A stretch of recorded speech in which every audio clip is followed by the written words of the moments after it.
All right, everyone, welcome back to another episode of Speedruns From the Crypt, your bi-weekly horror hotfix. I'm your host, Ecdysis, and today is September 28th, daylight. The monsters have overtaken the city, and somehow we have some really cool games to see tonight. That's right. It is the Resident Evil Day. I feel like this one was obvious. The odds of us getting the show on September 28th is pretty cool. So how could I resist having the heroes of Raccoon City in a night of speedruns? Before we get into that, though, I do want to say that HEQ 2023 Online will be January 8th to the 15th. So if you'd like to have more information on this, head over to gamesdonequick.com for more information. Game submissions are currently closed, but you can tweet at gamesdonequick and let us know what you're hoping to see on the schedule. Anyway, I hope you're all having a great day. I pretty much talked about what we're going to be doing. We're going to be going to the classics first, and then we'll be going over to the remakes, just because I feel like it's kind of a nice way to see how the series progressed, and really just kind of see how all the story of September 28th has been. Anyway, for our first game of the night, here is Resident Evil 2 Claire A with Rebecca RE. Hello everyone, I'm Rebecca RE, and I have a commentary my good friend Kim Blue River. What's up, everyone? I'm Kim Blue River. People know me for fighting games, but I also my close friend of Rebecca, and I watch many of her runs closely. So she asked me for help to run commentary for her RE2 run, Claire A run. Mm-hmm. I'm gonna start the count in 3, 2, 1, go. So Rebecca chooses to play Claire A basically because it's a more interesting run in terms of movement, since Claire is a thinner character compared to Leon, which is your playable character. Allows for cooler dodging strategies. It's also more challenging than Leon A, since there's more leakers, which are the deadliest enemies, like regular enemies that you can find around. And also, there's like the main weapon to use in the run, which is the grenade launcher, which is kind of like one of Claire's staples. Is more interesting to show over Leon's main strong weapon, which is the Magnum, which is more unidimensional. Here in the basketball court, this is like one of the first difficult dodges. Rebecca clears it fairly successfully with you can see there it was very clean dodges over there. Normally there's a lot of RNG involved in many places in terms of how the zombies behave. So there's some places where getting beaten is almost unavoidable. Over there, you can see his movement is like very crucial in this run. Most of the zombies are actually dodged. You save a lot of bullets and resources, so it's important to have clean lines. Here in the boss, this is actual, like, the first actual combat you need to have. These are the first zombies you actually heal or try to move around. That was almost super clean. Those zombies, the damage you do with your weapons is also RNG. So it's the amount of ammo you have to spend to stun or kill those enemies is variable. Rebecca got the best RNG possible there. Mm-hmm. I got 2. So this is like a very, very fast arrival to the RPD, which is like the first big section of the game. What we just saw was basically the intro section to get you familiarized with the game. The game has is usually played on normal difficulty, which is kind of the default across most systems. A couple of specific versions have specific difficulties. The Dreamcast release has a nightmare difficulty, and PC has like a hard difficulty. But this normal difficulty is like the default one across the board through all systems. Um, Here in the RPD, you see a lot of back and forth through different sections. Um, since you have to rather grab some keys to open some of the doors, grab some more important items that are important to keep advancing the game. But usually you find the item to be able to the key to get the item on the other side of the police department. So usually you have to get the item, go back. So you will see a lot of revisiting of the places.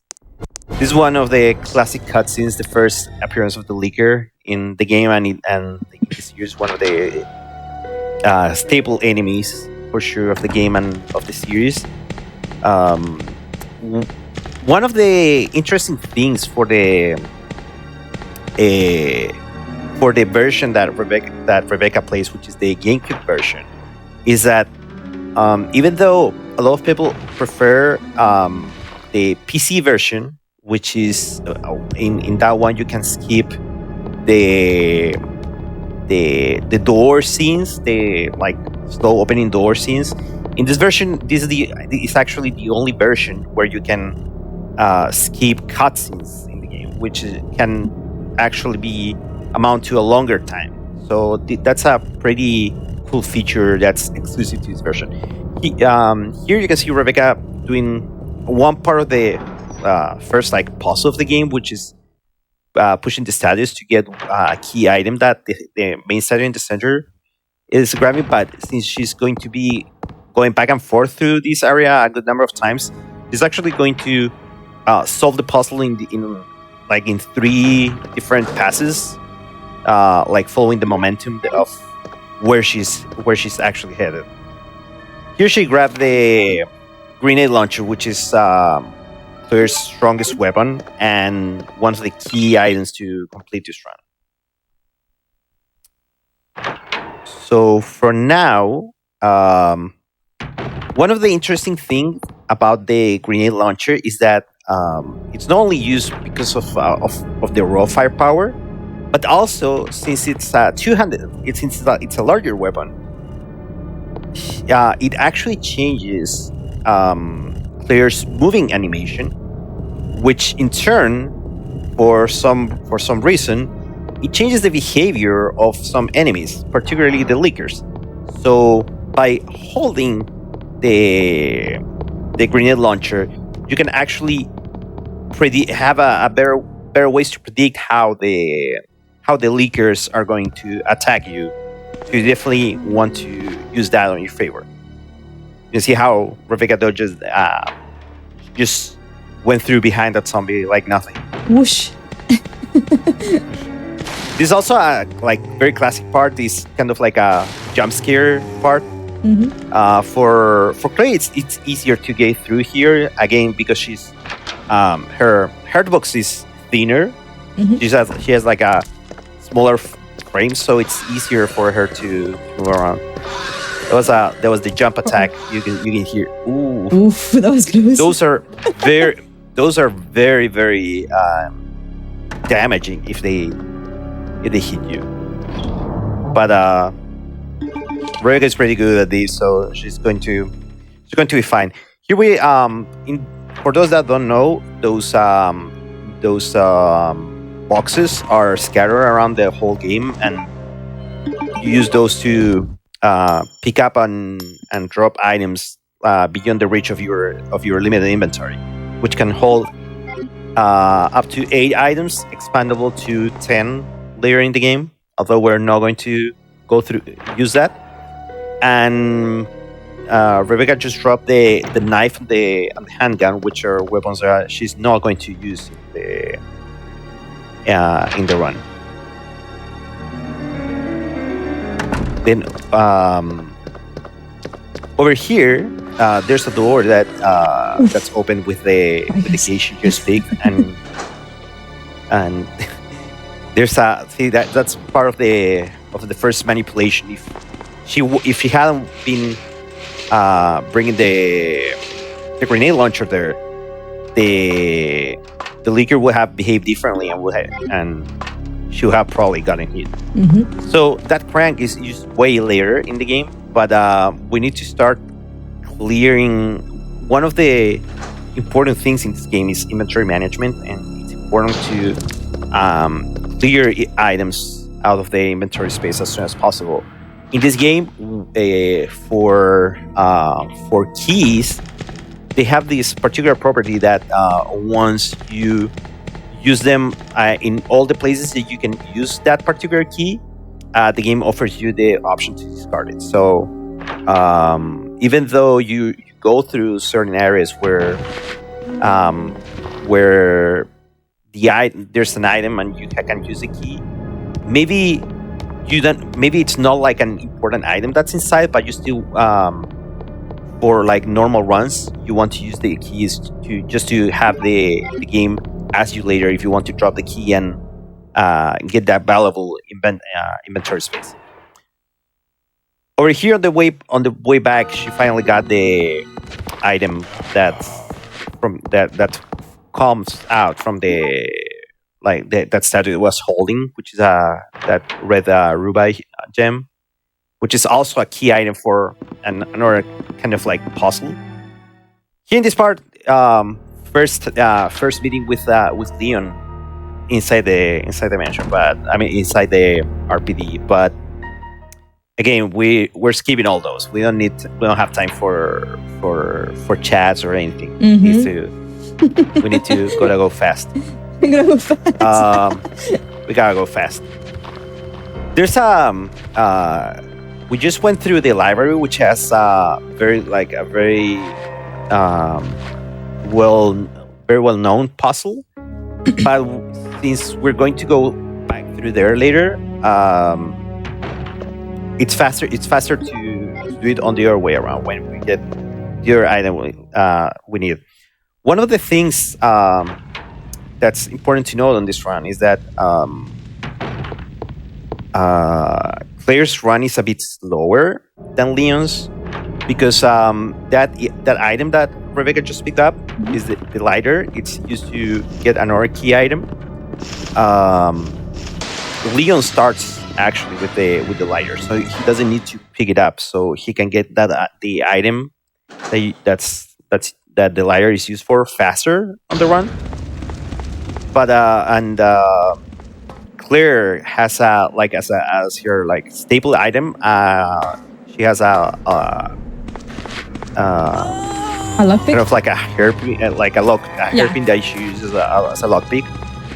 However, that item is just to open like certain drawers or doors that have support items, but it's not like it doesn't enable the access for any key items. So it's actually useless for speedrunning.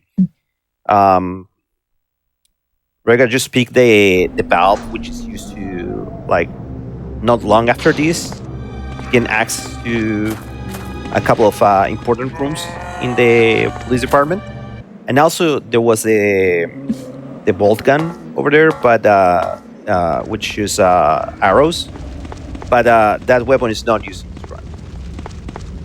Not even necessarily. Basically, here's the grenade launcher fulfills like 100% of the offensive functions we need on this run. So after putting off the helicopter fire, there's access to a couple of new rooms that are just around the corner. One of these rooms has two very important items to continue progression, which are the diamond key and the other item you'll see in a little bit after that.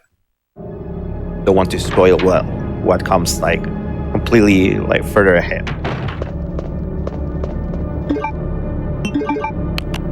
But here you take the opportunity to drop one of the rubies and grab the diamond key. As you can see, there's another statue there, so that means there's probably another gem that you need to bring over here to unlock the mysteries of this room. and there was a yell from the other side of the helicopter. But for now, you cannot go since the helicopter is there blocking the way. You cannot go. You're gonna go there. And now on the return to the main hall of the RPD, there's this emergency stairwell that's used here, and this gives us a shortcut between the first and second floor for now. So now we can move around a lot faster between sections. And over here, there's an item. There's a healing item that we're going to take, also because that's one of the drawers that you can open with the lockpick, and that's normally not necessary for speedruns. But since it's a marathon, we're trying to play it safe. Probably won't be needed, but just in case, we get that healing item. When you're carrying the grenade launcher, leakers actually tend to do more slower attacks, which are the Tonga attack that you just saw, or the giant jumping attack, which it's very dangerous, but also has a lot of startup. When you're carrying like one-handed weapons like the handgun or the knife, they instead tend to prefer like the quick swipe attacks, which are a lot more inconvenient for speedruns. Over there, we use the lighter to burn the painting and get the other gem that we need over. And now we go to one of the run killer areas, which is the evidence room. It's like very small room packed with zombies. See how this goes. Touch 1, touch 2. Explosives. Wow, nice. Ooh, nice. Very nice, very nice. That was clean. And here, inventory management is super important. So even with though we managed to get clean out of that, we still needs to use the spray because it's a slot. Oh, that was close. Yeah. I got it. That was pretty close. Yeah. That was a wounded policeman that ended up turning into a zombie. And when he wakes up, he can have a more aggressive behavior or a more like lower passive behavior. So we just like right outside of range to grab the stuff and get out there. So for now, we need to go back and place the other gem in the statue.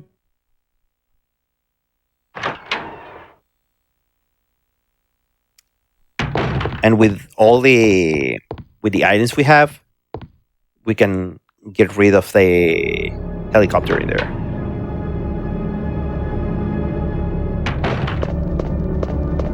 It's gonna be another cutscene that we're also gonna skip. Oh yes. The detonator with the explosives. The C4. And then we get, the C4 looks like a bubble gum, but it's not a bubble gum. Definitely looks tempting, but it's definitely not food. No. Explosive food. Explosion. And then we managed to find where the screens were coming from.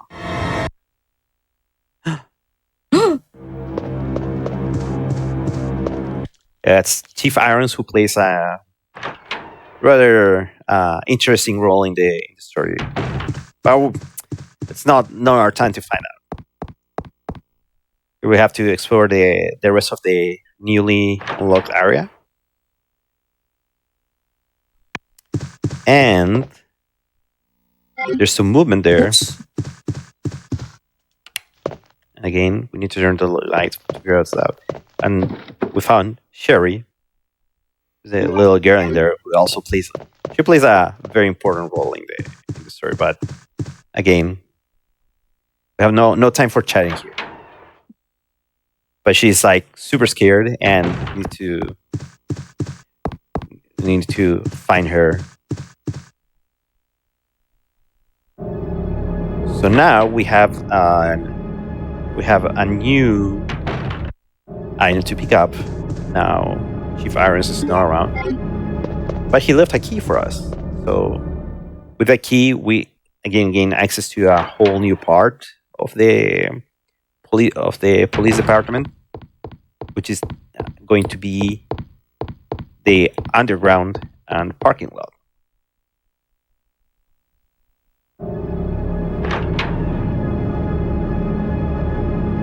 How are you feeling so far, Rebecca?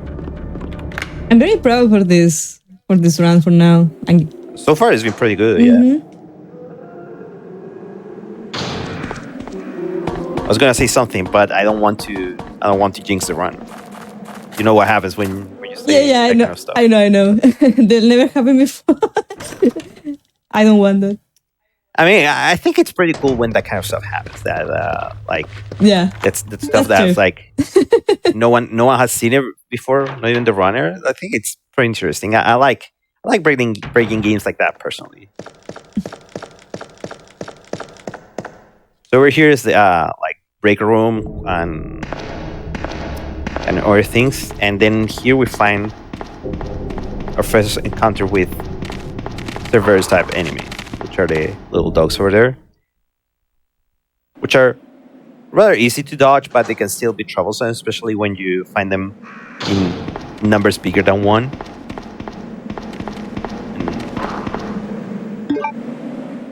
Or here we just go to this manhole.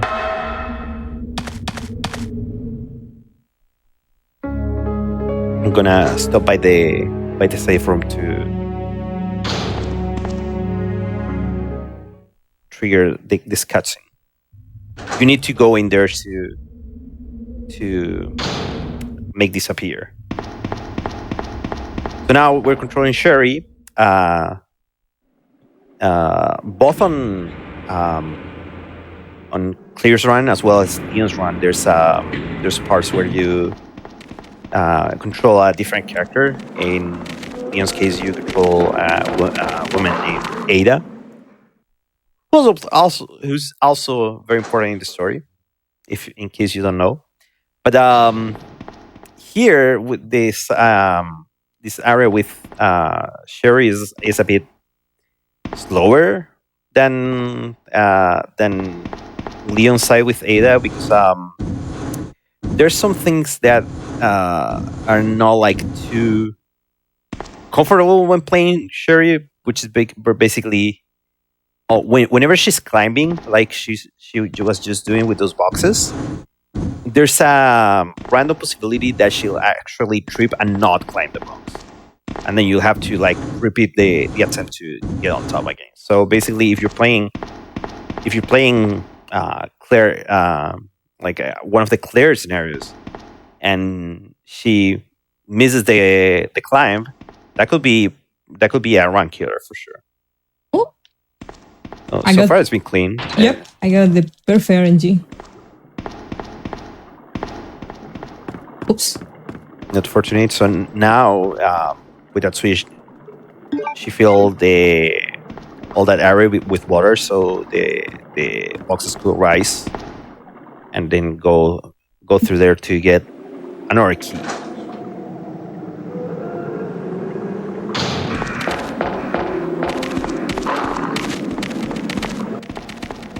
Now there's actually another area. Oh, that was close. Yep. I got scared for a second. Sherry also runs a little bit slower than Ada, but on the other hand, she can actually push the boxes like faster for some reason.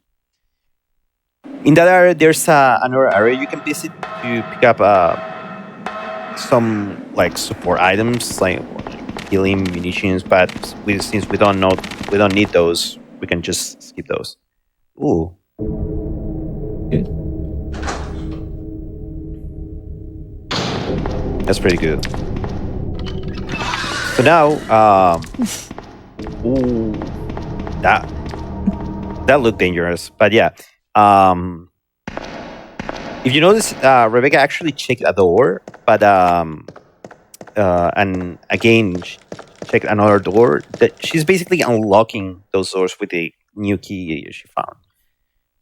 So those doors actually don't hold any items that are like key items for the run. It's just more support items, but because of what I mentioned earlier, she wants to get to like mark those doors as to unlock those doors. So when she actually unlocks the final door, she can get rid of them, which doesn't happen unless she has unlocked all the doors that that key can open.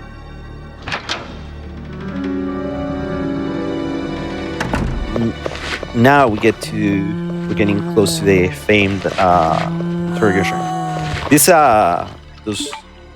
Those zombies on the tank tops are actually slightly more dangerous. They have longer range, so they're kind of more difficult to go through. Yeah, so that's run. I did. That's usually like the for people that don't know, they're playing like for the first time. That's like the big a jump scare moment for this run. Okay, Licker. And then again, there's a bunch of stuff that needs to be done in this room. That needs to be turned on. Then the lights need to be activated in a specific order, 2, 3, 1. So this painting drops that cogwheel. Nice. Because either the leaker wasn't too troublesome, fortunately. Most enemies have been behaving fairly well.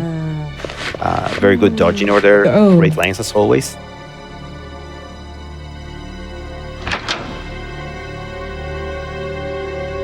Someone said, "Why is Sinclair using Hagar assist?" Why are you looking at Strange Chat? Focus on the run. Okay, I'm sorry. That was fun. That's why you're getting through everything on this run. Like you're getting like perfect RNG and you're getting through everything. You got the invincible assist.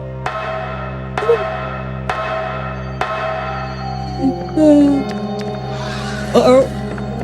No, Yeah. While you move forward through the game, some enemy placements actually change. So before there were only zombies up there, but now there was that leaker.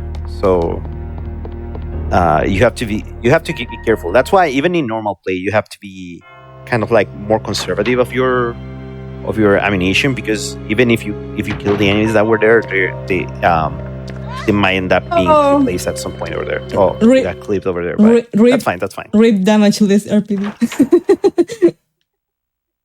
That's fine. It's still a pretty good run. It's a super good run if you ask me. Yeah. Now we use the crank and to get to the upper floor of the central tower of the station. And here we use the cogwheel to get this thing running. Now we get the other half of that plague.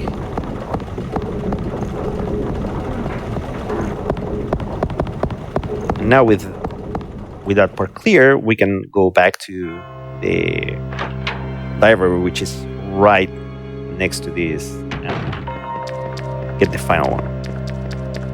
Ooh.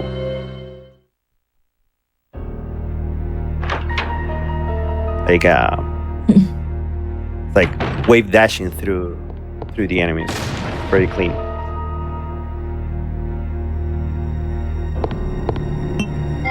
No, I don't want to continue the run. No. No.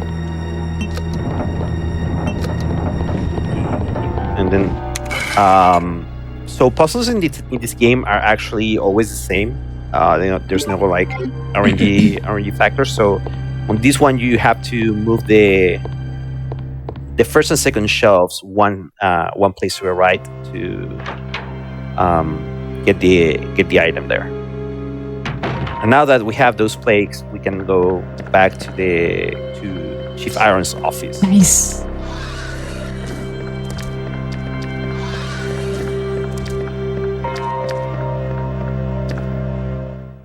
That was a good manipulation. Yeah, the enemies are behaving pretty well on this run.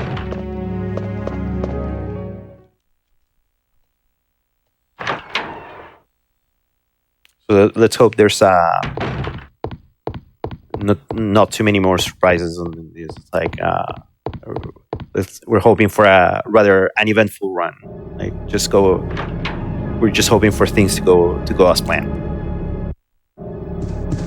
So now that we're here on the chief's room, that's where we combine the broken halves to get the plague. On a regular speed run, the inventory manipulation is one of the key critical pieces to get the best times for sure. And one of the hardest parts, especially in this version, since the GameCube controller is not too friendly for this kind of stuff, but since it's what Rebecca is like the most accustomed to play with, for her is like the most natural way to do it. So there's another cutscene that will be long normally, but here we're just gonna see Chief Iron's dead. What happened there? We're gonna find out right now. This is the first, we could say, boss battle in the game against the G embryo. And here, what's done is that there's a quick shot strat that's used there. Basically, you just run through the boss cleanly. What happens there is that she uses the acid grenade rounds, and the grenade rounds have like a small area of effect, and this boss spits like small worm-like embryos that can also act as a shield. So what she does is first she aims the first shot tilted a little bit upwards, so it hits on the upper part of the enemy and actually hits those small enemies under it to prevent those enemies from shielding further attacks. And then she uses a strategy that's critical for speedrunning this game, which is the quick shot, which allows you to fire at a much faster rate than what's normally what the characters will normally do. And with that, now we can advance to the next weak part of the game. We're about halfway through at this point, right? Yes. I will say yes. This is like basically a halfway point. There's now there's a lot more action, a lot more bosses, as you will see. Mm-hmm. But here we enter the sewers, and there's another cutscene here coming right on.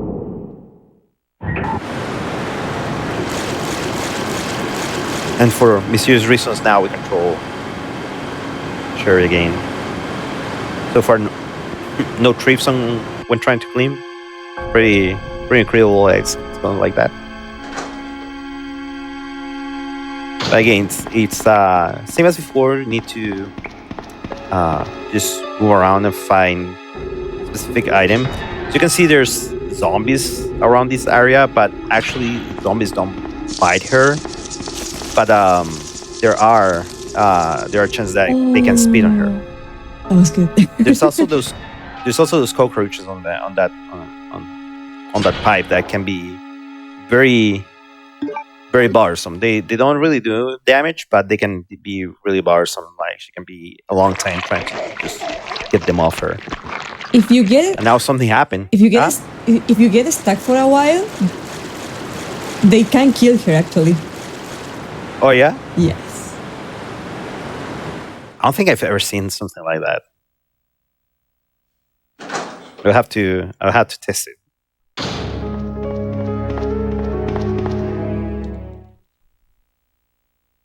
But now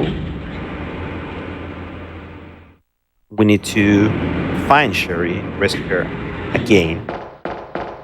So in this part, this is the area with where the valve is actually used.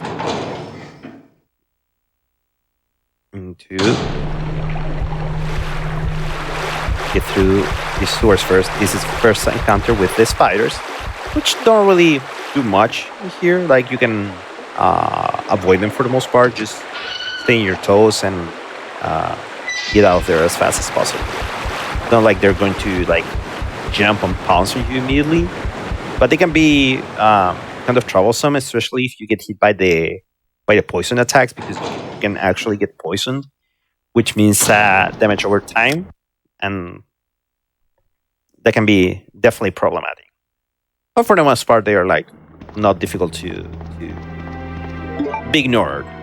Basically, that's the best way of dealing with them is not to deal with them. Here you use a valve to lower that bridge, and then you need to use it again on the other side to lift it again. And we pick up those flame rounds, which are absolutely necessary for the game. You will see later why. But here we're approaching our second boss fight. A pretty long hallway, so you can imagine what's gonna happen. But yeah, we found Sherry, but there's something along the way.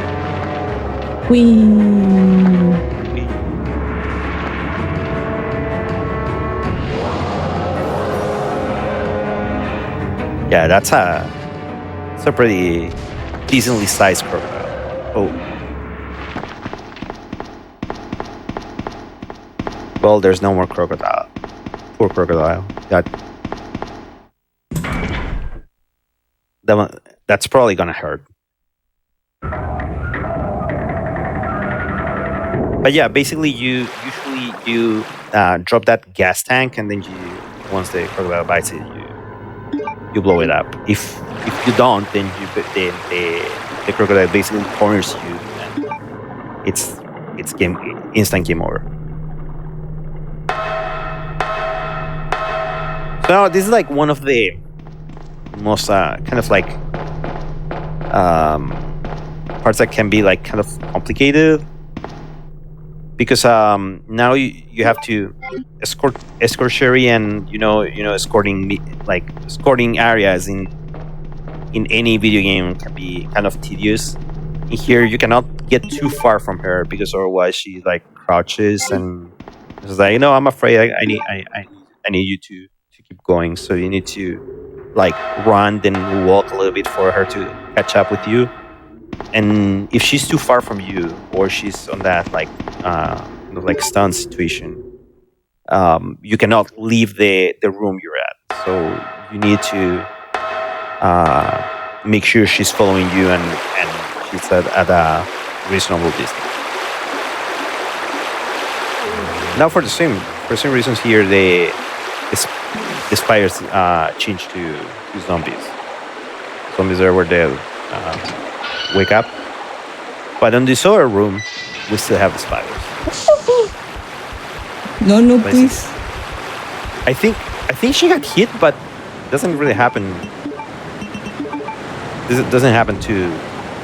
Doesn't really happen. Anything happened to her while you're escorting her. Can she die while you're escorting her? No, she's actually immortal. Because I've never seen her die like Except that. except when you use her.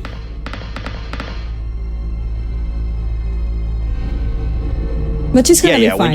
She's gonna be fine. Yeah, when you're playing with her, then that can happen. But here she's completely fine.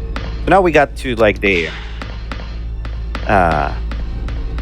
like previous to final area, which is the tram.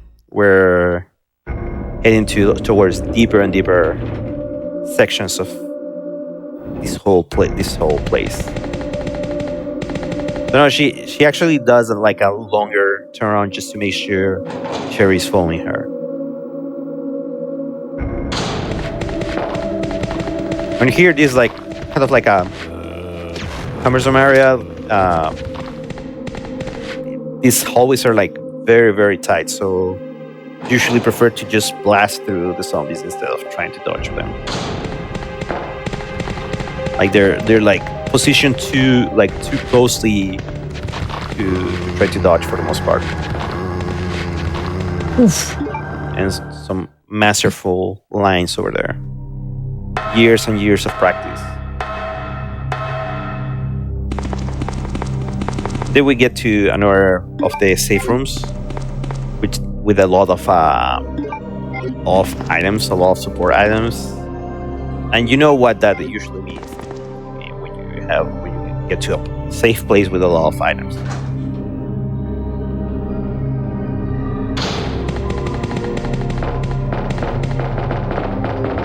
And then we got to the elevator, which is going to take us to the final area. But first, we need to turn it on. And to turn it on, we need to go inside to grab the keys. There's also these other flame grenades in here, which are these ones are not necessary for not absolutely necessary for the round, but also for the sake of safety, we're going to grab them.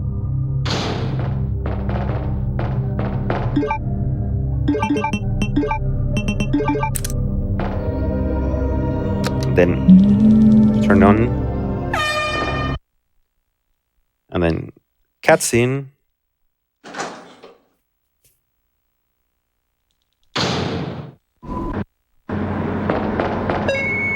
And then something's happening, so we need to go out.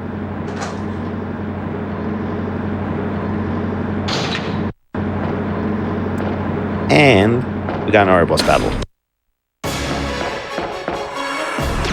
It's like pretty easy with quick shot. 5, 6, 7. Goes down, goes up, one more. And that's it. That was quick. I got perfect quick shots. That was clean.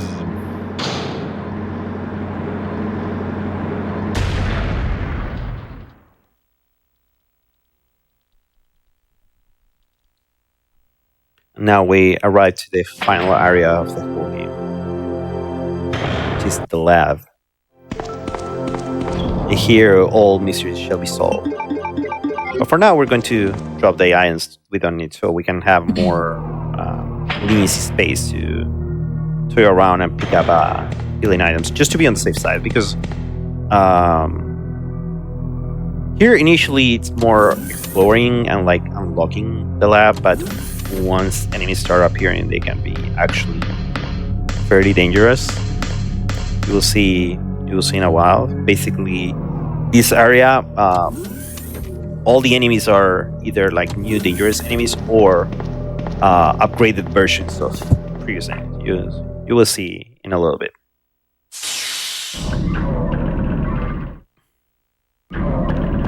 But for now, the first mission here is to restore power to the lab. So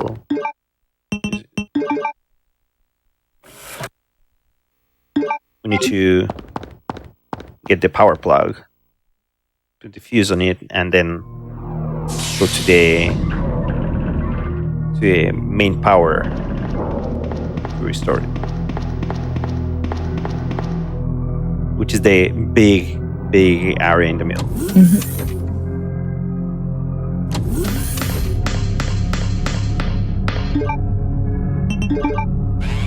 Now we drop it here.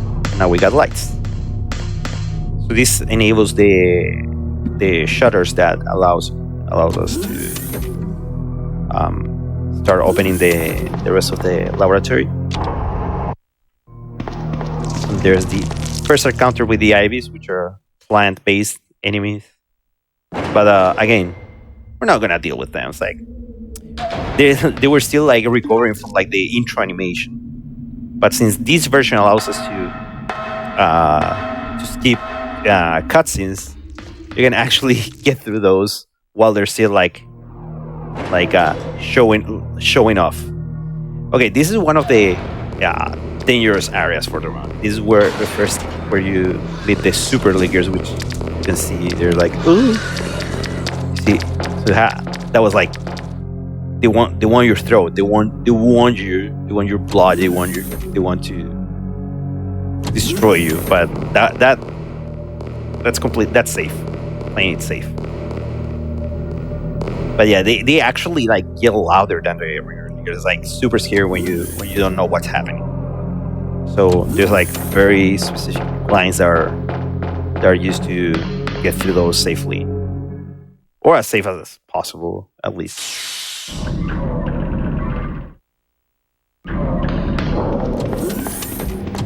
This is like the experiment room of the lab. Excuse me, sir. A few. Excuse me, sir. I need this. Zombie scientists. And we need the key card. Whoa. Okay.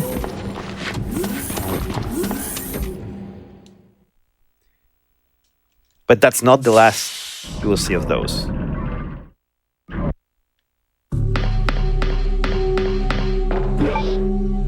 Oops. Oops, cutscene. that screen popped out because the button to enter the settings menu is the same one you use to skip the cutscenes. There's another cutscene there where you see that Leon is also safe. Have to be careful in this part.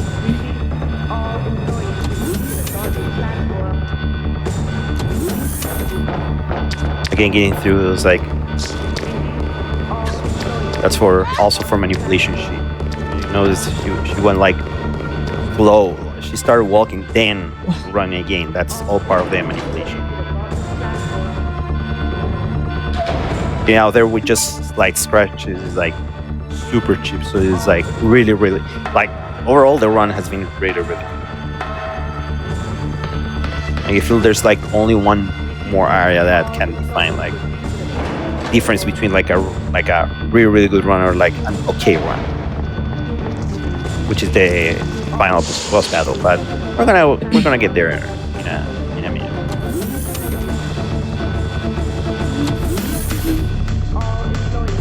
Now, because of incidents that happened,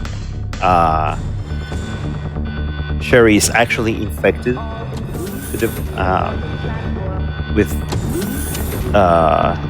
not just the T-virus, but an actually more powerful version, which is the T-virus. So we need to create a vaccine to be able to save her, and that's what's moving us all around the place.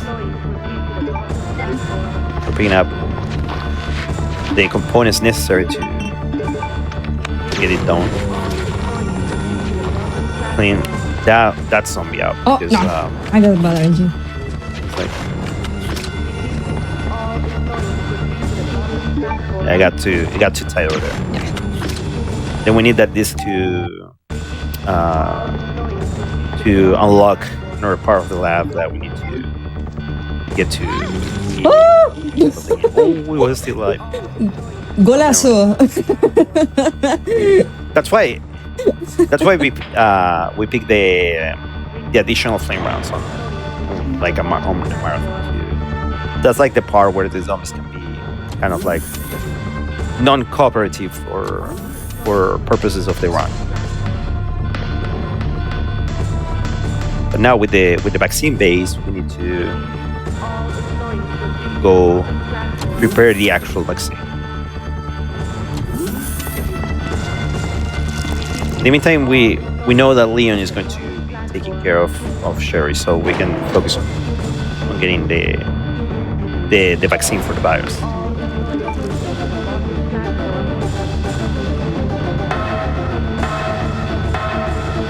Now that we have the base, we need to synthesize it. So for that, we need to go back to the experiment. Now that we're back downstairs, you can see the super diggers were replaced by these naked zombies, which are actually more damaging than the rigger zombies. You see, they have like super long arms and all that, so they really want to grab you and give you a hug and some bites. So really don't want to be in the middle of there. Fortunately, Rebecca's expertise and Claire's small body frame helps us dodge those masterfully. There's also another room like on the other side of this area, but that's for like more casual play or completionist play. But there's a bunch of areas and rooms that are not even looked upon on speedruns. You're not even gonna know they're there. So, we take the opportunity that we have to go to the inventory here to select the vaccine base to put in here to switch the type of ammunition for the grenade launcher from flame rounds to explosive rounds, which are the ones that are the most effective on the battle that's about to come in a bit. For now, we managed to get through the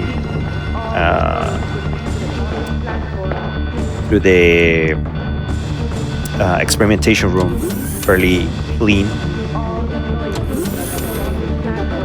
No big problems. Everything's looking pretty good. We're actually reaching close to the end of this run. Now there's this huge steel shutter that needs the emote disc to open. To be on the safe side, I'm gonna heal up to make sure we're completely unscratched for this point. You can see this hole is pretty ominous, so you know what that means. And then there's the self-destruct timer, so we need to take the elevator to escape, but there's our boss. On this part, we just need to get as much damage as possible. And this now the true final battle with Birkin G4. Rega managed to get a lot of firepower through, so this is going pretty well so far. Oh, that was perfect! Wow, that was go. Like perfect. I'm very close to the end. We're about to go to time. Mm-hmm. So please be on standby for that. You call it. It's gonna be time. Woo! GG. GG! Oh my god, I'm so proud for this run. It was great. That was super clean. That was super clean. I just had some trouble in the laboratory, but the RPD was godlike. Everything really. It was like one of the best RNGs I've seen you have, like in general for this run. We can end up seeing that IGT at the end here after the cutscene. Yep. Looks like the final time on our end is about like 51:59. Sherry's unconscious. I have the antidote. If I give it to her. While we're watching this, any shout outs you want to give and where can people find you? Claire, what's Okay, happening? shout out to my friends, shout out to my community, the Tofu family. Muchas gracias por estar aquí, chicos. Gracias por acompañarme en esta run de hoy. And you can find me on Twitch as Rebecca RE and also on Twitter as Rebecca RE13. Thanks, Claire. All right. No. Let's see the in-game time that we got here, because I'm curious. That was fast. This is just the beginning. Yeah, I'm For those also that curious. we're asking, world record is shared by you and what's the name? Napson? You say? Yeah, I tie world record with Napson. It's 1 hour 6:34, I Mhm. think. Yes.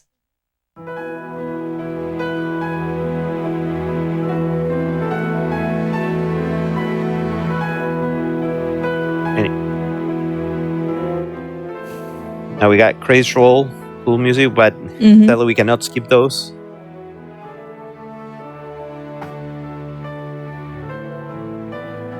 But yeah, I hope,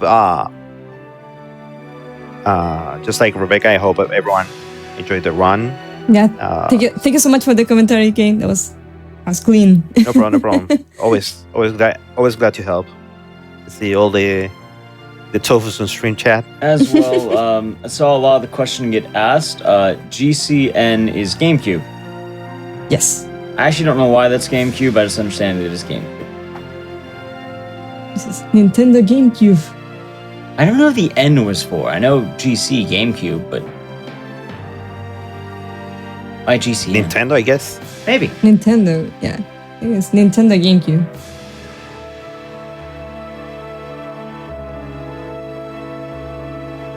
Yeah, since we did go decently underestimate, there's no harm in seeing the final, because I know the Resident Evil always has that final screen to the IGT at the end, so we'll see the in-game timers since these games time a little bit differently than the real time.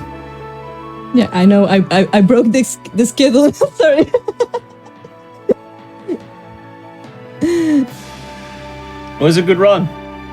It was a very good run. Mm-hmm. Yeah,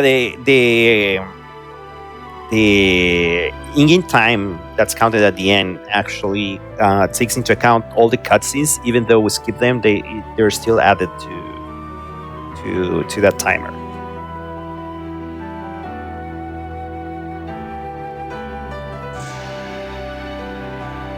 Is that the one that's counted for speedruns? The credits? No, the in-game time. Yeah.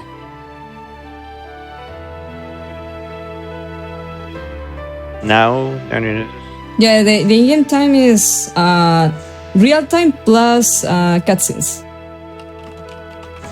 that the cutscenes are counted even though we skip them, right? Yep. It's like 15 or 16 more minutes. Yeah, something like that. Okay. 3, 2, 1. Ranking Pretty S. good. Let's go. That's a good time. 107.26, not bad. Especially for a marathon run. Mm-hmm. And with a lot of save Alright. strats. Yeah, it's a really good run. I'm Good so proud. stuff. Thank you again, Rebecca and Kane. Thank you so much for having me here. Dices, I enjoy it. Yeah, definitely. All right. That being said, we're going to be getting ready for our next game on the list. We're going to be looking at the classic Resident Evil 3. Before we go to that, though, we're going to take a quick wellness break. Stand up, touch your toes, stretch your legs, do what you need to do. We'll be right back very quick. As well, if you want to follow what Games Done Quick is up to, use !links in Twitch chat for all things GDQ. Be right back. All right, everyone, we are back from the break. Welcome back to Speedruns from the Crypt. I hope you really enjoyed that run of RE2. That went really well. It's always interesting to watch runners slam it out of the park. And for our first run of the night, I think it's a pretty good sign that hopefully things will continue to go that way. Anyway, continuing our journey into September 28th, we are going to be going into Resident Evil 3. Really where the whole thing, I guess, comes from, isn't it? We'll be having the classic escape from Raccoon City, and probably one of the coolest horror speedruns of all time. Anyway, here is Resident Evil 3 Nemesis with Holy Soul. Take it away.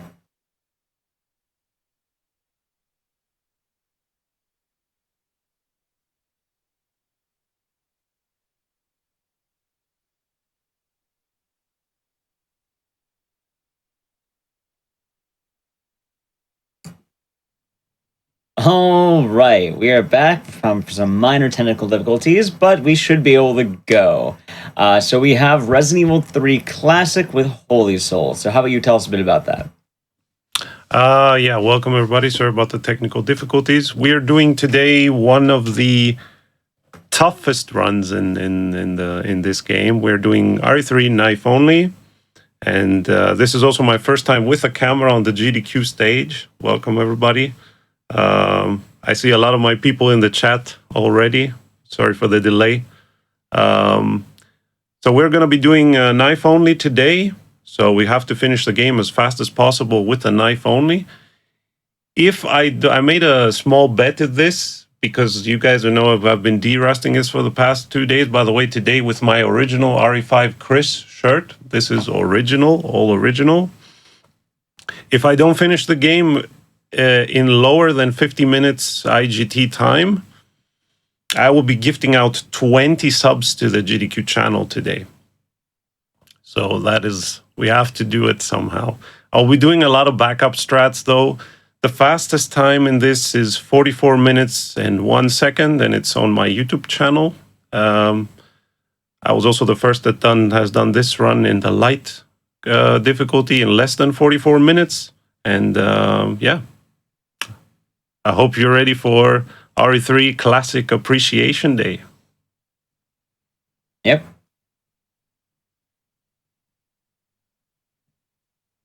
All right. On your count.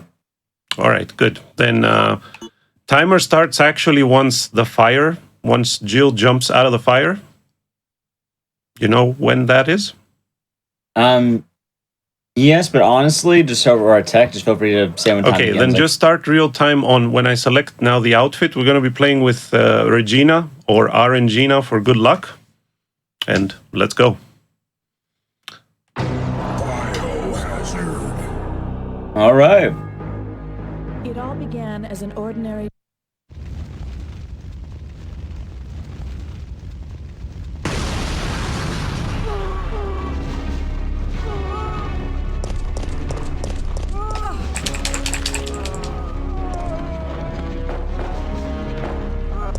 And now comes the famous words. September 28th.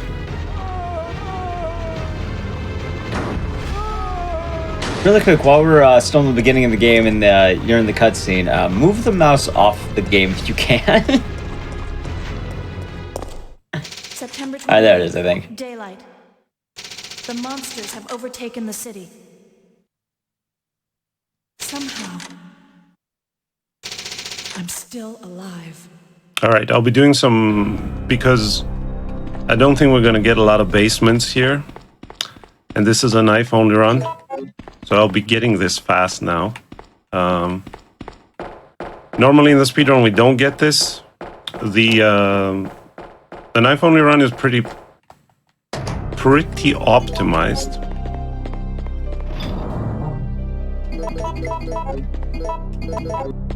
And normally I don't do this as well. The first time in the run actually where you pick up the knife is at the clock tower before the Nemesis fight. But I'm gonna get this now, just in case we have to knife the legs off the zombies in the basement, which is kind of a yikes moment in the game now. So bless RNG. Oh, they're turboing out of the basement. That is bad.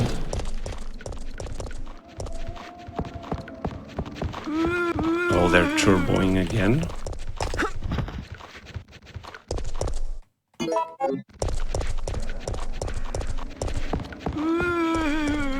Okay, perfect basement. We'll take it.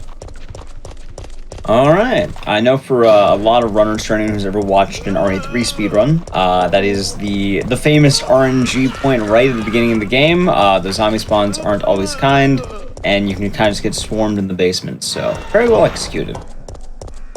Yeah, that was perfect. That was actually perfect. Even if that was like a serious run for record or anything, that was still perfect.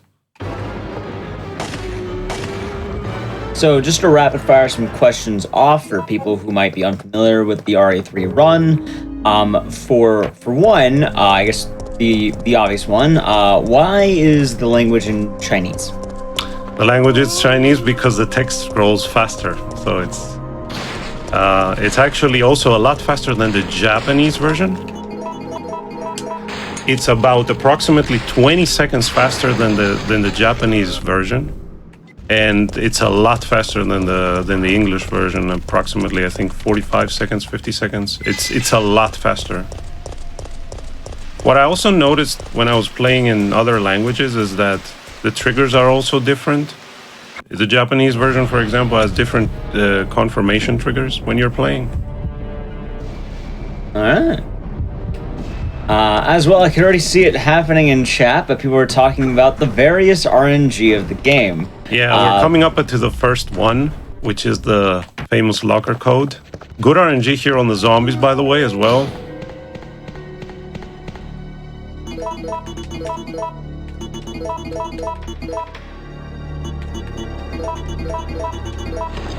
There we go, third try. So, for anyone unfamiliar with what that code does, that code can be solved with, I think it's like, what, 4 or 5 different codes that you have to try? Different codes. Four? 4 different codes. With the fourth one being the slowest one. Oops. With the fourth one being the slowest one because of the inputs that you have to execute. I will pick up this. Normally, I shouldn't be picking this up, but this run can have a lot of memes. If we don't, oh, you see, like this is meme number 1, for example. This guy sometimes he will be further forward. The movement of the zombies here is also RNG. People only talk about the codes and the puzzles and whatnot, but they kind of forget that the enemy movement and the enemy behavior is also random. So a lot of zombies can turbo out of nowhere. They can be in slightly different positions than you expect them to be. There are also some rare RNGs. So, for example, we were at the basement before that, and there is a rare pattern in the basement where the zombies will completely block the way out when you're going out, and they will just... There's a famous clip of mine that I named dance moves because they look like they're dancing at the top of the stairs. It looks funny, but it's like an insta reset for the run. So, because you literally cannot go out.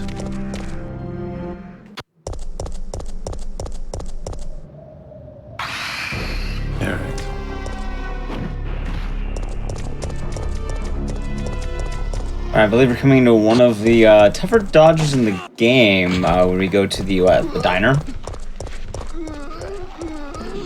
Good dodge. Good avoiding. Good lines taken. Yeah. This can also, by the way, become a very unfortunate line there. How did he find me? Okay, this is unskippable. I have to pause the game real quick because I forgot to open the notes. And this is funny actually because some of the I still have the notes open as a safety feature always. So we have to go downstairs now to the basement. Carlos is coming this way. This way, Carlos, please.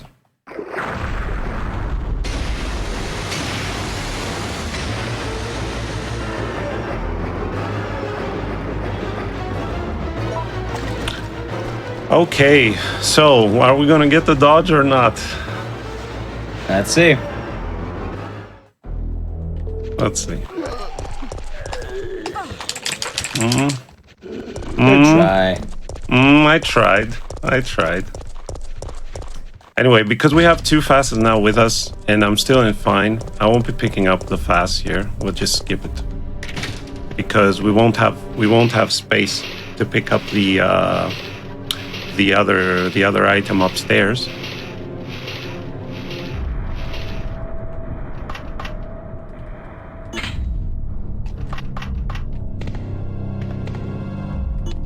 This is going pretty smooth actually for a no reset run, to be honest. It is. considering how memey this game can be.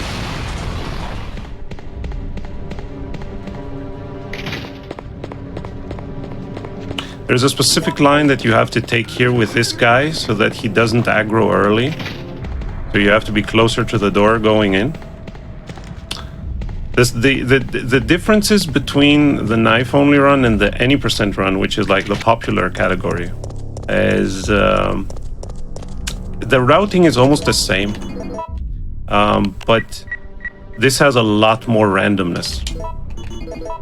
So there is an event coming up right now, for example, at the cable car where we can get dogs or zombies. If we get zombies, we have to dodge them. We cannot shoot the barrel like in any percent. So we're gonna have to kind of dodge a whole horde of zombies, which is gonna be an interesting part of the run. So let's hope we don't get them now.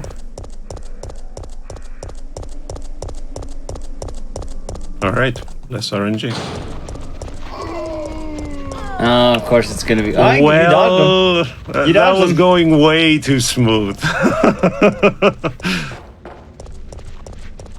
Okay. God, I didn't even think about getting zombies there. How terrifying that'd be without the gun, because you can't blow them up. Yeah. Or does that mean It's if you get like hunters in the basement in the hospital, that's gonna be terrible? Yeah, that's actually, we can actually die there. Oh God. We can actually die there. This run is actually, if you haven't done it a lot of times, I'm assuming can there's probably a actually- safety save around there. yes, I have one at the clock tower. Thank you. Now, the dangerous parts on this, I mean, there are some parts in this that are really dangerous. Like the clock tower fight can be very dangerous. The hospital with Carlos can be very dangerous. If we get oh, that perfect book. Oh my lord. What is this run? Why can't I have this when I'm speedrunning this thing? That was a perfect book section. Like, perfect. You cannot get it more perfect than that.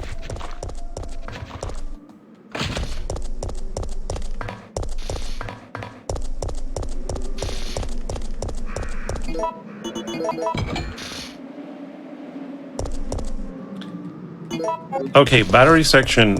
We have to go back there though now to get the battery.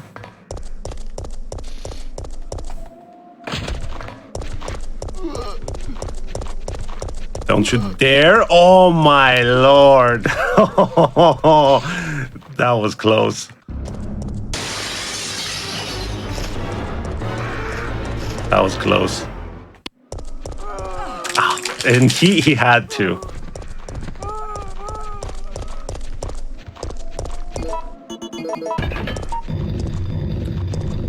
He turboed there on the way in. That was very unfortunate.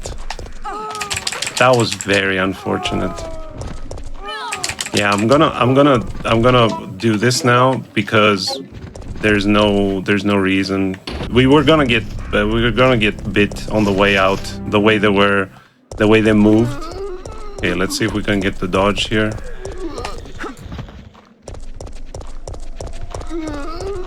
See you later, boys. Perfect dodging. Okay, no memes here, please. Thank you.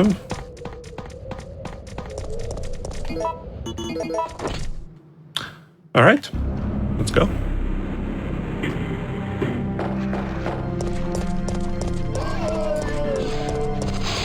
Oh, no.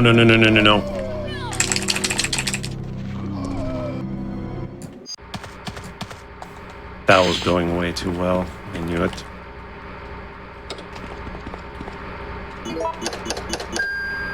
All right, come. We're going to the pharmacy now. What's it gonna be, Eki? You know what? Adderville. Adderville? Should we go YOLO Adderville? Nah, go for Sasprin, but you know, I'm just saying I think it's gonna be Adderville. For anyone who does not know what this means, there's going to be a puzzle coming up. It could be one of 3 codes, which is Aquacure, Safsprint, and Adravil. Safsprint's normally the fastest and the one most speedrunners want. Also, I just think it's more frequent, if that's accurate. Either way, you want Safsprint. I mean, that's the main. Safsprint's the bucket. I don't think that's ever been proven. I think like the game just gives equal chances, and it's depending at what state you reach the pharmacy that makes a difference. I think we got Nemi Chase there, by the way, which changes the behavior of these zombies here, and it makes this door slow instead of fast, so you lose a tiny bit of time here. There in the city now, besides the zombie horde dodge that we before the cable car that we're gonna have to do again, unfortunately, there are no more scary parts, to be honest. We're gonna be picking up one fast probably at the gas station. To have it with us at the clock tower. I'm going to be picking up one more fast at the clock tower. I'm going to have, normally, just to give you an idea how optimized the bad RNG, how optimized the run is. When I do the clock tower fight on a serious run, if I do it, because I probably won't do a serious run of this anytime soon, you do the fight without any passes. So if you die, you just die.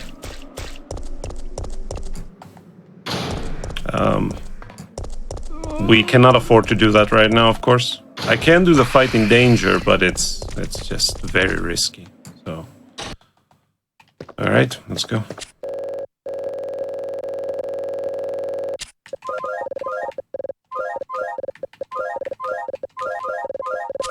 Safs wins.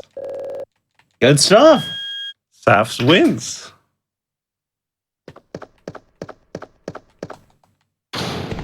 Right now as well, I know we're going to get a pretty big hallway of zombies. Hope it goes well. Yes, indeed. Let's see if we can get a good exit. We need a clean exit here.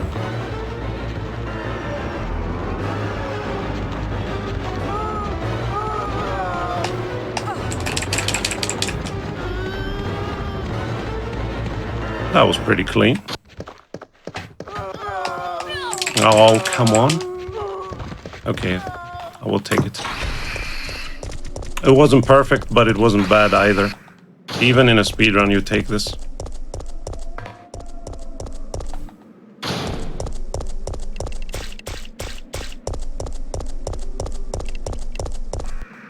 Alright, that was a pretty smooth city so far.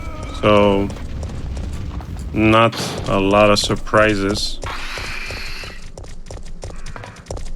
We're gonna have to. The only thing remaining is we're gonna have to pick up 2 more key items: the crank and the cables from the car here, and then we're gonna have to.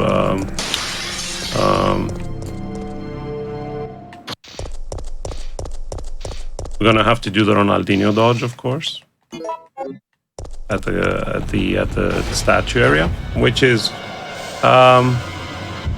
interesting. I hope I get it.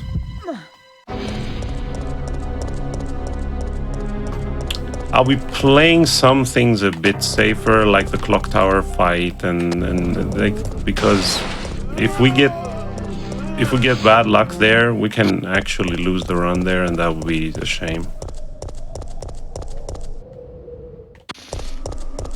All right, coming up.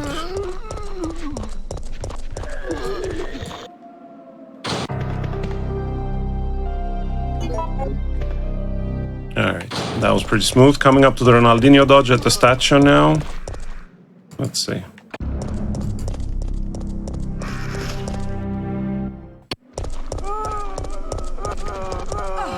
Okay, that did not go well. He didn't move, actually. I think I was a bit too close at the entrance. So the more built-up zombie didn't move. All right, whatever.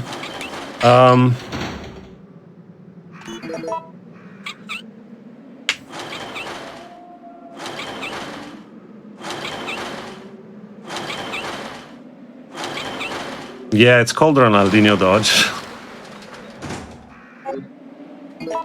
All right. I'll pick up as a safety.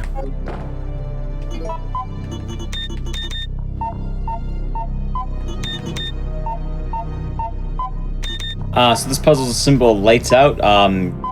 You just get 3 of them. Make sure that whatever A, B, C, or D, whatever you've got, make sure that's the only light on. Pretty straightforward. Yeah, and actually, after a while, this puzzle becomes intuitive. I don't actually remember the solutions. I remember the patterns, you know. But after over 2,500 hours on this, you know, Yeah. it becomes like you're almost living there, you know. Okay, coming up to the worm fight that we won't really fight. We are gonna kind of skip it with the switches.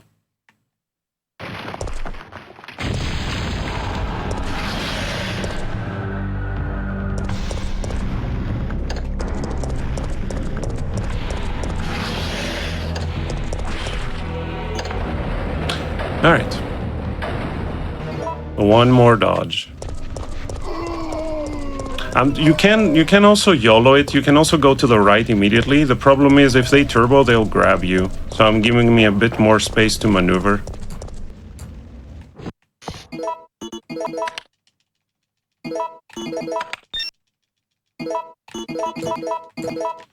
Okay, that was pretty cool. Now it's time to save ourselves. And we're gonna jump out of a train, because that's what you do when you want to save yourself, you know? Mikhail. No, the brakes are out.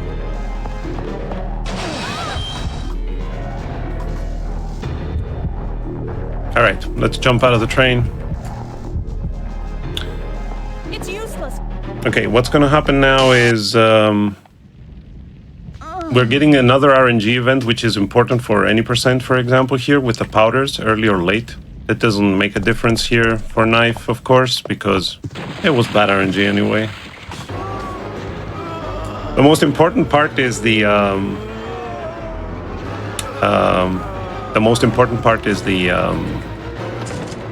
changes at the box, which I'm notorious of having bad luck there.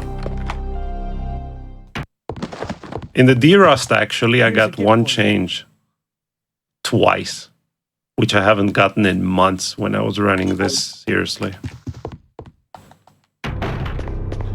All right, when we're coming back, I'm going to pick up the FAS just as a safety measure.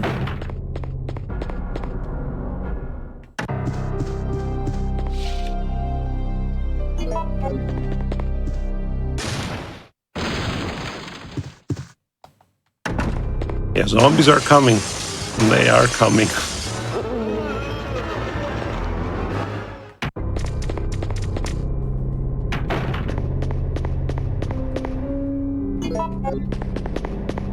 Normally in the speedrun you don't pick this up, you just YOLO it. But we cannot afford to do that, so I'll just take it as a safety.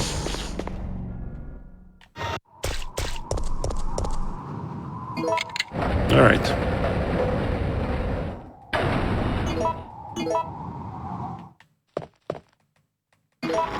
Three changes. It's actually not that bad. It could have been worse. 6 changes.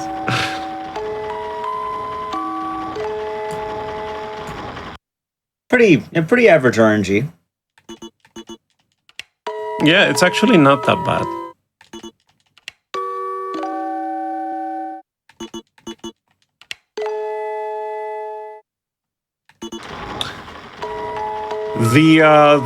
The most difficult part is coming up now, which is going to be the clock tower fight after we picked up the second cog. On the clock tower fight, I will be focusing only on the game. I won't be talking a lot because that's pretty dangerous to kill the run. So Definitely.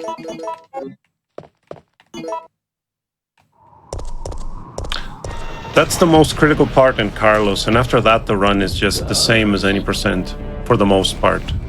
I mean, there are some differences at the worm and at the final fight, but...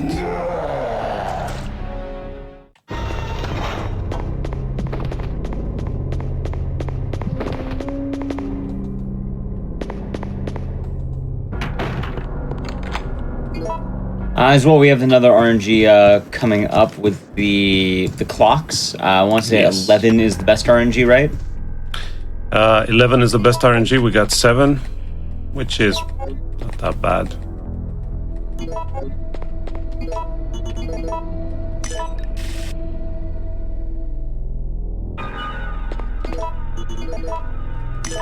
It's not. This puzzle is not such a huge time deal. It's like 1.5 seconds or something like that between best and worst RNG. It's not like the big of a deal. Considering how much time you're gonna lose in this game in other RNG events. Yeah. So I played it safe there. I did that small step forward and then backwards because if you YOLO the line there sometime, most of the time, you're gonna get poisoned. Which is bad, of course. In any percent, actually, you can afford to do the fight poisoned. In a knife only, you cannot, because it takes a lot longer. I didn't know if it was... Okay, bless RNG. This is one of the most critical parts of the game.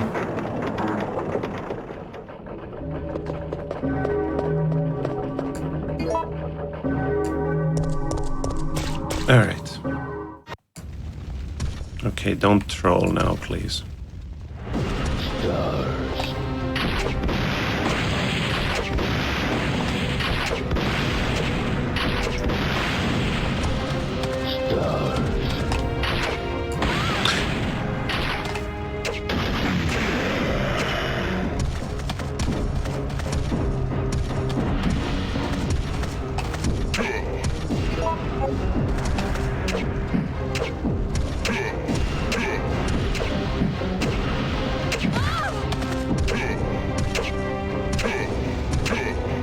No.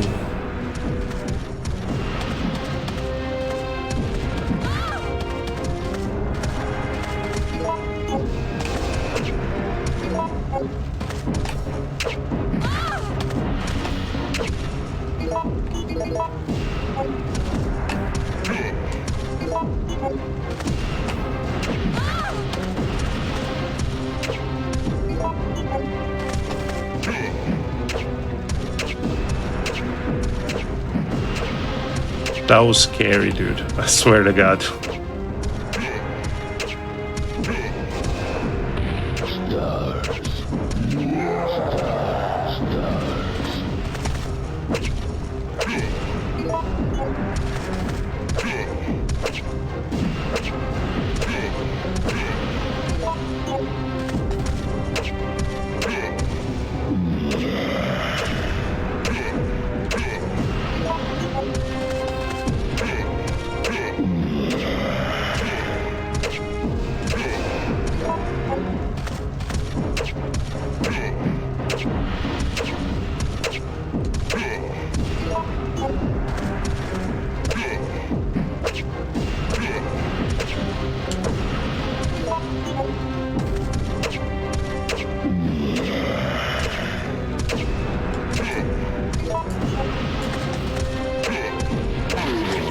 I'm sorry, Jill. That was scary. He trolled That looked so scary. hard on the second phase. This was so I'll explain a bit. The first part of the fight was best RNG because he shot all the rockets fast. But the second part, To the sound of falling rain. he I can't believe kind I'm of still went out of alive. position because I wasn't so good placed. That was my fault a bit. This looks easy, but that positioning there is very accurate. Okay, this is the next part that can kill us. So I'm gonna be picking up a fast at the hospital now. Don't poison me, thank you. Okay, now no turbos with the zombies here, please.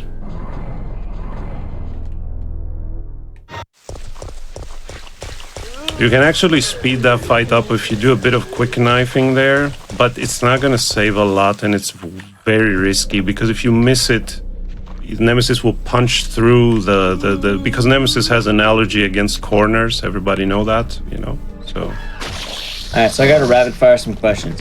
One, with all the pausing, what was that for? the pausing is the menuing that I was doing actually was manipulation of Nemesis AI. So with the menuing, you reset his AI. So I'll explain a bit of the history. The developers of this game knew that Nemesis was getting stuck in corners and they couldn't counteract it with coding. So what they did was, after a certain time period, they reset the AI and they send Nemesis into panic mode. So he starts sprinting to punch you. Good RNG here, by the way, no zombies. So we are counteracting that so that the AI doesn't get reset and he doesn't get out of the position with a very precise timing with the menuing. Because if you menu at the precise moment, the AI does not get reset, which is pretty amazing actually. And since I'm one of those people that is also playing and speedrunning these atrocious Resident Evil mods, which are very hard, and you need to have like every technique in the book to be able to finish them.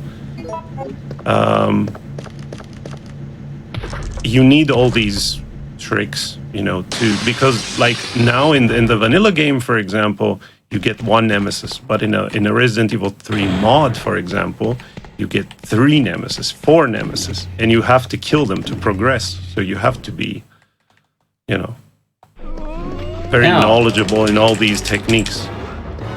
The other important question. Are you going to YOLO Carlos? I am. Of course I am. What do you think?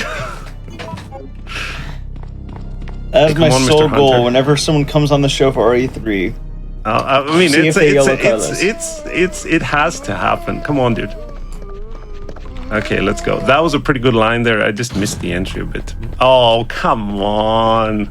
Shall we YOLO 104? The worst RNG. This is bad RNG anyway. So this is like 18 seconds of time loss, something like that. Something around that. Okay, I'll go for the right side, okay? Just as in a speed run. Let's see what happens. Of course, it's 104. The worst RNG possible. Thank you very much. This game is cursed, I swear. This is so great. This is one of the greatest Resident Evil games ever. But like when you're trying to, after a certain time at the speedrun, just don't play it. Just don't play it.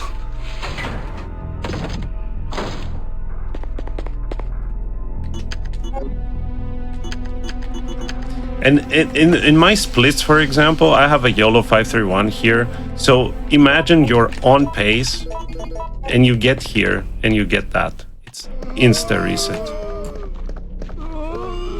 Oh, he turboed. They did that on purpose because if they turbo towards the elevator, they won't let you get in. Okay, so that was the scariest part of one of the scariest parts of the run, actually. Considering we have an extra fast with us, I don't see. Yeah. I mean, I'm exaggerating a bit because you have to remember I played this game like I only recently finished an RE3 mod. That has one of the most difficult RE3 mods in existence, and I play this game a lot. I stopped grinding it for the speedrun, but I do play this game a lot. So it is a great game, but it has some things that aged badly, you know. All right, so we're actually at the final stages of the run. This is actually looking pretty good. Where are we on the real time, actually? 31 minutes. It's actually pretty cool. Yep.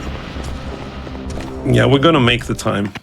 If nothing, you know, weird happens. Which can happen. There are still enough things to kill you in this.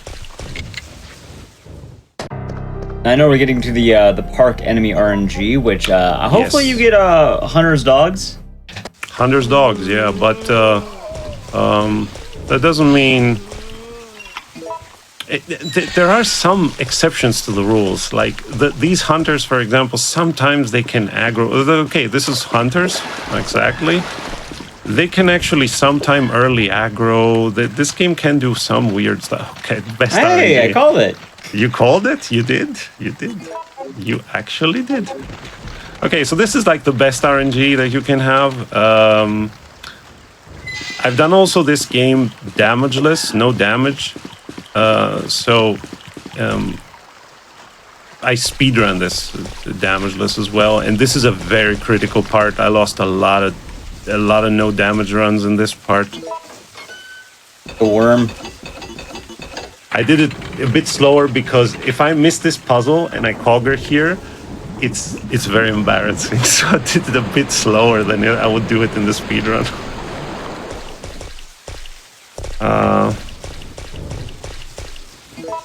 All right, so coming up to the worm. The worm with the knife is actually pretty easy because you're using the lamppost to kill it.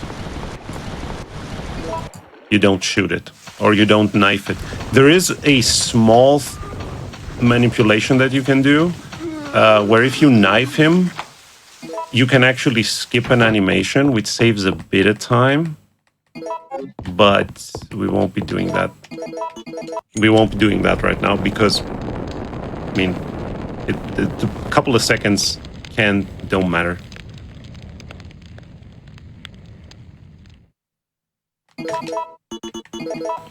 We have a fast, so technically, even if we fall into caution, this should be okay. We're going to be picking up one more fast at the dead factory after the worm.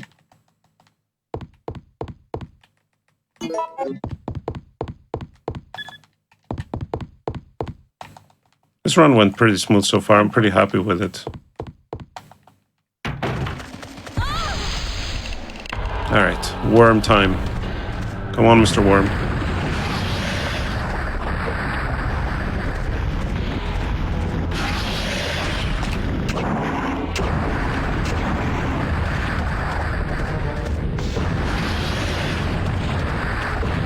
Two. This is RNG, by the way, the raises. 3. 4. Come on, give me the worst RNG. 5. The worst RNG possible. Thank you. This actually would be already probably RIP. Just because of the 5 raises here. It's a mean worm. If you wanted to go below 44, of course. Or like with a low 44.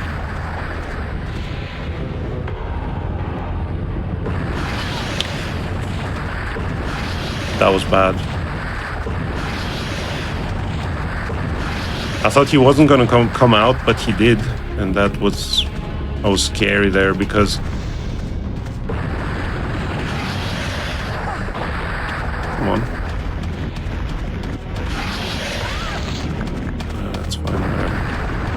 I took the hit because I wanted to be near to the lamppost, close to the lamppost. That's important.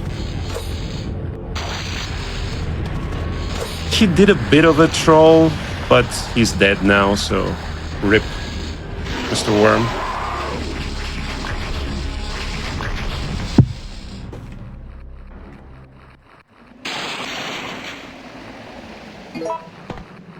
Are you guys enjoying this?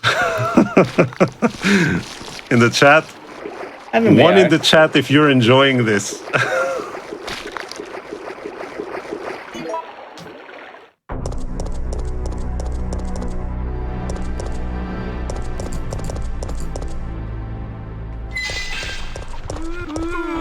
Oh, that was actually the good RNG. If that guy turbos there, you don't need to wait that much.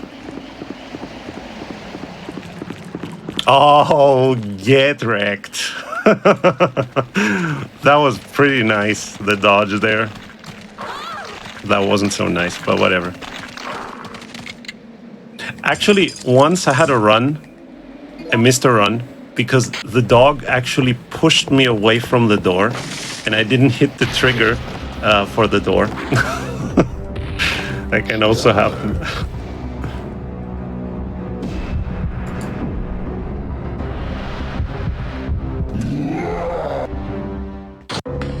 All right, final parts of the game. There is a very scary part with the waterway. Remember, with the hunters of worms. That is very scary. There are a lot of runs that died there, so we're not in the clear yet.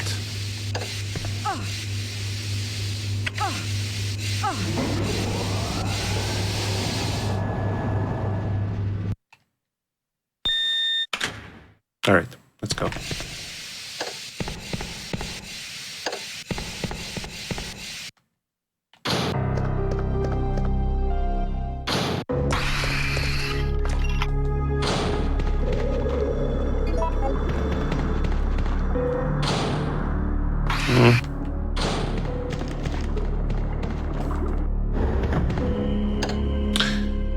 All right. Yeah, Acid Nemi, dude. Acid Nemi also can be very much of a troll. Remember last year I did the backup strat? Oh, the hunters.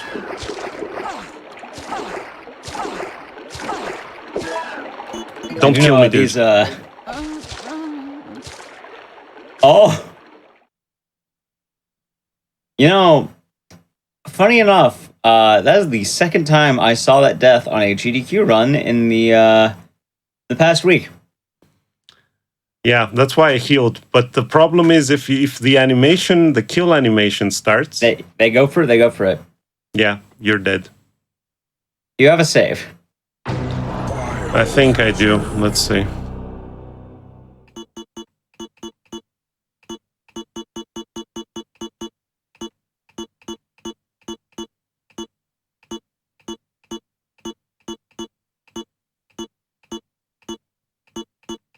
I have a lot of saves.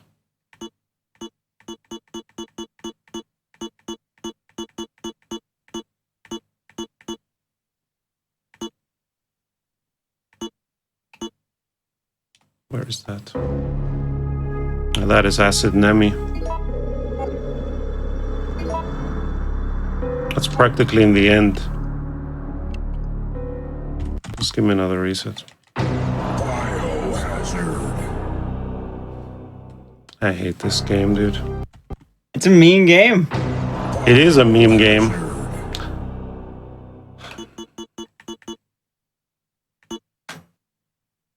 This must be the clock tower.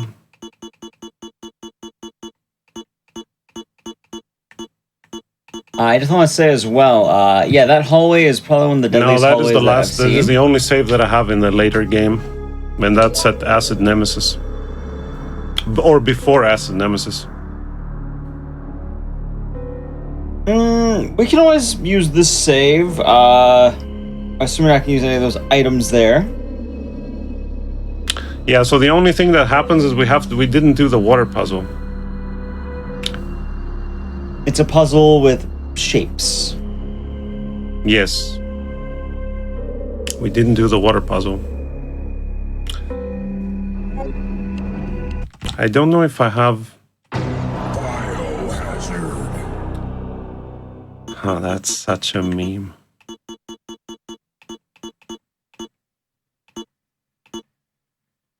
I thought it was going too smooth.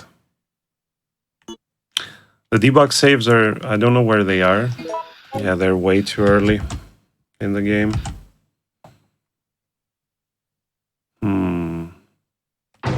Okay, you know what? I'll just load up the Acid Nemesis file and we'll finish the game. That's fair. Because I don't have anything else. I just have stuff that's at the start of the game and in the middle of the game and, you know, around the And should the be Nemesis stated as fight. well, this is a live run. They don't always go according to plan, and having a save around the area does do the job. Yeah, so we'll go for the Acid Nemesis fight. We're late anyway, and we'll finish the game. Let's go. Just ignore their clothes change, and this will be fine. And just remember, That is one of the hardest sections of the game, and we're like probably only a couple of minutes away from here, and that. Yeah, and I lost 20 subs as well because I died. So technically, I lost 20 subs. So Twitch chat gets 20 subs. That is such. You I can always saw, I have chat saw give him. you I a- saw he was going for. I should have healed just a one hit earlier, but they still was. That's a problem. That's a mechanic that aged poorly in this game. The hunters, 2 hunters in this game can actually kill you anytime. It doesn't matter where you are.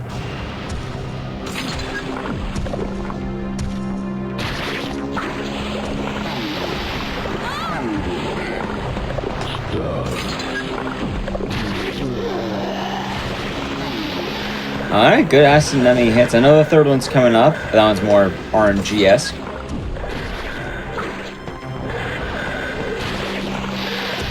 And you know what? We can have a chat cheer for that acid enemy fight. They can spam their favorite cheering-based emotes because that was a good fight. And you know what? Being a trooper and finishing up from the save is still good. Things don't always go exactly according to plan during a marathon, so just being able to even finish it out and it's all good. This was actually the last scary part of the run. These 2 hunters.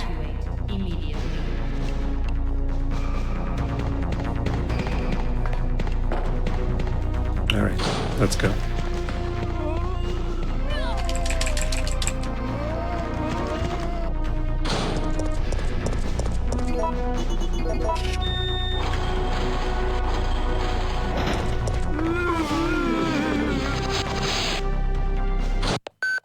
And there's a lot of positive emotes in chat.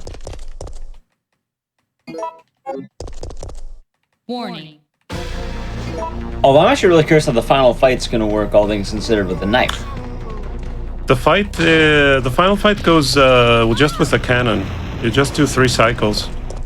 You can technically do 2 cycles, but it's so difficult to pull off. I've done it only 3 times, and 2 were in practice, and 1 was in a dead run. So it's extremely difficult to pull off because you need a specific placement of final nemesis so that you can knife him, but he cannot do damage to you, so that you can save 1 cycle. Because you have to drop him below a certain HP for him to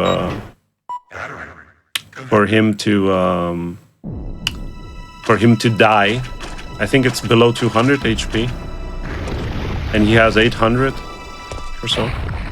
So it's very difficult. So we're going for a 3 cycle now just to finish off.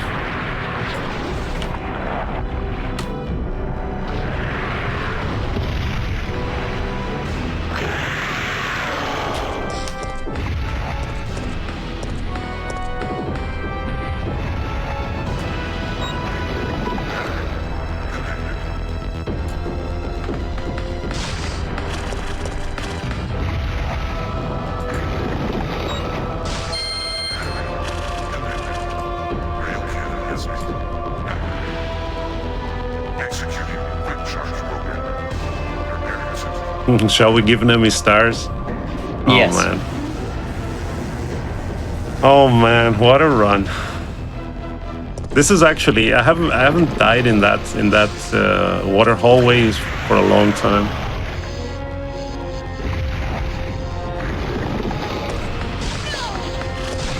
That's fine.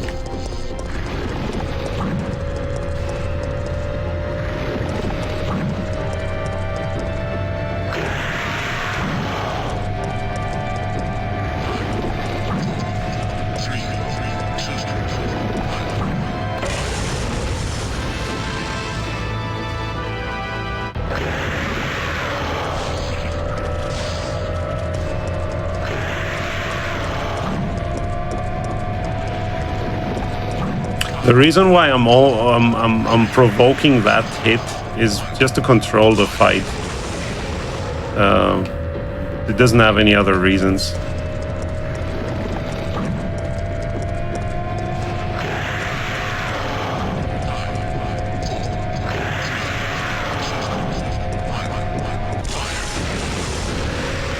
He's dead.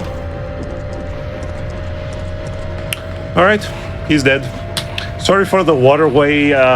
Sorry for the waterway death. That wasn't intentional. I wasn't expecting that. It's all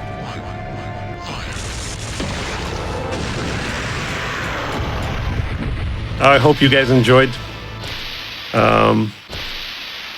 Let's give Nemi stars now, and System overheating.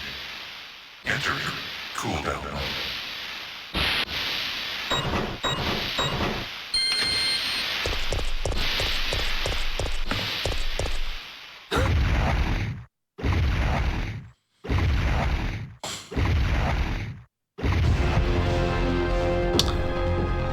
actually kind of funny.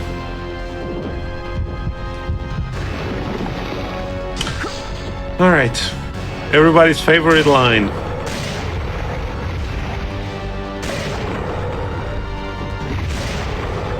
Not exactly a knife-only run now anymore, but doesn't matter. I'll give you stars.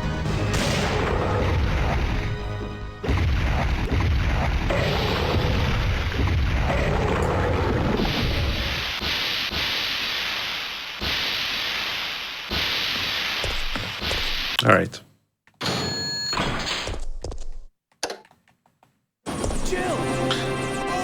All right, time is coming up, but you know, it's not really time. We're done. GG. All right.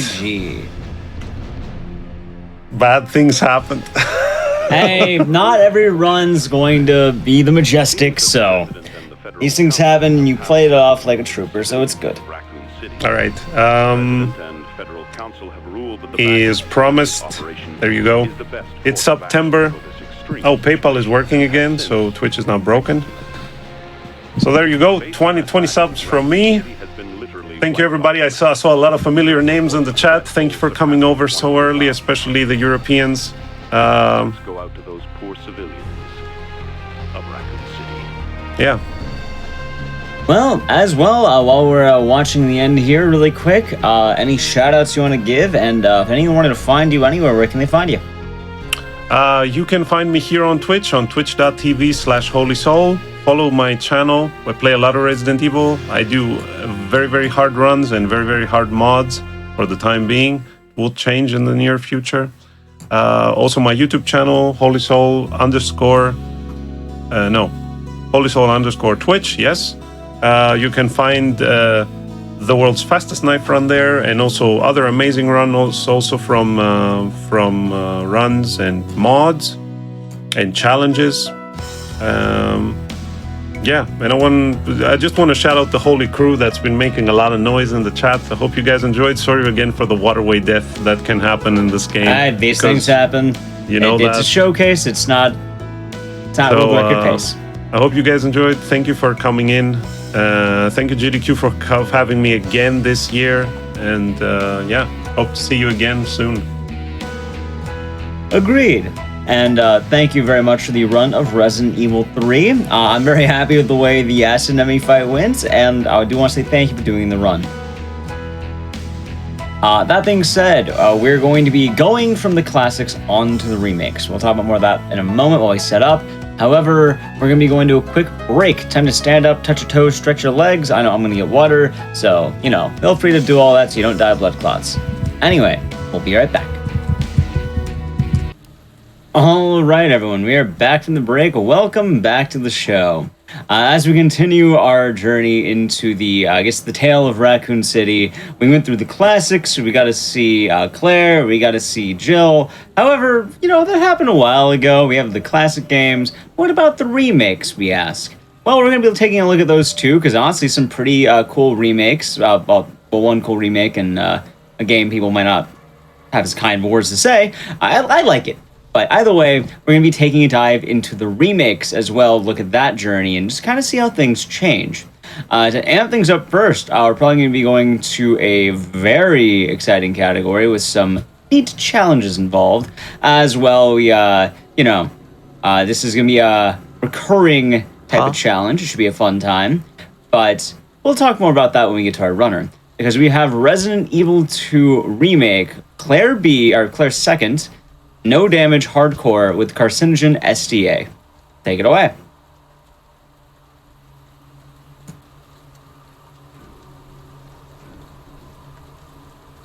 Carson, you all good?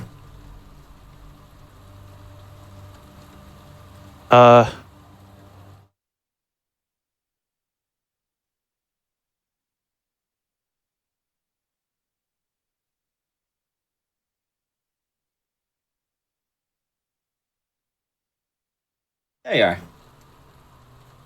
Yeah, hello, we in Yep. there? We should be on you now. We should be good to go. I think we're... Yeah, okay, you're back. You're back. Okay. You're back. Yeah, sorry. My Discord was lagging. I'm not sure if it's not sure if what I'm trying to do is actually like breaking my internet right now or like what. Well, I do also want to But, mention a few things to start. For one, in the event of any technical difficulties, Carsey is currently in a location that is being affected by the current hurricane, so hopefully you'll be safe. As always, I do always want to mention just for our runners, if anything Okay, bad... I actually have to kill this virtual Don't worry camera. about it. I can't. But for any of our runners, if there is Yeah, a technical hello? difficulty, there's not going to be a huge problem. And hey, how's it going, Carsey?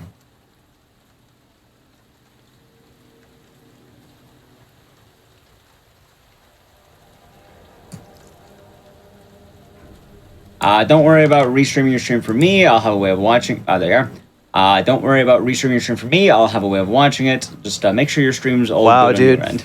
My internet is Don't worry. my internet is something I else can right watch now. on my own end. Don't worry about me. Let's just talk about the actual run for a second for the what we're doing here. I have a way of watching it. But first off, I was telling everyone you are currently in an area that is being affected with possible outages. So if the event anything happens, we can always reschedule this run. But two, Right. and more Yeah, yeah. importantly, you're going to be doing Claire's second hardcore no damage, correct? Yeah, that's correct. So this is going to be a no damage attempt of Claire's second hardcore in Resident Evil 2 Remake. It's the PC version of the game.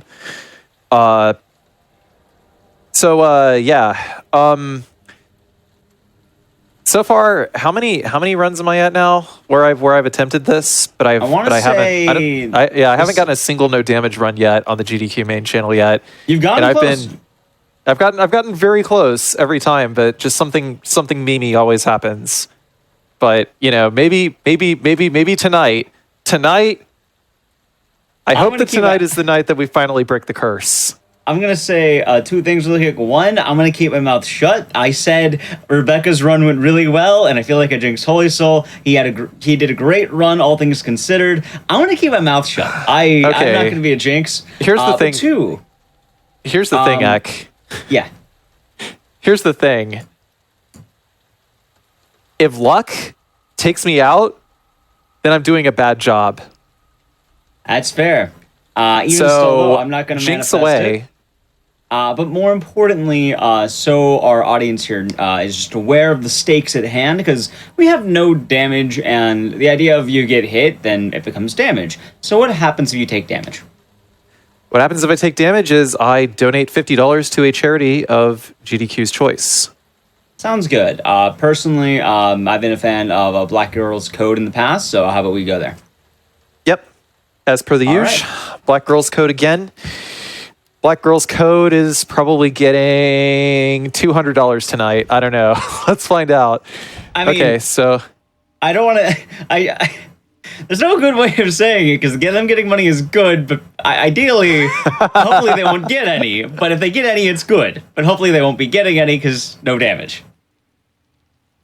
okay, You know? okay. How about this? If I take 0 hits, I'll donate $50 anyway. You could just you're all good. It's a stake. If you get 0 is perfectly fine. They have the shout out there at the very least. Fair enough. All right. Well, Yeah. anyway, I'm ready. I'm ready when you guys are.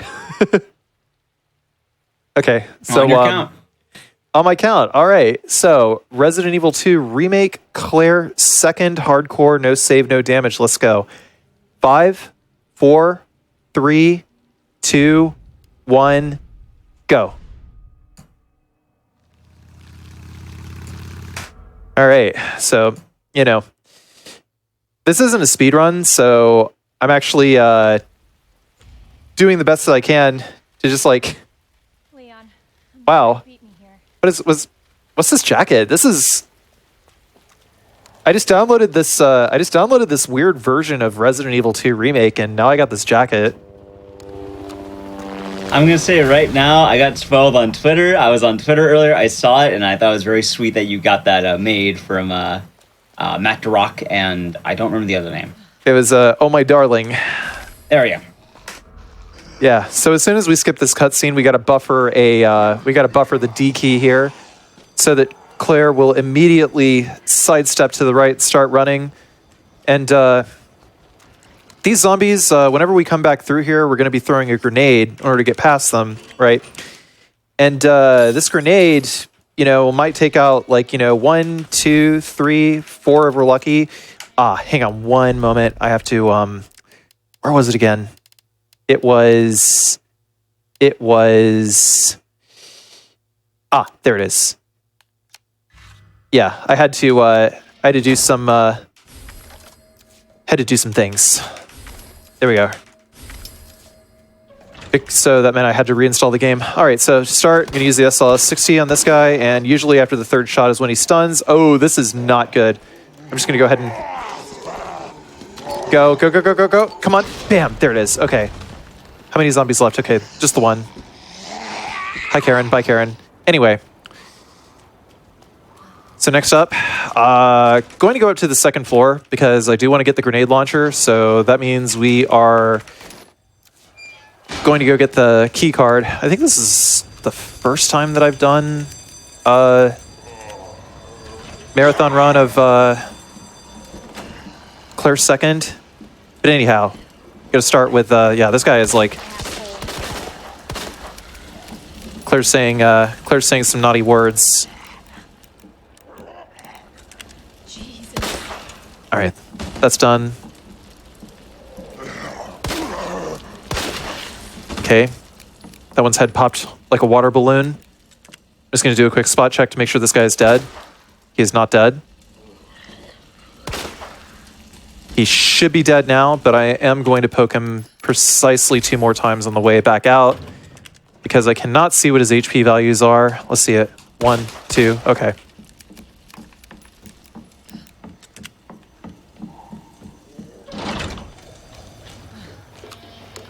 And right here, doing the right clicking on the stairs. Claire does an extra little push on the stairs every time she starts the animation of like her running down the stairs animation. So chaining those together actually makes you move a little bit faster down the stairs. Take the flame rounds right here. Go ahead and get rid of that. Optimal menuing, by the way. Run in here. Pick this up. Also pick this up. And this. And that. I'm going to drop off the high-grade gunpowder submachine gun bullets because we are picking up the submachine gun for this run. Did I already get the knife? I did not. I'm actually not supposed to have the knife in my inventory right now. I was actually supposed to grab that first, so we're making one more trip back to the box. Because this is 100% a speed run.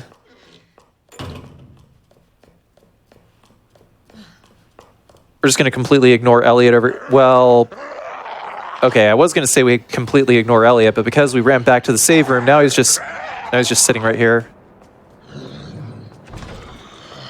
He's just chilling? Yeah, just gelling like Magellan right there. There was actually no reason for me to pick up this board over here.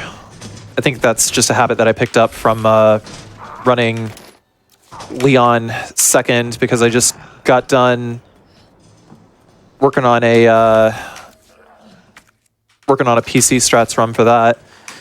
I combine that. Now we got acid rounds right here. Use the fuse. And then in the hallway, Got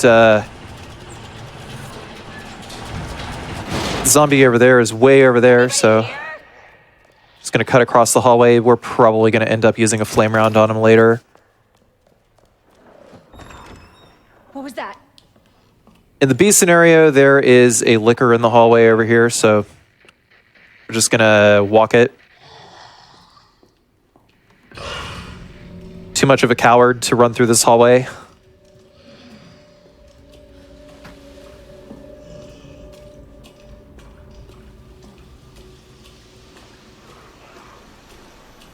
Okay, there we are. Out of range. Can't hear us anymore.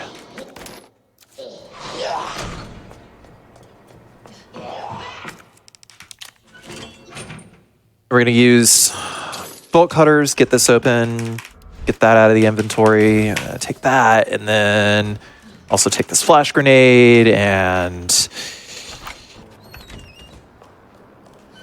going to do some focus shots on this guy here.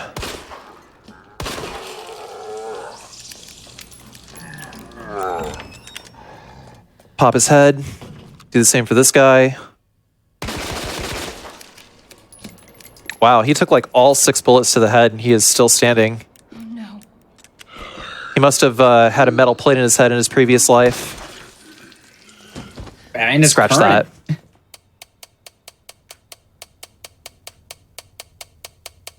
$9.15.7 in order to get this extra side pack here.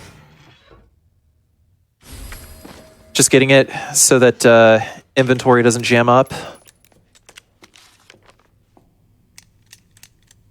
But just as important, we need to open the desk over here.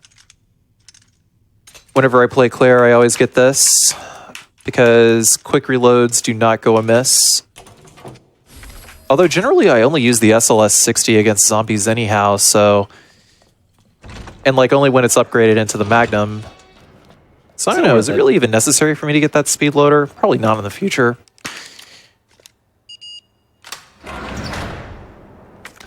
I know I have a few questions I want to ask, and I'm even mentioning this now because you're in the weapons locker, and I don't think anything bad can happen in the weapons locker. I'll try to find opportune times, and I'll just have a few kind of prepped up for later. Just keep that in mind. Okay. Wait, I'm sorry, that one more time? Oh, I'm just going to ask questions at a later point in time when things are safer. Oh, yeah, yeah. Well, I mean, you can really ask questions anytime, unless I call like serious time. Should I? Yeah, you know what? I'll just use the rest of this ammo. That seems like a good idea. At least that way I've got like an extra flame round for like buffer just in case. Okay.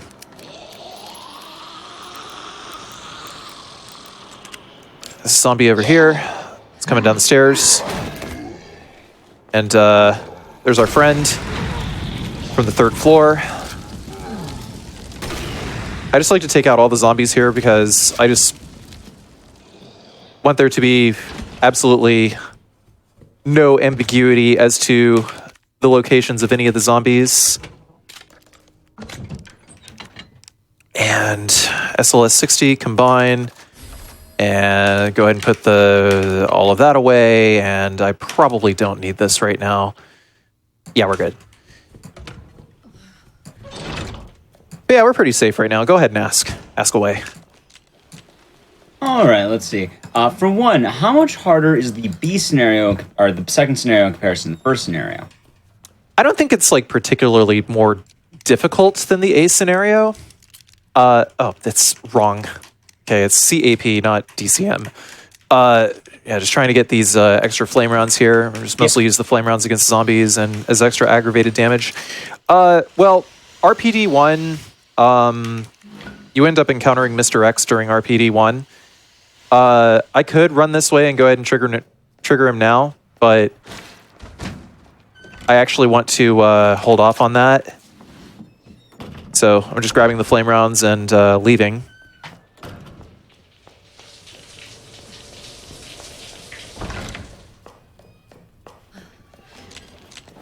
But I would say like the second half of the B scenario is actually really easy. But like the first half is like kind of just takes a while. Just specifically, I mean, like in this particular in this particular run, this particular route, you know, dealing with Mr. X kind of early is a bit of an obstacle to route around, but proper no damage run that is routed for full safety. Generally going to be routed so that we deal with Mr. X absolute last once we have set up the rest of our PD. That zombie that I just burned was producer of Devil May Cry 5. That was Matt Walker.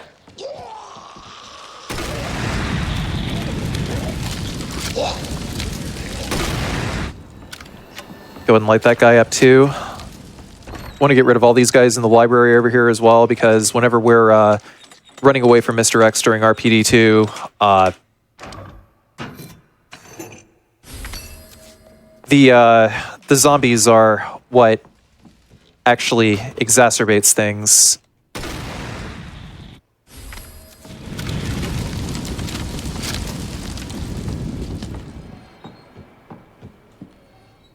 The thing about Mr. X is whenever there's no enemies in the RPD, Mr. X is like not that big of a deal. But when there actually are enemies that you have to take care of, in addition to running away from Mr. X, then Mr. X actually becomes a serious problem.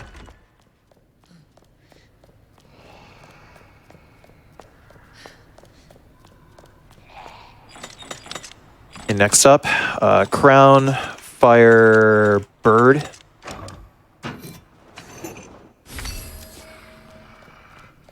Anyone knows what headphones he's using? I'm using Audio-Technica BPHS 1s. They are the same headphones that GDQ uses on the main stage. They're nice.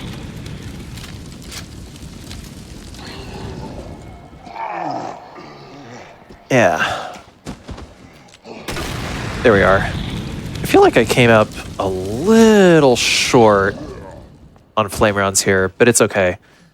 So those guys are all gone. I don't have to worry about them during RPD2. Yeah, that's right. I decapitated both of these guys, so I don't have to deal with them as well. A liquor is going to bash out from the ceiling, and what we do for this is we go ahead and combine this and take the scepter, and then when he bashes in, what we do is we just walk around him. If I remember correctly, I think the scepter gives you one of the optional items, right? Yes. The scepter gives you the submachine gun for Claire. I'm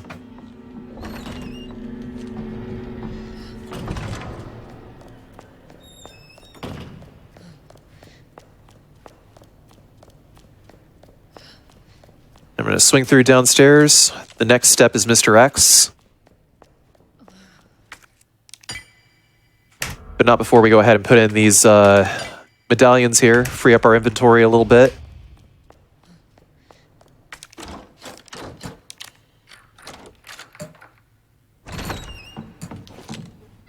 Yeah, this zombie over here, he actually wakes up if you go down those stairs after you use the spade key here, which is why I killed him earlier, because Claire has to run this way during RPD2, and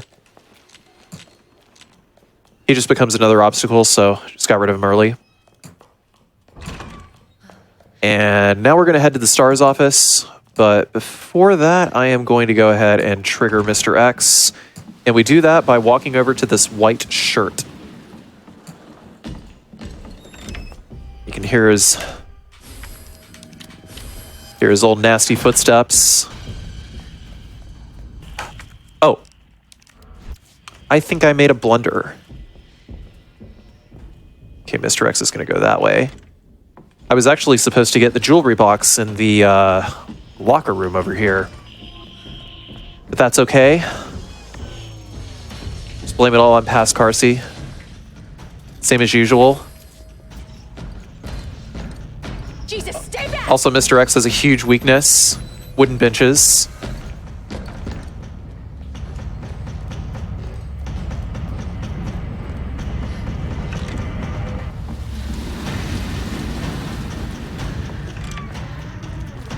Mr. X was probably not very good at playing tag growing up.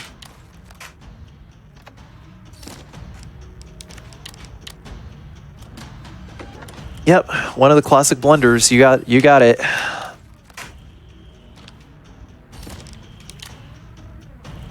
Go ahead and use this USB key over here. Take it back.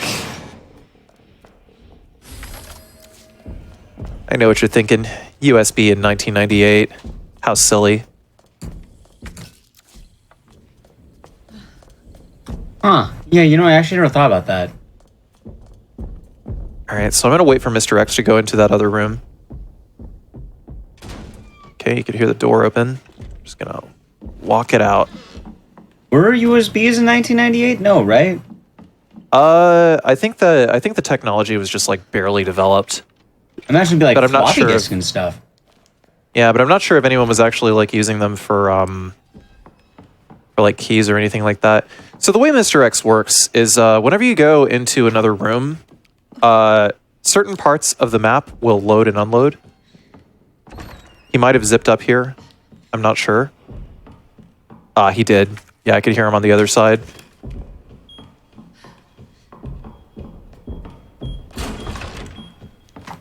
You know, So we got to exit and re-enter here. And if we exit and re-enter, then that shelf does not drop. It's actually better that we are in here instead of in the library, because we'll just wait for Mr. X to come in here, and then we can just leave. It's Ram, Harp, Bird in order to get this medal.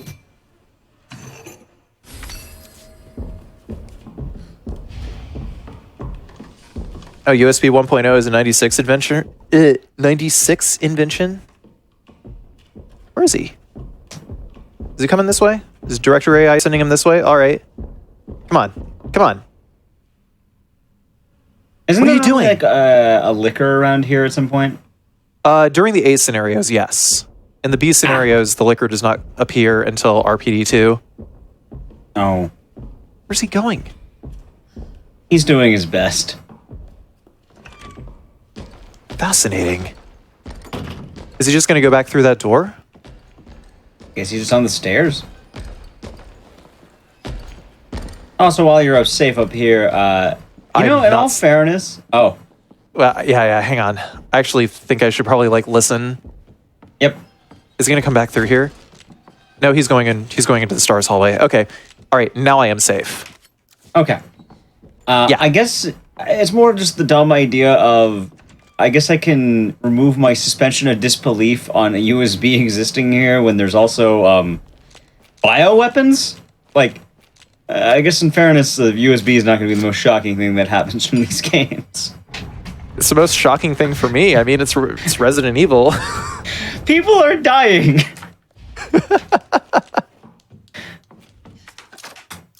You're not wrong. You're not wrong. Right. So, just because, you know, this is a speedrun variety show here on twitch.television, I actually am going to be using precisely one speedrun trick. My frame rate is locked to a maximum of 120 frames per second. And the higher your frame rate, the more hits the knife does. So, yeah, you guys know what's coming up. Just going to melt the boss. For that, we're going to put this badge in. And then we're going to take this silencer over here. I'm just carrying the submachine gun as backup in case, for whatever reason, the knife fails to kill him. I'm pretty sure it will not fail to kill him. Hello? Hello? 1,000 degree knife. You're not wrong. You're not wrong, actually. You know how many durability points the knife has, funny enough? 1,000. That's accurate then. Yeah, 1,000 degree knife. Okay, so to start, I like to swipe horizontal here to start. And then, as he bends over, it's better to have the knife just like arc upward into him. And then we'll go ahead and get grabbed here. Use this mostly used knife over here as a counter because it does 0 damage to counter him there. Or rather, we take 0 damage in order to counter him there. Did I grab that grenade earlier? I did. Okay, so to double check. Right. So that's done. This way. Quick and easy. Though realistically, I probably could have done just as well with some acid rounds and submachine gun, because I am going to end this run with way, way more than enough ammo. Umbrella. By the way, shoutouts to Matt DeRock and Oh My Darling VT I don't get to see her much. for making this little texture mod over here. So, where's your dad? He's gone. Wow. Over there.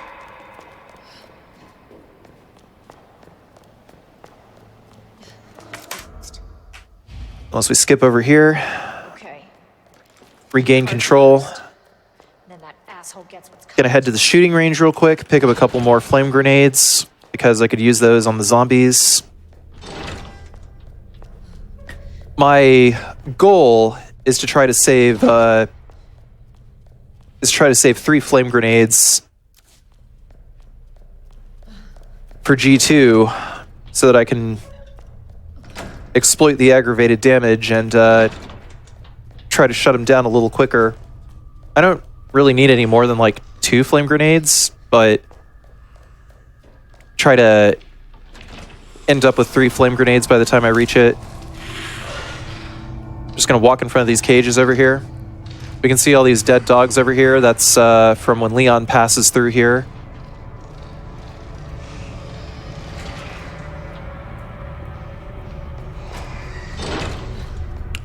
Wow, that liquor's got like super hearing. There's also some, also a flash grenade in here too, because you can never be too careful.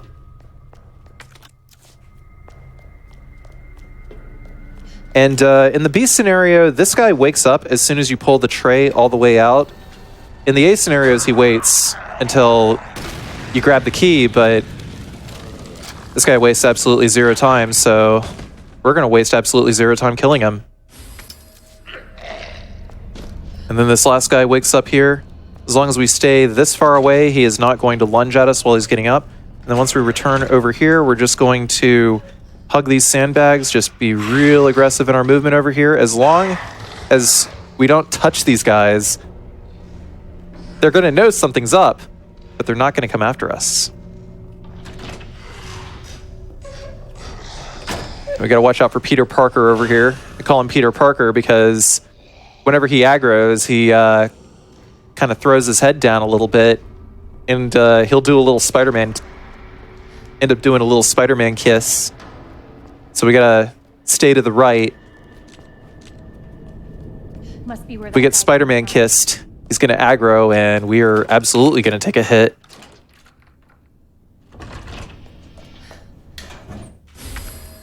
Shoulder stock, do I need that right now? Probably not. But I will combine this. That's good. And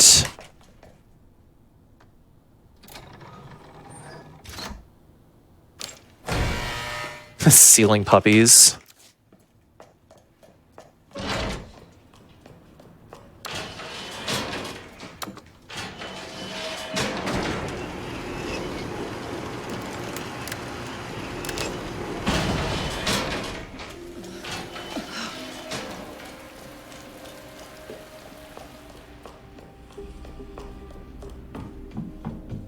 And then, what am I missing? Okay, so start by going to the box over here, put that away, put that away, put that away, put that away, put that away, put that away, put that away. Actually, we will take this with us. And I'll pick up those machine gun bullets on the way back.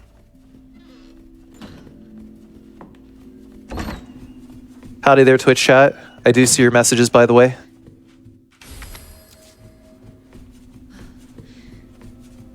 trying to concentrate on this run over here.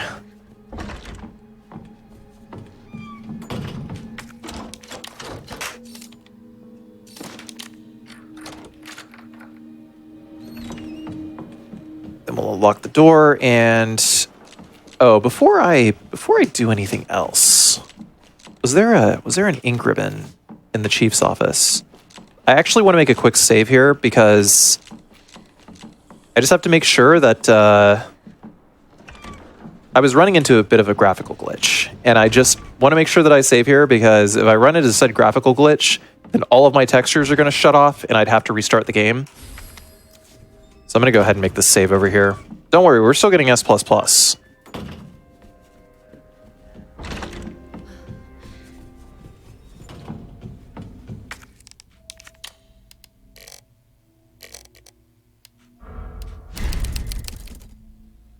All right, the moment of truth. Let me find out that everything's about to disappear because I set the graphics back to DX11 after reinstalling this version of the game. Let's see it.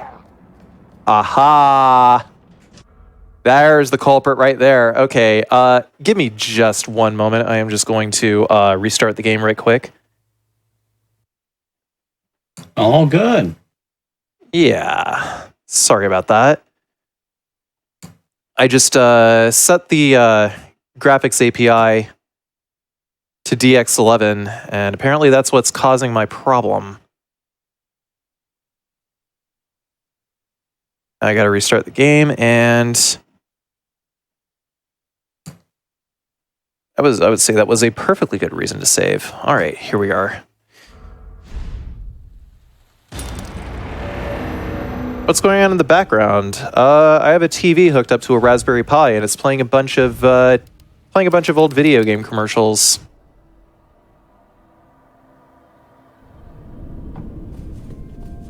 It's aesthetic, bro.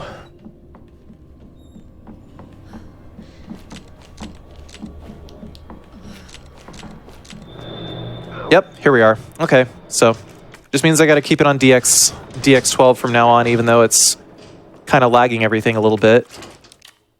I'm gonna go ahead and unlock this because it'll allow us to throw away the key a little early. Get an extra defense item. Yeah, Matt, that was the culprit. A little right-clicky on the stairs here. Yeah, right-click, right-click, right-click. 2 zombies in here. I'm gonna take the flame rounds here. And while this guy is slowly burning to death, we'll take the gold cog. And I'm gonna look for his friend. There we go. Oh, interesting. I didn't realize that touching the door would cancel your reload. Take that, and then take that, and I want to keep the white gunpowder there with me because I want to start mixing up some acid rounds.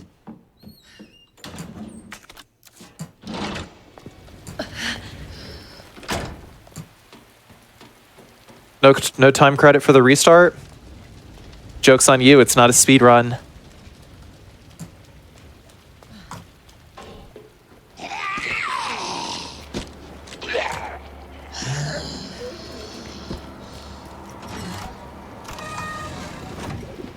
And then we're gonna hit the spacebar over here to get around this one.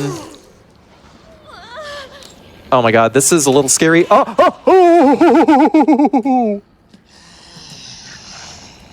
That could have been a disaster. Close one. I think I maybe should have waited a little longer for her to like go away from the stairs before I use that defense item. If it works, it works. Yeah.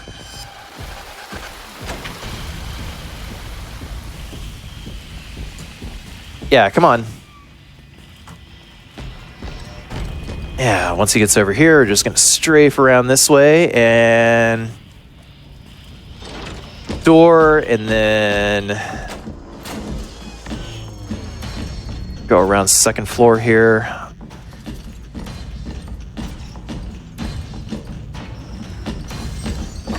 See, this is why we got rid of all the zombies. This is why we did all that setup in RPD1.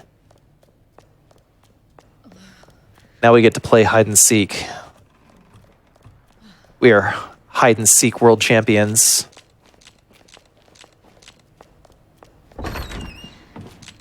Calculated. Thanks for giving me the benefit of the doubt.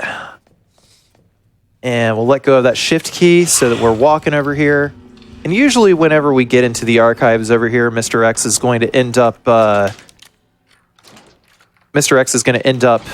zipping, you know. It's like once areas of the map, I think I started explaining that earlier, but then I just kind of didn't. So yeah, parts of the map unload. Ah, there he is. Parts of the map unload, and then Mr. X zips over in such a way, and he is fully aggroed onto you. So we're just going to go this way, try to give him... Oh, dang, he's turning in place. This is a little scary, but it's all right. Ah!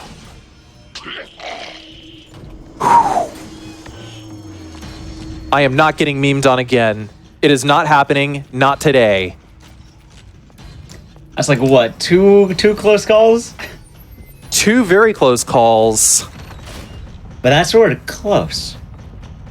2 close calls in 2 minutes. Impressive. And then I'm just going to push this to the right once. Mr. X is probably going to bash into the door because he feels really close. Feels really close, and it's pretty scary. Yeah. Alrighty. So we got two zombies over here, and we're gonna nuke them both. Fortunately, Mr. X takes a really, really long time to climb the ladder. Come on now. Ah, where? Ah, do not lunge. Don't do it. Don't do it. Thank you. I had to wait for that guy to die, because if you don't wait for him to die, then there is precisely enough time while he was burning to death for him to grab you in the back and bite you.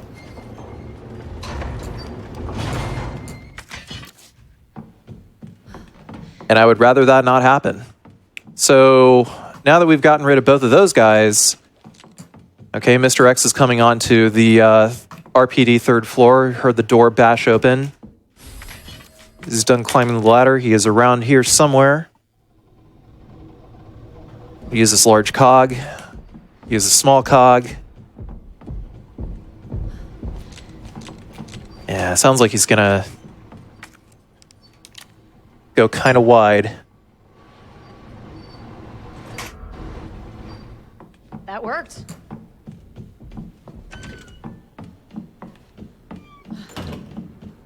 Taka, taka, taka.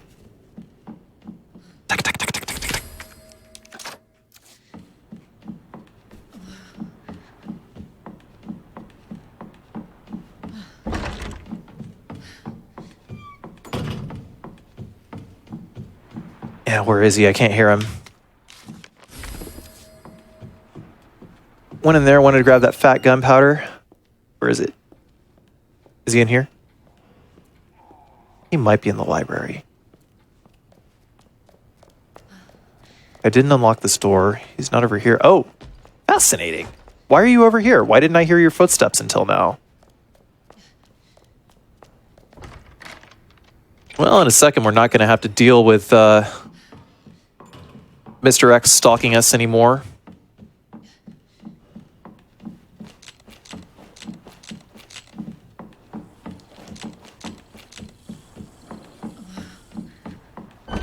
And next up, we're going to go ahead and open the item box here. I'm going to put these away, and I'm going to shift over to acid grenades here for the zombies in the area coming up. Put that away and that away. We'll keep the knife. I want to take the machine gun with me.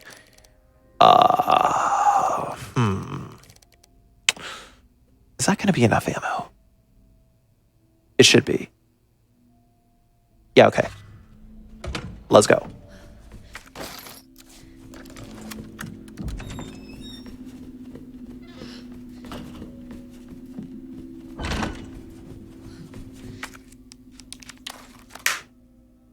Yeah, this is the hidden final difficulty of Resident Evil 2 Remake, and that is GDQ main channel percentage.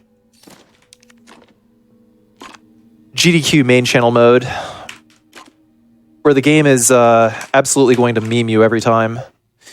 Was it? No. Was that? I'm really bad at this puzzle.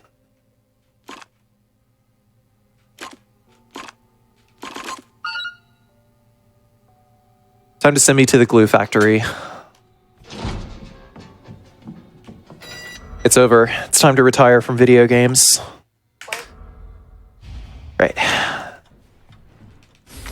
So taking control of Sherry over here, I actually am going to make another save because sometimes the game likes to bug out on Iron's flashlight. Iron's also has a lot more aggressive pathfinding in... that's a triangle. There we go. Irons also has like a lot more aggressive detection on hardcore difficulty. And sometimes it's like I could be perfectly hidden, but there's like a very, very rare chance that Irons will just like see me. And it's like I didn't do anything. What is this?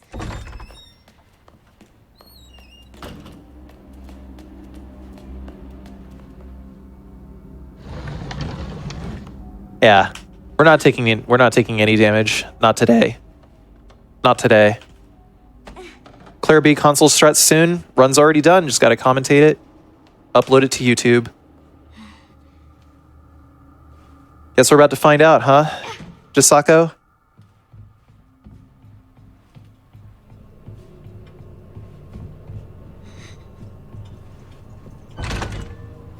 This whole section, there's not really too terribly much to talk about. Must be the door out of here. Besides, just hide. Any questions about the run so far? On myself, and pretty good this time around on a lot of the general understanding. I know we're at a more chill point now with Sherry here, but yeah, I guess you mentioned earlier, but in the B scenario, I guess you said that the late game actually becomes easier. Yeah, the late game becomes significantly easier because you get the signal modulator super early. Yeah, so...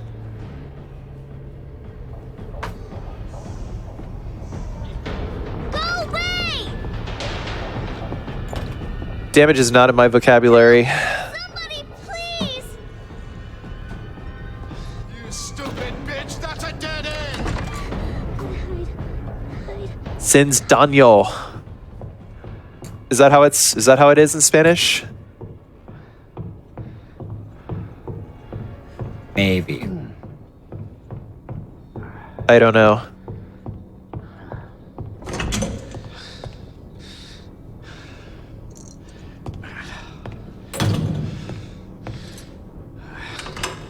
It's all over now! Doors locked! Yeah, so we gotta wait for him to go this way, and hopefully, light doesn't shine on the crack and hit us. Where are you? Show yourself! I know you're in here! The longer it takes me to find you, the worse it's gonna be! There we are. Perfect. Just gotta make sure we square up here because she does turn while we're holding right trigger or the right mouse button. Sin Daniel. Okay, yeah, I thought so. Oh god, oh god. I actually have damage tattooed on my forehead. Somewhere. Oh god. I'm getting caught. Wait. Yar! That was scary. Isn't the damage tattoo on the forehead the Jared Leto Joker? Is it? Yeah, totally is. I remember that. Oh. I know exactly what time it is. It absolutely is. Oh, okay. It took me. I was like, wait a minute. He's got a he's got like a lotus flower tattooed on his cheek too, probably. Some dreads. The only thing I ever watched was the Snyder Cut. I ended up watching it because it was on, and I didn't want to get off on my couch, and I watched all 3 to 4 hours of it. Oh, word? That's like one of the only superhero movies I've watched. And in fairness, it was fun. I just didn't get up. All right, now let go. Let go before I grab it. That way, you know, Sherry isn't like caught in another movement animation. This game has like, I always say that this game has like the worst movement of any like third-person Resident Evil I've played, which is like the main reason why I never got around to learning the speedrun for this game. It's just because I can't dodge zombies with the way the animations work in this game. I don't know how speedrunners do it. I'm coming in, Sherry! A lot of practice. Get over here, you little bitch! Yeah, now that that's done, that's good. No, we're out of one hit kill territory. I don't know. It's like See you again, Claire. the last, like literally every time that I have fallen asleep during that section, I have always regretted it. Just because it's such a snooze fest, but you die in one hit. But it's such a snooze fest, but you die in one hit. Oh, that's what I forgot. Okay, I need to take 2 flash grenades with me. I almost forgot that. It's not the knife that I need. It's not the knife that I need to use it as a defense item against zombies here. It's the flash grenade. So we're actually using 1 flash grenade because the escape animation after using the flash grenade is actually faster than any other defense item. So flash grenades are actually... so I just used a flash grenade to pass like the one zombie at the gate over here. You again?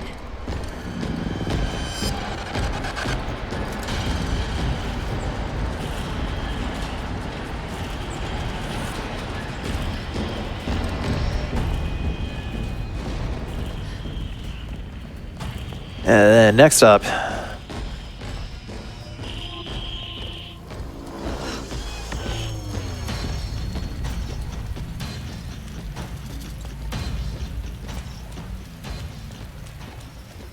Yep, so that guy's going to bust that over, and I'm just going to go ahead and get grabbed, and I am going to use that flashbang, and we're just going to squeeze right on by.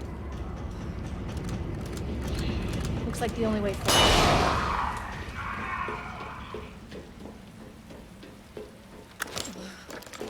Matt, this jacket is good luck.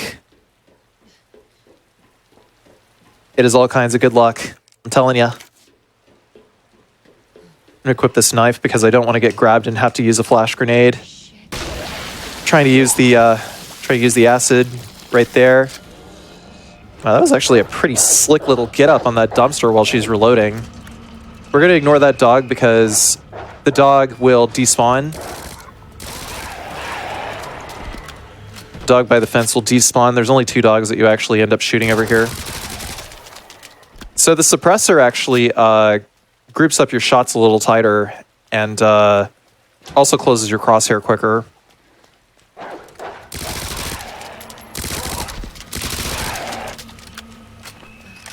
And the submachine gun is basically Claire's straight up DPS stream weapon.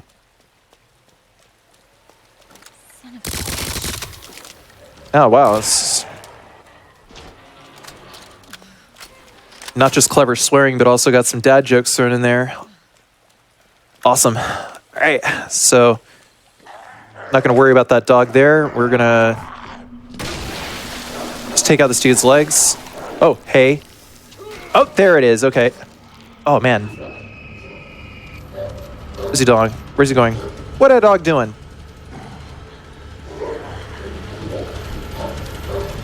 What that dog doing?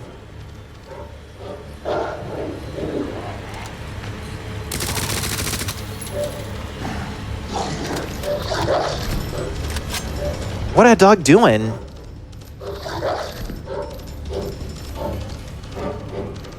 Yeah, he is stuck. I want him to like bark at me or something.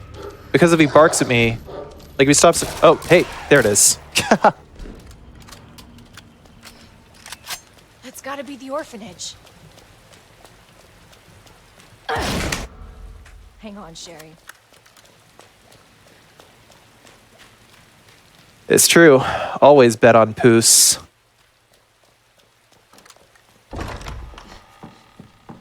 Hello? I have the pendant! Gonna run up to the bathroom over here, grab some extra submachine gun bullets. Sherry, are you here?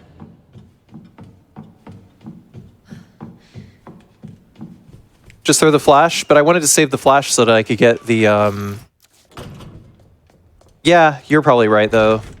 I wanted to save the flash so that I could get the flame round in the sewers.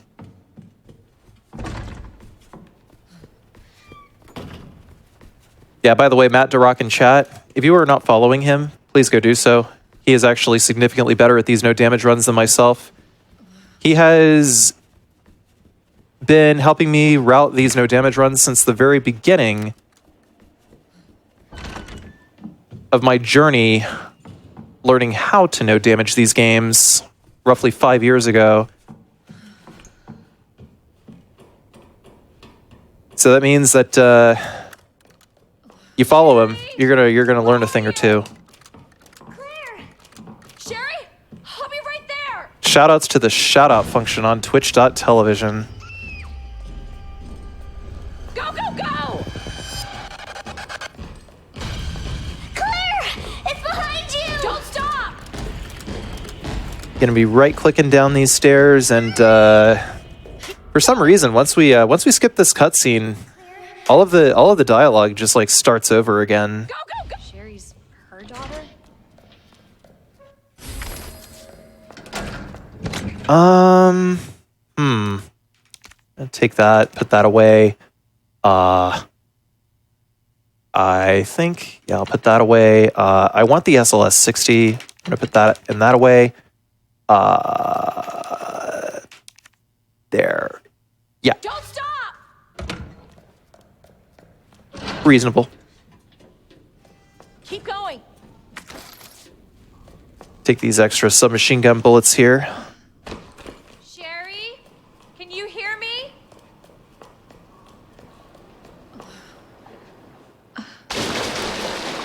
Now I'm gonna smell like shit. Literally.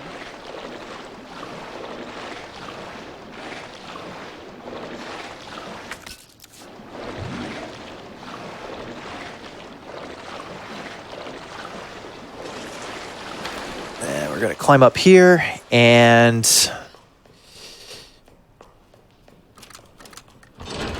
some Cable car. there's some Zambonis in the room up here. You use this opportunity to switch over to flash grenade here. Hold spacebar, hit the number 3 key, and we'll wait for this guy to get up all the way, because if we throw the flash grenade any sooner, the flash grenade proc is not going to affect him. I want this. It's one flash grenade. I know. One flash grenade. What are you going to do with one flash grenade, right? I assure you I have a very, very good reason. Hold on, Sherry. I'll be right there. And we'll put that away, and I actually want that high-grade gunpowder right there. Yeah. Okay.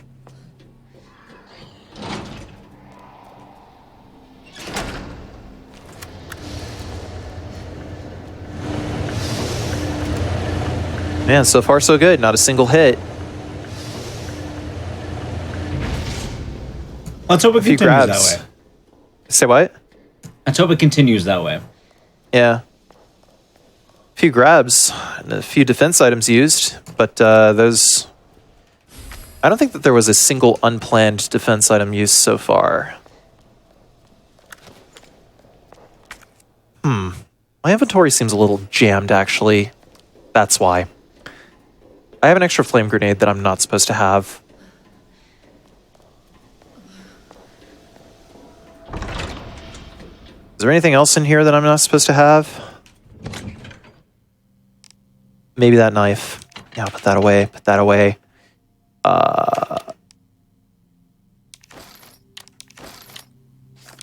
Okay. Yeah, that's what was jamming it up. I didn't realize that I had those 2 gunpowders because I picked up that gunpowder a little early. compared to the last run I did. Besides the G2 fight, flash grenades are more of a luxury than a necessity. Yeah, it sounds about right. I mean, let's see. It was 2, 12, 8. And we'll combine that with this, and now we have a Magnum, and that is going to be our main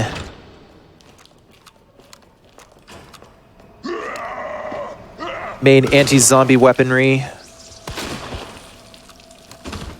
And I'm gonna go. Oh, what am I doing? Yeah, he doesn't wake up yet, but wow, I must really be tired if for some reason I subconsciously thought there was an item there.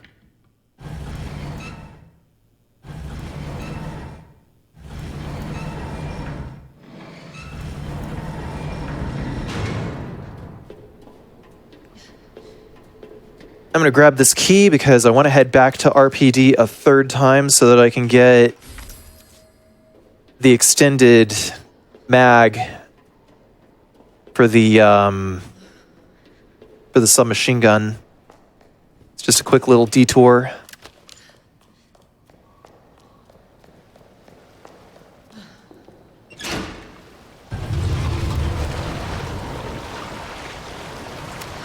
On the way over there, we're going to run into another slidey boy coming out of the pipe over here. Actually, it's our first slidey boy encounter so far. So we got to move perpendicular to where he comes out, because if we do not, then he is going to hit us with stun. And by the time he recovers out of that slidey boy animation, he is going to grab us. I'd rather that not happen. Actually, I think this is probably my favorite part of the game, not gonna lie.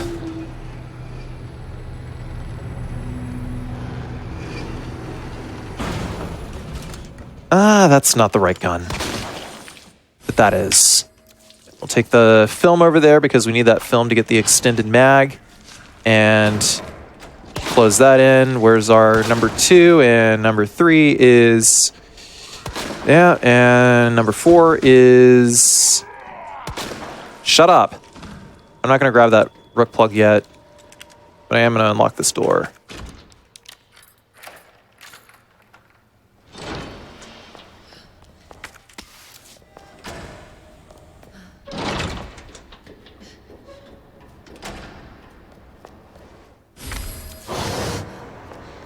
I am going to have to start saving the large gunpowders for the end of the game. Want these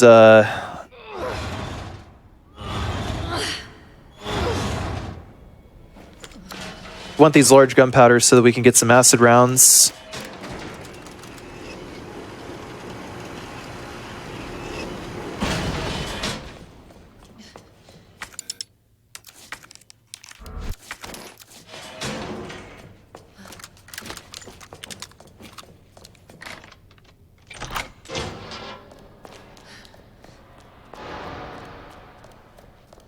There's not really much to talk about as far as RPD 3 is concerned.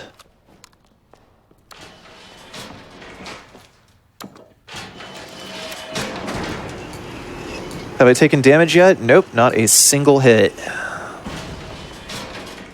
Gotten grabbed a few times, but I used defense items to get out of those, so I have not taken a single point of damage. I'm going to go ahead and actually take these acid rounds and... You know what? I'm not going to do that. I'm not going to do that.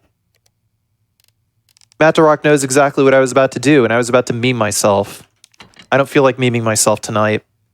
So it's like, while it would be, you know, a little bit quicker and, you know, certainly a little bit more entertaining to kill that liquor that we walked past earlier when we were using the heart key while Mr. X was chasing us, I don't feel like having him just like accidentally lick me and, you know, just like lose the run over something dumb like that. So we are going to take the 100% safe route where there are absolutely no enemies to be found. That's a smart move. Yep, that is how we do. That is how we do in these neck of the woods. I ain't playing Resident Evil 2 Remake, by the way. Playing Metal Gear Solid tonight. Oh, of course. I'm sorry. I guess there was like some kind of pretext that this was a horror game show, but we were doing no such thing. After developing that film roll, now we can run into the STARS office and combine the get the extended mag for the submachine gun. What's on the TV behind me? Old video game commercials.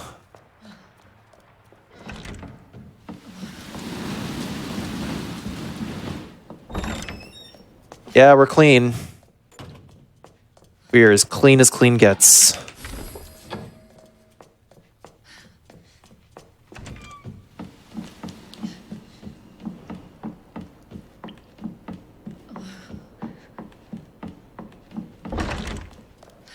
Yeah, I just had to go in there and get the extended mag, and that was literally the whole reason we came to RPD a third time.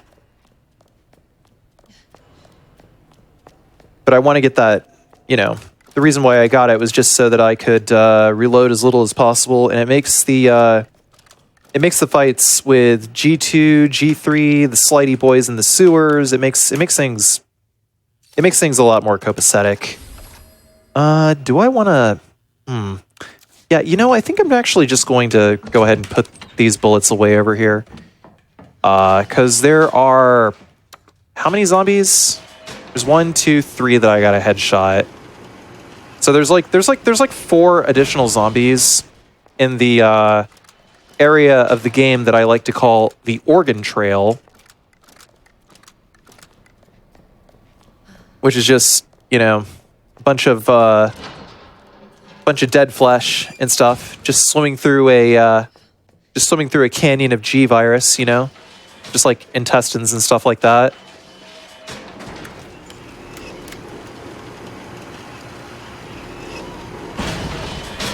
Places the magic school bus would never dream of going.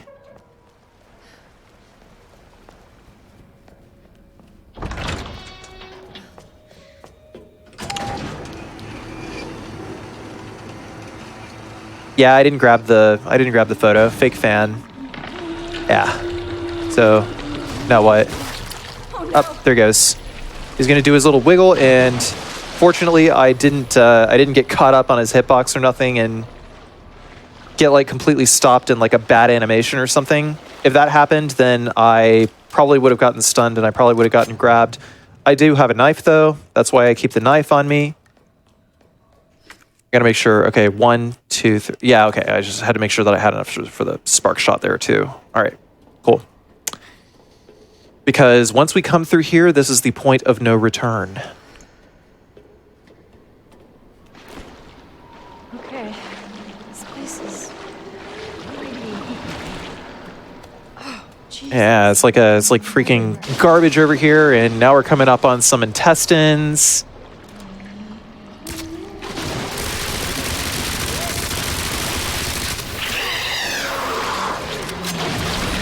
That gets rid of him real quickly.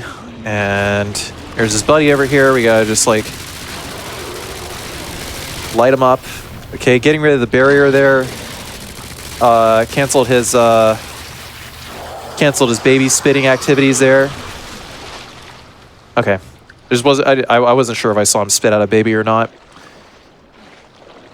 Like a little G embryo. And once that's done, that's good. Okay. I've still got a knife there. We're safe. And once this guy starts sliding out, this guy gets up all the way, and then we're just gonna shoot him in the head. And then there's, yeah, we can just completely ignore that slidey boy coming out the pipe there, because if we run into him again, he's gonna ride the lightning.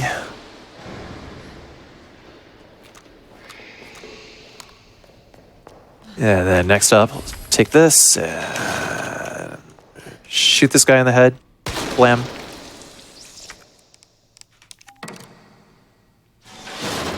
I believe in the perfect smooth run too. It could happen. This could be it. I just have to not get memed.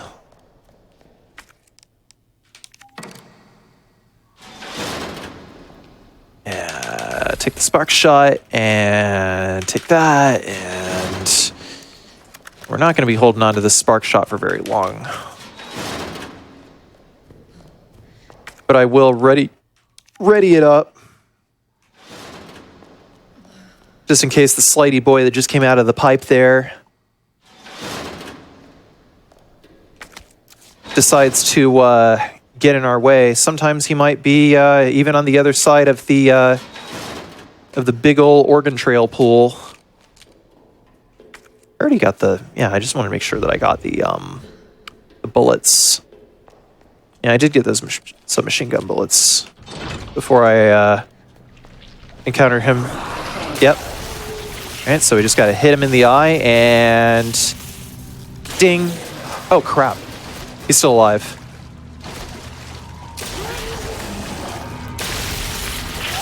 Okay, there. It's very rare that I ding these guys and the lightning doesn't strike the eye directly. It's okay though. It's okay because I'm gonna get like a recharge. Gonna get more spark shot needles. Got to run over here. This dude is gonna do a football tackle. We're just gonna run backwards.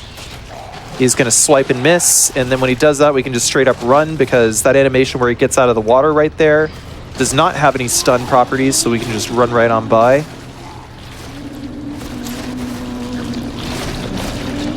And boom, and then...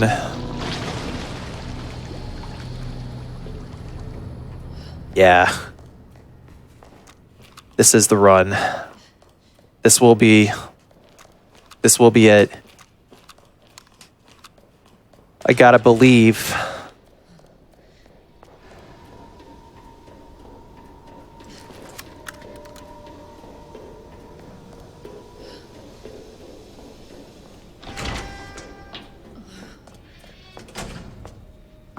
Yeah, I'll put that away, and I don't really think I need that for the rest of the game, do I? I definitely want to max out on submachine gun bullets there. And I gotta take the this and the that, and I will also take the this and the these.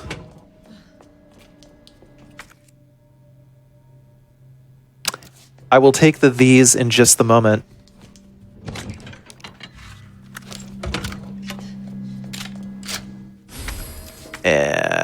Is Queen, Bishop, King, right? Yeah, Queen, Bishop, King, and then it is Knight, Rook.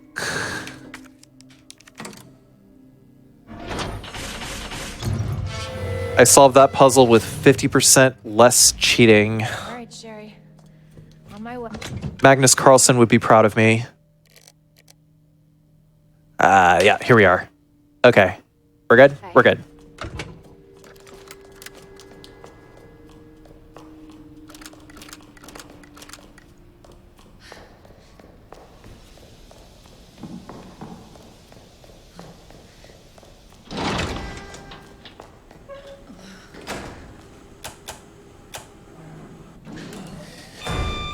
So, I'm going to start this.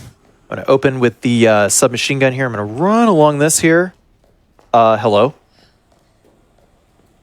Billy B. Thank you. And we're going to sit under this fan over here.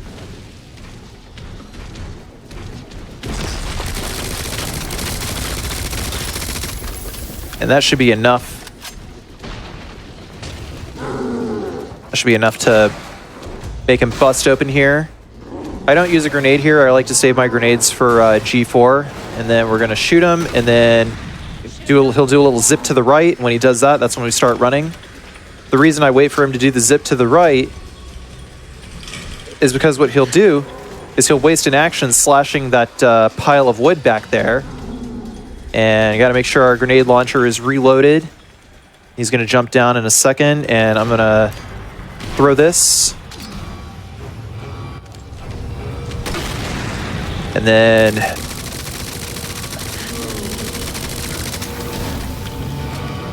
pretty good.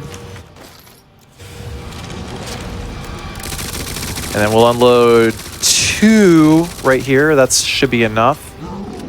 And then we'll equip the grenade launcher, throw that, and then... Oh, God. I got stunned. Whew. Okay, that was good. That was way too close when I did that. Because, like, whenever you use the flash grenade, he's not going to take any hit stun from anything else. So we only have a limited amount of time in order to throw that grenade into his face and DPS him onto his knees. I'm so sorry, Sherry. I'm saying the G fights are terrifying. Forever. They actually kind of are. They actually kind of are, not going to lie. You don't actually need to use... Yeah, you don't actually even really need to use the flame grenade there either. I just do it. It's just insurance. The lab's not far. Helps. Just make sure that he's the correct HP. Although by the time you drop him down to a second knee, he's going to be under 12,000 HP.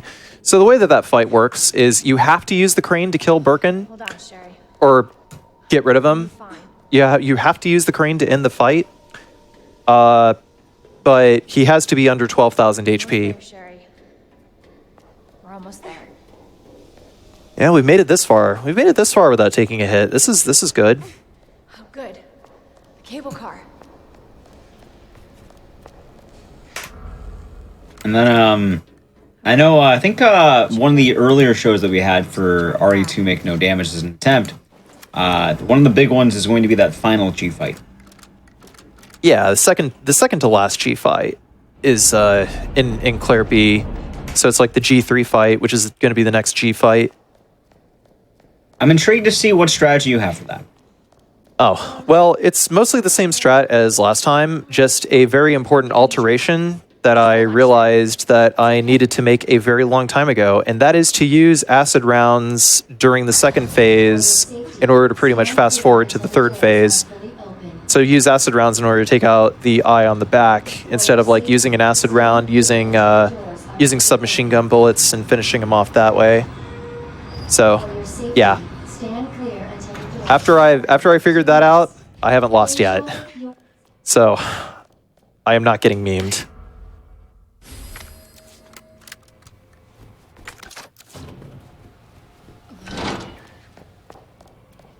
No mames, no memes. I'm gonna go ahead and remove the stock here. Actually, put that away, and I actually will hold on to these. I think that seems like a good idea. I take the spark shot here too. Anything else? No.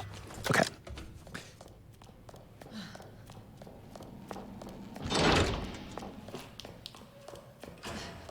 Yeah, that's true. The redder that G2's eye gets, like once his eye is just completely bloodshot, that means that the crane is gonna hit him and kill him. I'm gonna take these needle cartridges here. My pinky's getting a little sweaty. I don't like that. And running towards him if he jumps right. My goal is to make sure that he just like doesn't jump at all whatsoever. You gotta find a moment in the run where you could pause it, get like a towel, and just like wipe it down. Maybe. I don't keep any towels next to my keyboard. Ooh, do I wanna... What did I just drop? Alright, where is he? There you are. Hey, buddy. Ding.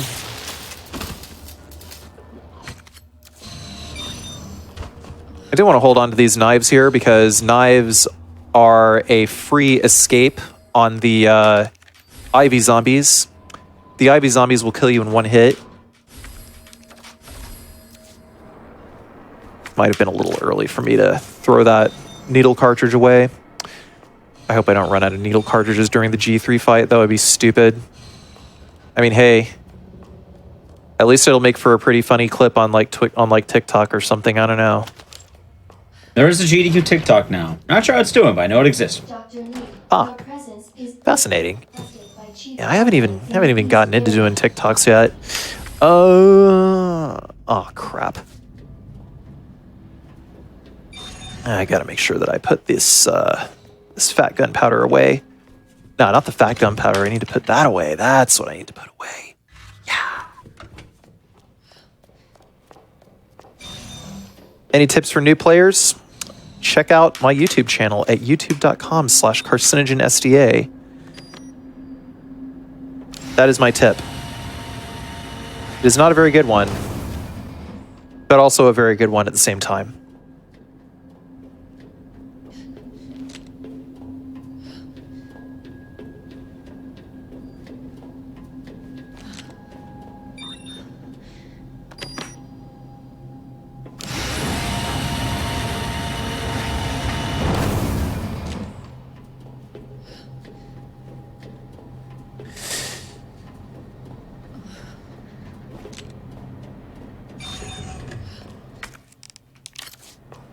I want to start with the, actually, I think it might be a better idea for me to like put that away and that away. Because, yeah, this is okay. This is okay. So in the B scenario, we get the signal modulator early, which means we skip quite a lot of this section here. I'll go ahead and combine this fat gunpowder. And the code here is 5831. And it is 2048.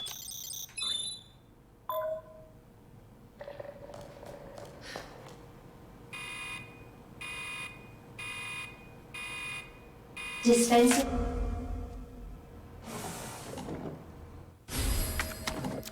And what is that? Right. I don't need that yet. I don't need that. He's over there. We're going to go in here, and the solution to this is blue, red, green, blue, red, green, blue, red, green.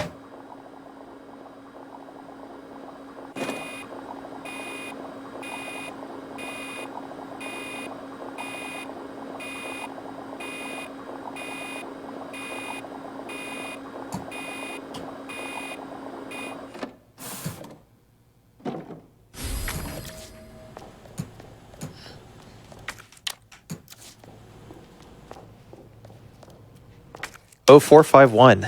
Good number.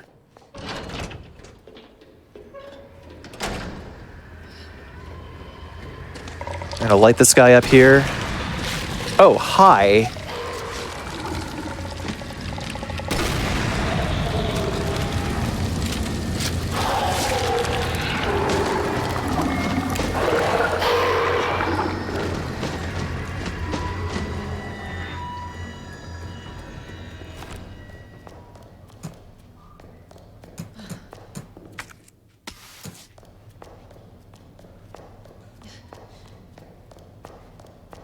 Oh, 131, 0513. You missed.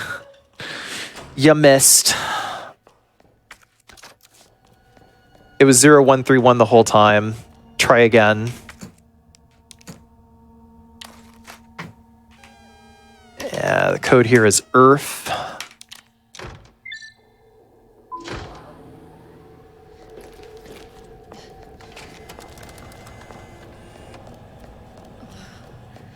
Then we're going to run in here because there's a lot of extra goodies here. We're going to combine that, get some more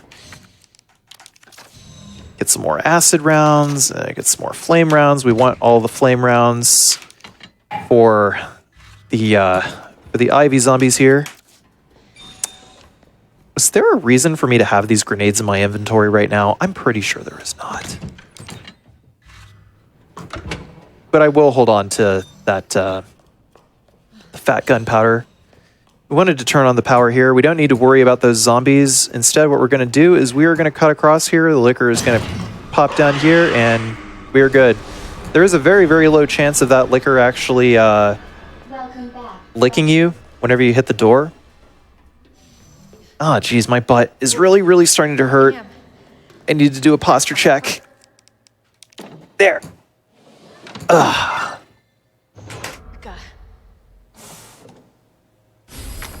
Also, a weird coincidence. For some reason, during both of the Resident Evil 2 runs, Hagar from, well, I guess fighting games and Final Fight got brought up as a Final Fight. Yeah, it is Final Fight. During both RE2 runs, I'm reading comments about Hagar because the Hagar assist. I'm like, it's weird that it happened twice. But it's Hagar fun. assist. Yeah, if you know Ultimate vs. Capcom 3, he has the double lariat.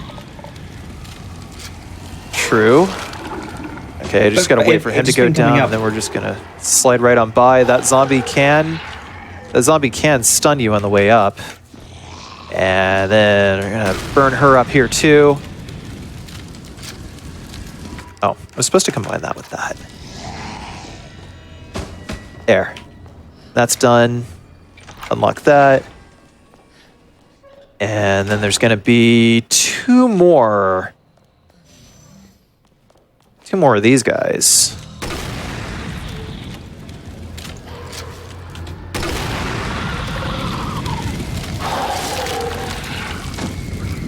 For anyone who may be coming in right now, maybe you missed part of the run.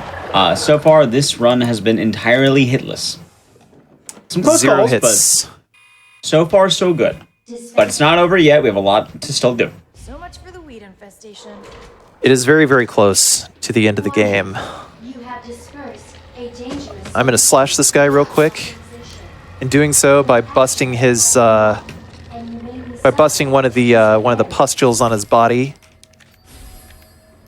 it'll actually prevent him from getting up. Oh, but this guy, yeah, he's already been set on fire. He is gonna burn now.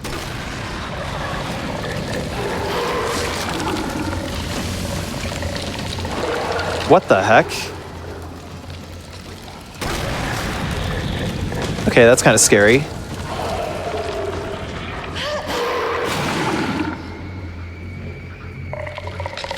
That's fine. We ended at exactly 0. We have 2 knives, so this is not going to be a problem. Yeah, watch out for him, though. I am so happy that these guys do not lunge twice.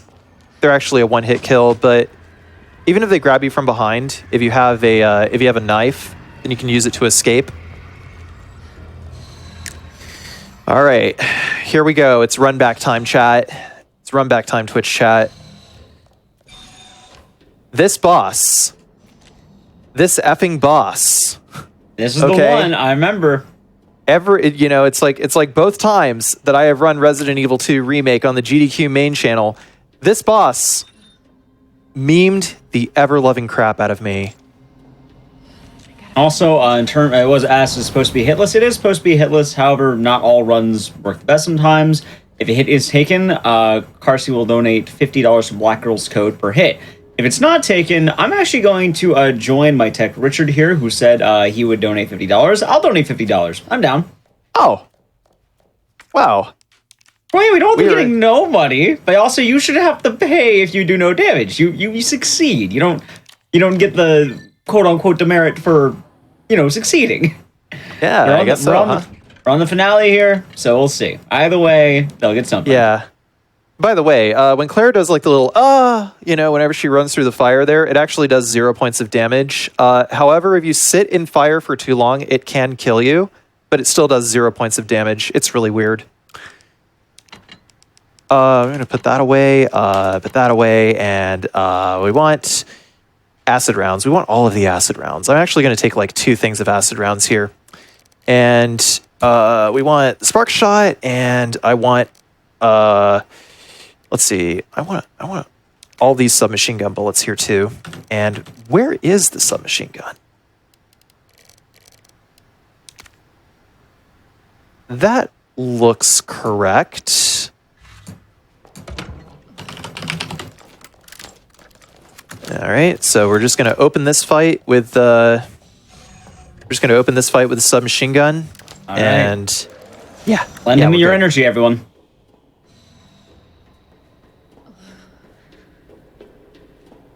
I can only raise one hand. I can only raise one hand. The other hand is playing the video Yep. game. Yep. Give me your energy, chat.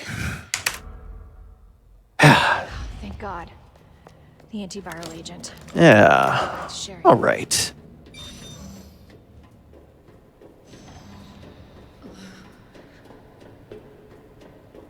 So, start with the leg eye, the back eye, and then wait for him to turn around, and then boom, and then we'll zap that, and then he is going to that, and then we're gonna equip that, and we're gonna do that. And then we're gonna reload the grenade launcher. No, you don't. You're not jumping over me. I'm not doing this. Okay, that's good. He's gonna come this way.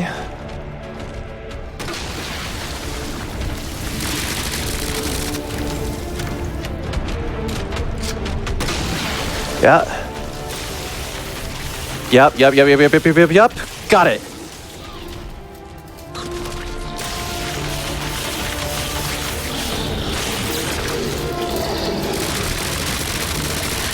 This fight, it's over.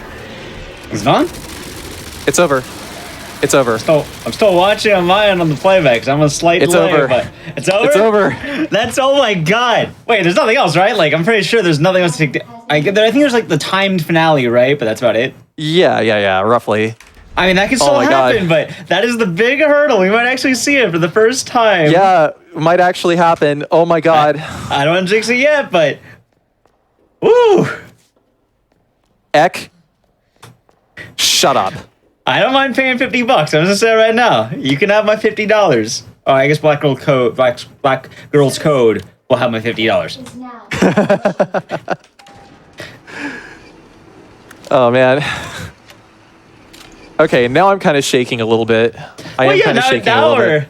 We beat the previous best last time we had this far. We did take a damage on that G fight. However, we have the final timer left. I'm gonna shut up now, but No, still no. lend the energy. Yeah, you can just like not Yeah, shut up. That's cool too. Normal talking. Yeah, exactly. Like I was just watching that fight. I don't say anything until I was like, "Is it done? Is it done?" Yeah, well, we ain't done yet. We ain't done yet. We got final boss, which fortunately is going to be easier than Super Tyrant. Hey, but- wait a minute! Don't you have to also fight the final boss? Yeah, we do got to fight a final boss, but that is I that didn't is even consider that. We yeah, still have another G boss fight. is That's right. literally going to be a non-issue, complete non-issue. What about the first final boss? The first final boss. Yeah, the Oh. one with the Gatling gun and all the eyes. Oh yeah, no, I got that. All right. I'm pretty sure I got it. But that's like the last risky section. There might be a little bit of RNG that could meme me, because the main thing is he's got like this charge attack that is like that is completely undodgeable, and I'm gonna be using grenades on him mostly. But literally nothing can stun him out of that charge attack once it happens. So your positioning needs to be on point when it does.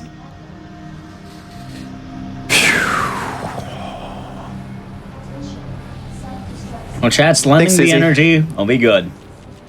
If you have any cat emotes, whether it be the general ones, you have a sub to Carsey, anything like that, spam cat emotes. They bring the luck. Needs more poos in chat. It ain't Catterday yet, but tell you what though, with me every day is Catterday. Are we going to meme? Yeah, we're probably gonna get memed on. Phew. All right.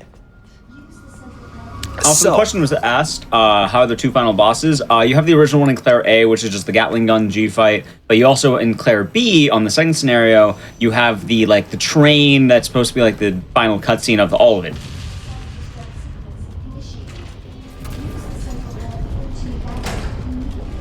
All right. Sherry? What the? Hey, wait a minute. Wait a minute.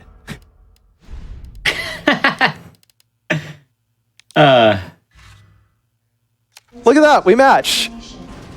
Wait, you can change the outfits during the game? Yeah, you can. That's awesome, I never knew that. Yeah, we team Poos now.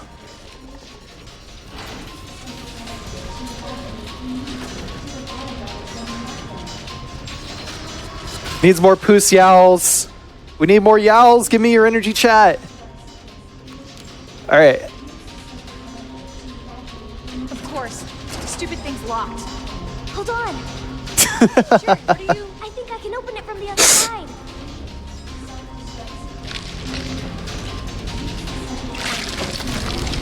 God damn it, your timing sucks.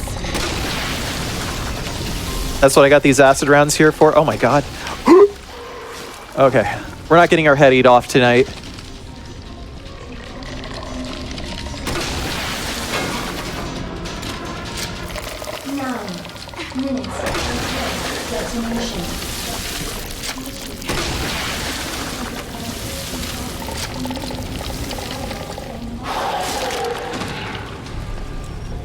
I got it.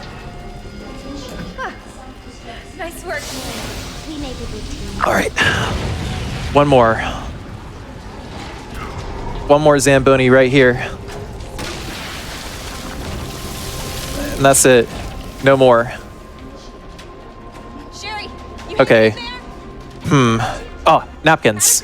Okay. I think I am going to take your advice here, and I am going to go ahead and wipe off my shift key right here. Yeah. Whew. Man, I am working up a sweat. This is great. I haven't felt this way in a while. Sorry. I haven't felt this way in a while. Yeah. Okay. Yeah. And then we got enough inventory space for the Gatling gun here. Oh, wait. I don't need that anymore.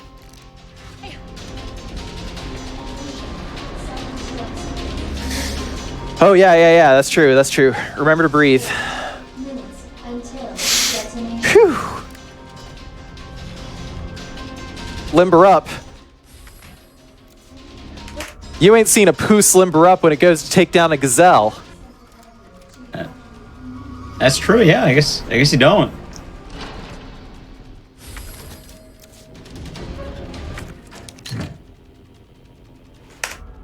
Alrighty, here we go. All right, making it happen. Oh wait, why is there a knife equipped? That's silly. I almost memed myself again. All right, so we gotta wait for him to jump down, and we gotta stay on the ends of the train, because if we're not on the ends of the train, then we'll get hit by that charge. We don't want to get hit by that young charge. You know what I'm saying? Exactly. See, this is what I'm talking about. Woo! Look at that. Okay, yeah, no, I'm just gonna let this happen. So he's just gonna climb, and if I try to throw that grenade now, I'm just gonna miss. So he's gonna jump on top of the train, and then he's gonna jump directly behind me. Last known positions all day. I am gonna toss that, and I am gonna run this way. And what's he gonna do now? I'm gonna toss that. Every time we throw a grenade, it busts all of his eyes at once, and they all grow back at once, which is why I like using the grenade here. This is way too close. I don't like this, so I'm gonna go this way. Is he gonna go for that wall? Okay. Yeah, see, not even that grenade knocked him out of that charge. Come on. Oh, okay. So once he's got so much HP left, he'll just jump down directly behind me like that. I missed that one grenade, so that's it, isn't it? Yes.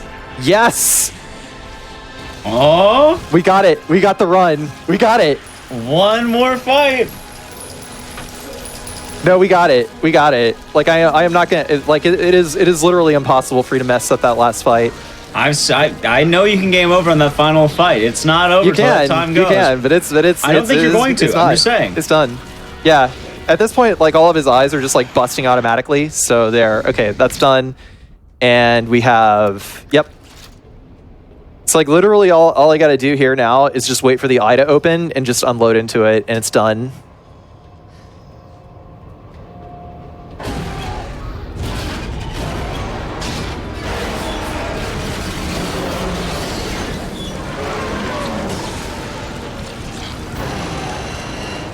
You gotta stop moving like this. All right.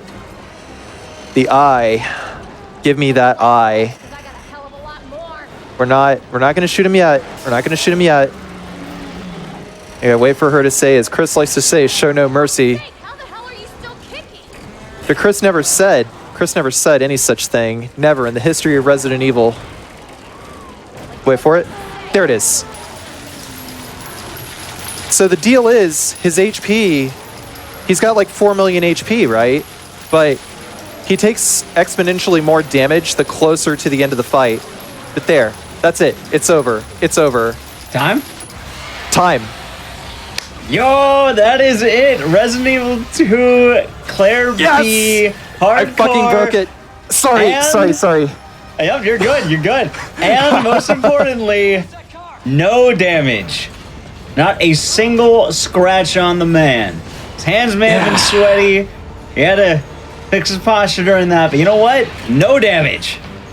0. That's a run. That is a run. First Carson, no what do you have damage to run say? on the GDQ main channel. What do you have to say for yourself on this?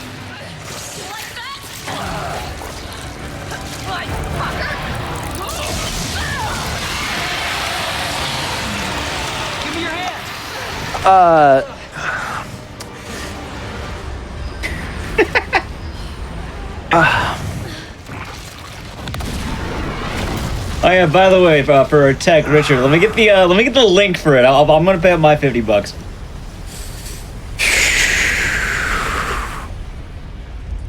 This time I get to make the tweet. He did it, and like we said, me and our tech Richard will be paying $50 of Black Girl's code. Originally, Carsey has done this 4 previous times, I believe. I think this is the 5th. Well, we actually just met. This is roughly the 5th time I've been on Speedruns from the Crypt. Yeah. But it's the first one with no damage, baby! First date, though. I'm proud. I'm very proud of it. You might be able to give us. What if it's not just a city? I got added on Twitter. There you go. Cool. Let me do mine. Awesome. Yeah, Carsey, any shots you want to give? Any just general words you'd like to say? And where can yeah, people one more find you time. as well? Huge shout outs to Matt DeRock for helping me to route pretty much every Resident Evil no damage run that I've done. He was friendly. So yeah, like huge shout outs to him. And other than that, you know, for more like this, go follow my Twitch channel, twitch.tv/carcinogenSDA. Yeah, you damn right we will. And We stick together. yeah, like lately I've been doing like a bunch of segmented no damage runs of just like different games, and I haven't really done like speed runs in a long time, but I am moving back into that direction. So We can get a puppy. I do hope you will say hello. And also I do commentary for all of my no damage runs on my or on my YouTube channel at youtube.com/carcinogenSDA. And you know, if you subscribe there, you might even find the odd stream on YouTube as well. So yeah, that's pretty much it. 139 overestimate. Oh, I was being extra careful. I mean, you have the estimated amount of hits, so that's the part that Yep. that's pretty hype right there. Yeah. Yeah, so what's our final time anyway in game? Oh, yeah, I was getting my estimate from in game just because, you know, it's like quick, Right. you know. I have to find my credit card. I'll get it done during the break. Yeah. All right. So I am going to give $50 to Black Girls Code anyway because I have muscle memory and I can't stop it. You've taken emotional damage. I just feel really good. And sometimes when I feel really good, you know. Well, if you're going to do that as well, I do want to say, for anyone who was watching this run, I really hope that you did enjoy Carsey's run here of No Damage. This is a run that I have watched him put a lot of work into. We've had some really strong attempts, some that were just devastating to lose, and it's something that you want to work towards, watching both ends. Not all runs are perfect. Sometimes there are, and today it was. So I definitely check him out on Twitch, YouTube, and all that jazz. So yeah, well, thank you so much for having me, Yak. Of course, I wanted to see the run back. I wanted to see the success. Also, Richard might have a surprise for you that he might be sending you. So, a surprise. He'll DM it to you. Oh, okay, cool. Yeah, before we head on to our final run of the night, do you have anything else you'd like to add? Good luck, Trey, on Resident Evil 3. Good luck indeed. All right, thank you once again, Carsey. And like I said, chat, we have one more run for the night as we finish up our journey into Raccoon City and the adventure there. It's going to be a big finale, so I hope y'all enjoy it. We're going to be right back really quick as we set up for that. We're going to stand up, touch our toes, stretch our legs, get a snack, do what you generally need to do. We'll be right back. All right, everyone, we are back from the break, and I hope that you had a good break, and I hope that you enjoyed that run. Carsey has done great work in the past, and with the No Damage, with many runs, as I said earlier, not all runs end up being perfect. However, just being able to see that run that does end up being perfect, and it does end up being exactly what we set out to do, it's really amazing to see, and of all nights to do it, I think this is a pretty damn great night. Speaking of wrapping up the night and what the night is, we do have one more run for you that truly encapsulate what the night is all about, which I guess in some time zones it's not anymore, but we are celebrating Resident Evil 3 Appreciation Day, or, September 28th, the monsters have overtaken the city, and somehow we are still alive. So, that being said, we're going to be going to the last of the remakes. We're going to be going to Resident Evil 3 Remake, which is a pretty cool speedrun, believe it or not. I definitely actually enjoy it. I know it's slightly against the grain, but there's a lot of cool tech in it and a lot of cool runners, and we're about to see another one right now. Anyway, here is Resident Evil 3 Remake with Trady. Take it away. It's September 28th, daylight, and the monsters are about to overtake the city. Hello everybody, I'm Trey. I'm here to showcase Resident Evil 3 Remake for you guys. I'll be running on standard difficulty. And let's just get started with the run. So I'm gonna give a countdown here in 3, 2, 1, and start. So, what can we talk about 3 Remake? It's obviously a continuation from 2 Remake that we just saw. But and this also takes place in Raccoon City. So we're playing as Jill Valentine, was the main protagonist, or one of them in Resident Evil 1. And as you can see, it's September 28th. This game is very similar in a lot of ways to Resident Evil 2 Remake. What the hell is that But thing? we have a new chaser type of enemy. We don't have Mr. X in this game, we have a Nemesis. Gotta get out of here. Who says a lot of stars, or as I like to keep it in my head canon, a lot of stairs. Because Nemesis just hates stairs. And there's a lot of stairs he has to climb. Not always though, but yeah. But yeah, this game mechanically borrows a lot from Resident Evil 2 Remake. But there is some new additions as well, such as dodging. But we will see that in a little bit. We're in the so-called introduction section, what we like to call it. We have a category called No Intro, which skips kind of the first 5 minutes of the run. But I want to run this intro just so I can explain a little bit about the speedrun tech and mechanics we do in the run itself. This all happened so fast? I don't know. One fucked up thing always leads to another. Brad language. But yeah, we didn't see this on Carsey's no damage run because Carsey played it no damage, but this mechanic comes from Resident Evil 2 Remake. Jill runs faster on caution. The same actually applies to Claire on Resident Evil 2 Remake, but since Carsey did no damage, we didn't actually get to see Carsey run on caution at all. So we're gonna try to run this whole run in caution. Then we're gonna do a little bit of a trick where we open our inventory for a split second. It actually tricks the game to kind of ignore a stagger animation from this sign falling down. And dodging, for the most part, we're gonna be using a lot to dodge into interactions. Dodging is not used as the main movement mechanic. We still use it a decent amount, but you can see us chaining dodging into interactions. You can do 3 dodges in a row, and then you have to wait a bit. So for example, here we do 1, 2, and 3. And normally at the end of the dodge chain, you would have a little bit of slowdown, but because we dodge into interactions, it actually bypasses the whole interaction. Also same here, we'll be dodging into this elevator interaction. And we're gonna do something called a perfect dodge here. You're gonna see a screen flash, and whenever you do perfect dodge, you don't actually slow down at all.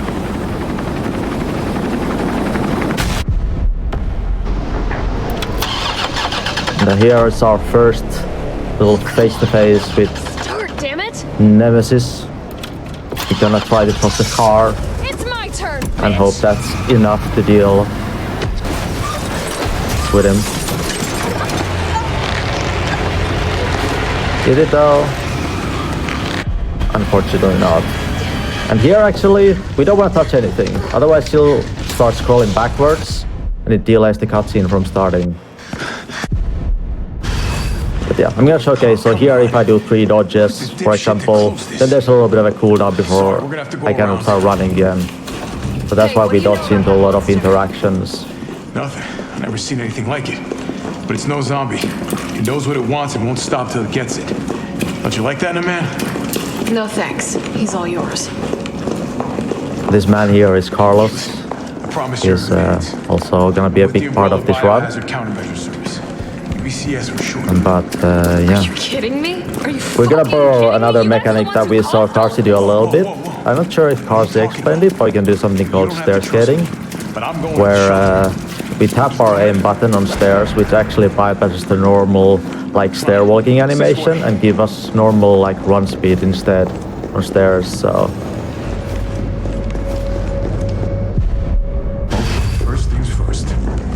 So question from me actually, in terms of the run, I guess this goes back to the RE3 run from earlier, if you watched that one, or just are familiar with RE3 Classic. But since you're going to be running in caution for most of the run, I know certain enemies like the hunters end up having the immediate kill if you're low on health. Since you are going to be on caution, is there anything in particular you have to watch out for since you're lower on health, like any one-shots or anything like that? Rarely things one-shotting you in this game, and actually most of the time when we deal with hunters, we're playing as Carlos, which is... With Carlos, we don't actually run faster on caution. It's only on Jill, so we'll be mostly trying to stay full health when we're playing as Carlos. So... But hunters are still very mean. Here we're gonna do our caution setup, which is blowing ourselves up with the barrel. And here now we're on caution. We also kill a couple zombies there. And now we're just gonna hope we can dodge our way through a lot of enemies. Zombies are the most random enemies in this game because they can take like these turbo steps.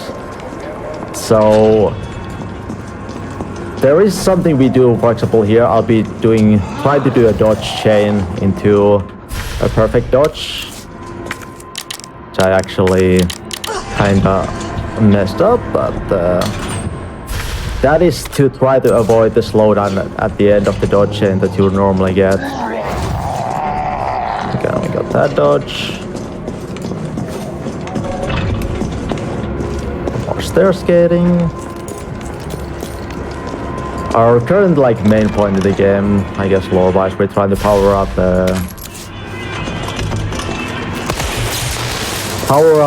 a train station. Oh, that's unfortunate. Well, this is the reason why I grabbed a safety heal, just in case.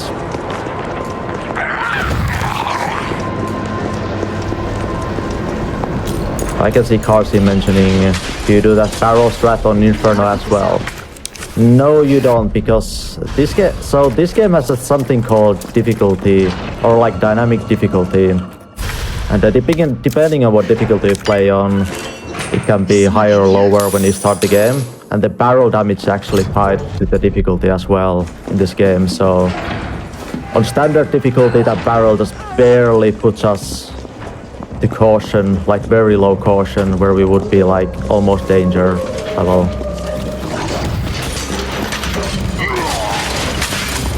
And here we're dealing with dogs. These dogs can troll a little bit sometimes. Hopefully not now. Please be nice. Okay. We made it. We're about to enter the power station. Okay. That is actually unfortunate. It's actually usually very consistent dodge here, but again, we're gonna get some backup heals here. Obviously, everything is going according to plan when I'm live. Run, right? Smells like... Oh, I don't even... But luckily, we do have heals here. I'm gonna do something which is a bit safe here, where I'm actually not gonna use this heal right away, because we are forced to use a heal anyway in this section once we interact with this door, because we're introduced a new enemy type called Drain Demos. And these Drain Demos infest you with parasites, and the only way to get them out is to eat your greens. So, eat your greens, chat. Yummy. Gross.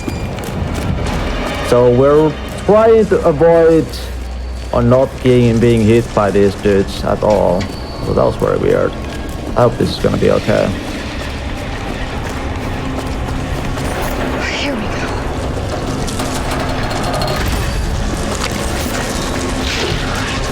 Look. Perfectly fine. Not a care in the world. So this section itself is very random, because these enemies can behave very sneakily. And there is no 100% consistency the way these behave. So we're just kind of hoping we get to these levers and there's no little buggers around. Come on! Here again, we're just dodging it here and hoping there's nobody around. That was perfectly timed, because we got at the end of that lever pool, we're actually gonna get some iframes. Which actually avoided, because that was the grab animation specifically. We just barely dodged that one.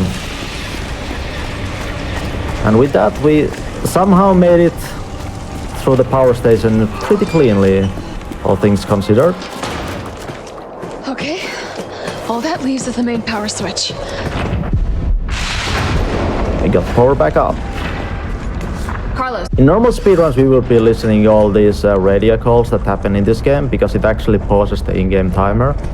But for real-time purposes, I'll be just skipping them. In here, we're having actually our first encounter with Nemesis, proper in-game. Normally when he busts through the wall, you're gonna get staggered by that wall bust, I guess. But when we tap our aim, you actually get some weird iframes in this game. So we're gonna tap our aim very specific way, specific timing, to avoid that stagger from that Nemesis busting through. And that's our way through.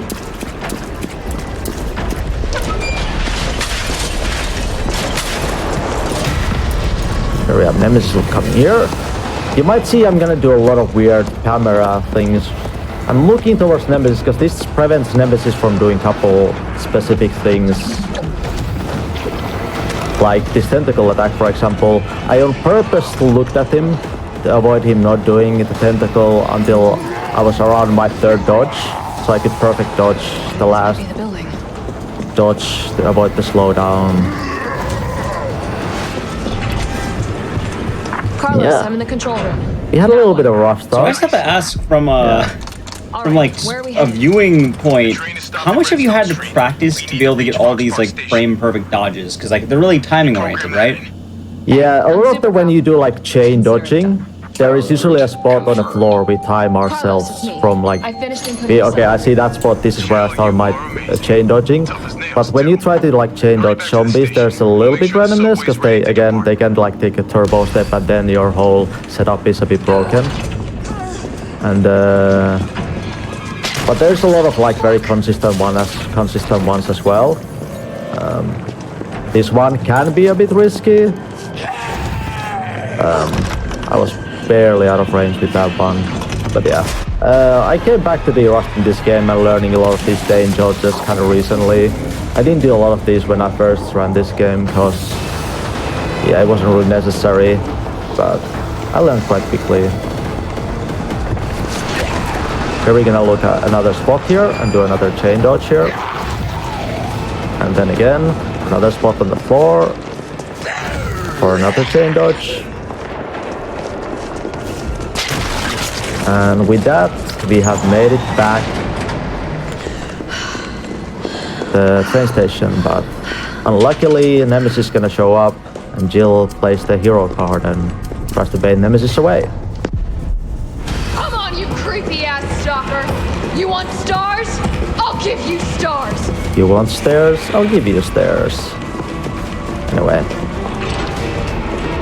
Here, on this difficulty, you don't actually have to do anything to Nemesis to barely escape by assuming you get the correct RNG from this boss. If you look at this direction, Nemesis will do this slow punch animation. Hopefully, it just barely gives us enough time to get away from Nemesis and escape. And with that, we met to the sewers. Nemesis left behind, and totally gonna be the last time we see him because Nemesis can't overcome the stairs. Carlos!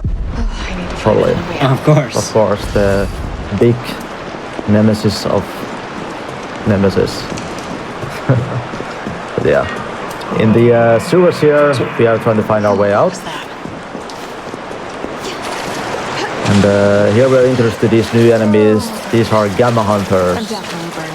They're normally weak to fire, and normally the game expects you to go get a grenade launcher from this side room. But we ain't got no time for that, so we're just perfect dodging through. The reason why this is scary is because these dudes will one-hit kill you if you fail. So learning this one can be a little bit scary. Would you say that getting that dodge down is one of the harder dodges in the game, or is it just more of a sense of once you know the timing, it's free?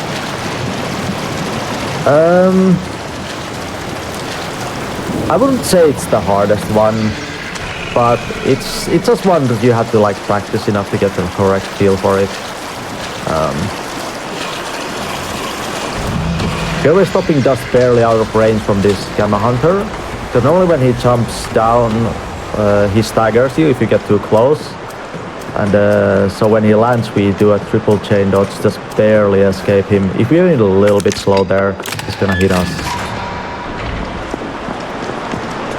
Again, same thing here, we're dodging, which actually solves us just barely enough to avoid that stagger from that Gamma Hunter. It's allow us to just run by freely. And we're just so fast, he ain't got no time to even come to the doorway to stop us. Is that what usually happens when you casually play through this? And with that, we've made it out of the sewers.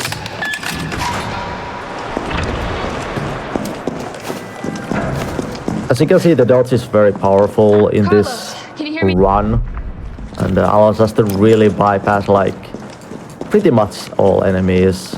We're just trying to dodge our way through all the time. But yeah, He made it, and Nemi is back. He found a way around the stairs finally. And he got weapons. You can use weapons? In this game, he's actually using something he never used in the original game. He's using the flamethrower. And we're escaping the chasing Nemi into a construction site. I'm not so sure about this smartness of climbing on top of a building while it's being burned, but that's Jill's way of doing it. We're gonna head our way all the way on top for a spectacle fight with the first boss fight with Nemesis. And you might think, normally if you play this casually, you've already had the chance to grab the shotgun and the grenade launcher.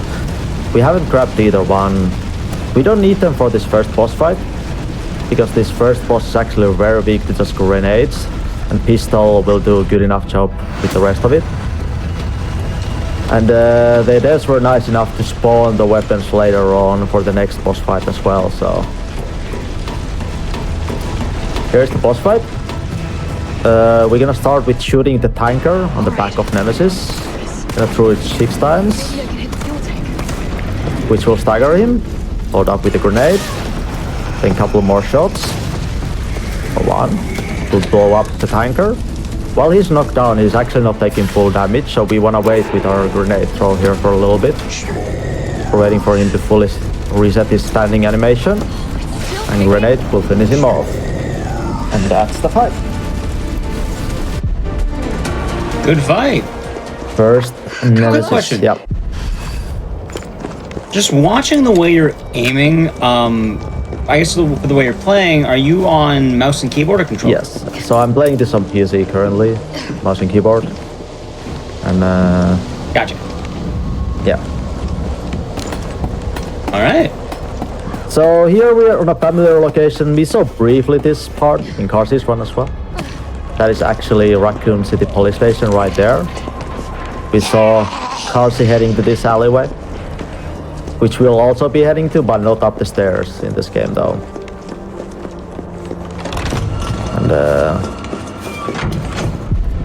we first meet Kendo and say goodbye very quickly. We're gonna pick up a shotgun part here on the store, because we'll be using shotgun on the next boss fight itself.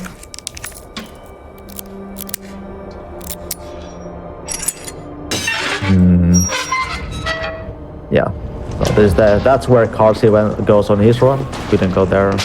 Not accessible in 3 Remake. But now we're gonna encounter Nemesis yet again. This time he's using his more iconic weapon, which is the rocket launcher. We're gonna do some camera manipulations here. First of all, we're looking down. Oh, that was actually scary. I actually failed my manipulation. What is supposed to happen, I'm gonna do specific camera angles here to avoid Nemesis from chasing me at all. But I kind of messed it up, but that's okay. We still made it too. And here we're just taking a specific line to avoid the first 2 rockets. And then hopefully I don't get staggered here. And there we go. We escape from Nemi. The RPG Nemi. We're gonna see him a little bit more here, but RPG Nemi shows up only very briefly in this run.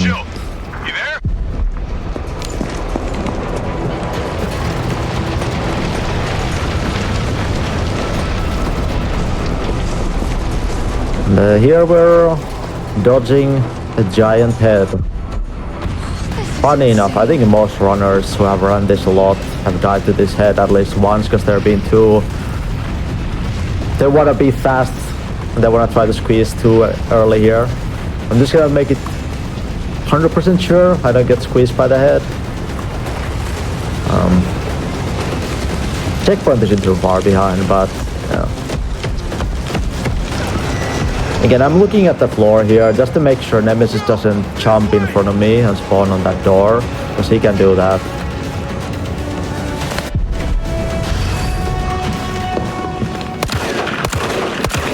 And with that, we escape Nemi. Carlos had set up a trap for Nemesis with like explosives and all that, and Nemesis is total dead. Total dead. You're a hell of a lot braver than me. So now we can finally take the train and What escape. matters is that we can get everyone out of the city now. Yeah. Hey, you'll be safe.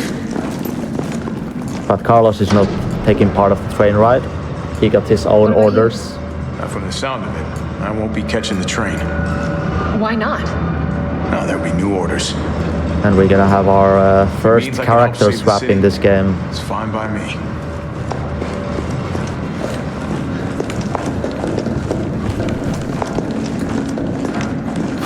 And Jill rides the train and is living happily ever after, right?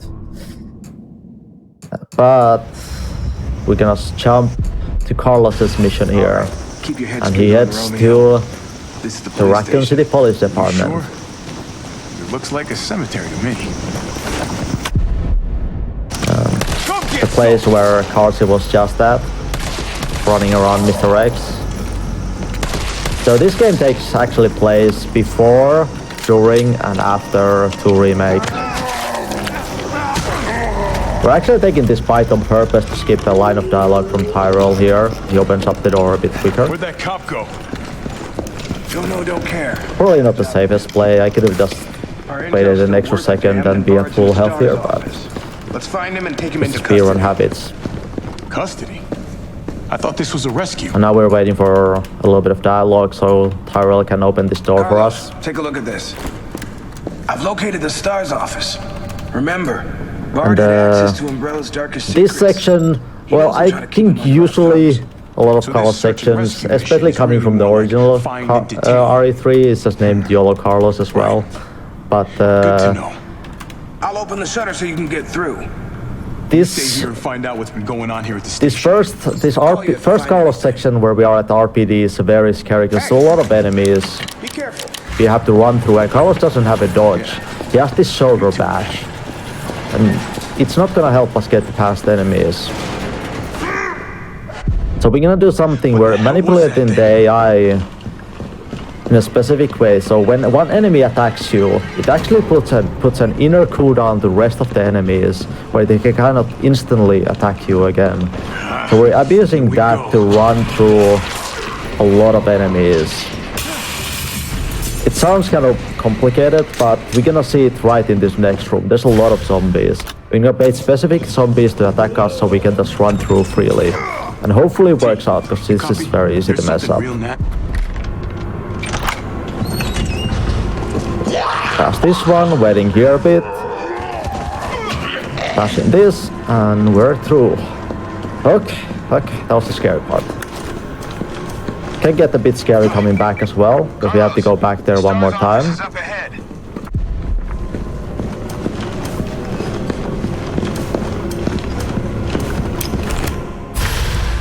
They're skating. We have to deal with a couple of these zombies, because they will otherwise become a problem later on.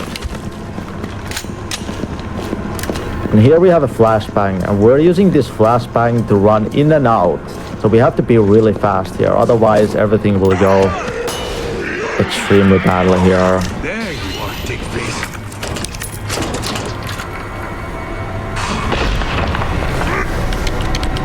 So we have to be fast enough to get in here, loot at this battery and get out before the flash effect run out. And this should be very tight timing overall. These enemies are in a bit blocky way though. Oh! Barely because of that shoulder bash I managed to dodge. You can use the shoulder bash as a dodge, but it's very situational, like there. And here comes the YOLO showers, where we have to run through even more enemies. Again, this line is very specific and very easy to mess up. So let's see how it goes. Oh, unfortunate. We aggroed the zombie in front of us, which actually This asshole again. we're meant to aggro a zombie behind us, which gives us a free pass, but anyway, This'll take some time. we survived and we're gonna get a free heal after this. Luckily. But yeah, we're back to Jill, who was at the train. The train crashed. Nemesis hopped on aboard. And Nemesis got blown by a C4. All the civilians died and everybody else died, except us. We are still alive. And Nemesis totally died this time. Totally. Totally. So here is where the shotgun and grenade launcher spawn if you didn't grab them earlier. Which is very nice because we're actually heading for a boss fight next. How convenient of us, of the devs, to do this. Here, hopefully I don't get bitten. I did, but that's okay. That's okay. Couple seconds time loss. Walker's still alive. So we're gonna head to the second boss fight, and this boss fight is very famous for its very annoyingly hard frame perfect shot you have to nail to get a perfect knockdown on this enemy. So if I do a frame perfect shot here in the beginning, it will knock him down and expose his weak spot. And I hope I nail it because it speeds up the fight a lot. Let's see.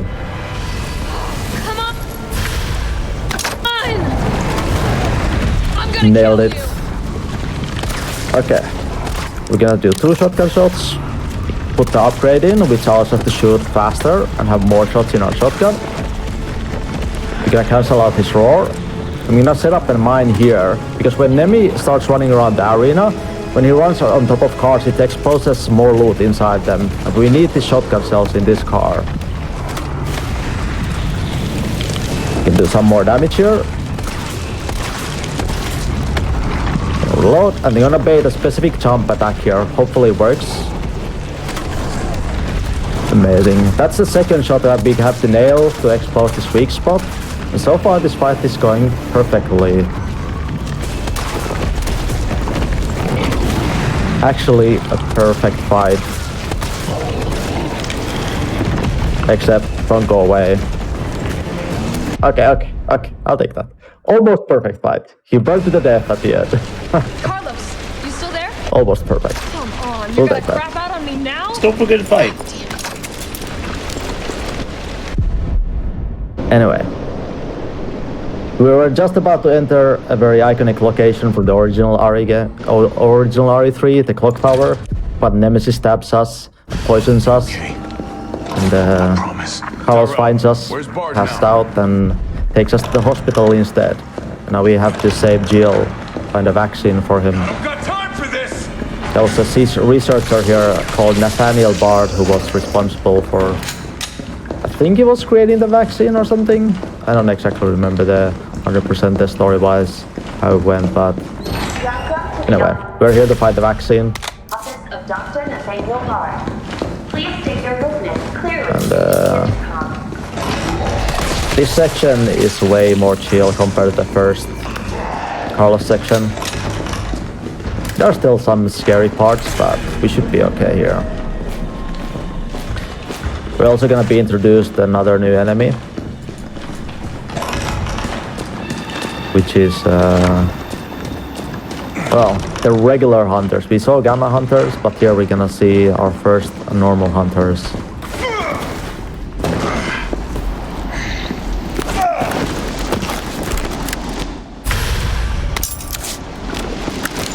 But yeah, we have to kind of run around to just get key items to open up this hospital again.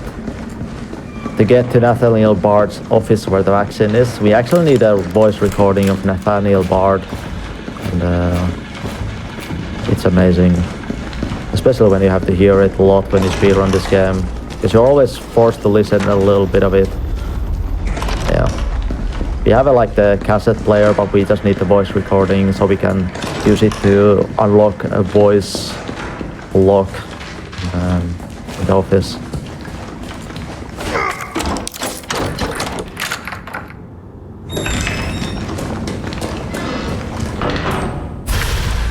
card to open up even more.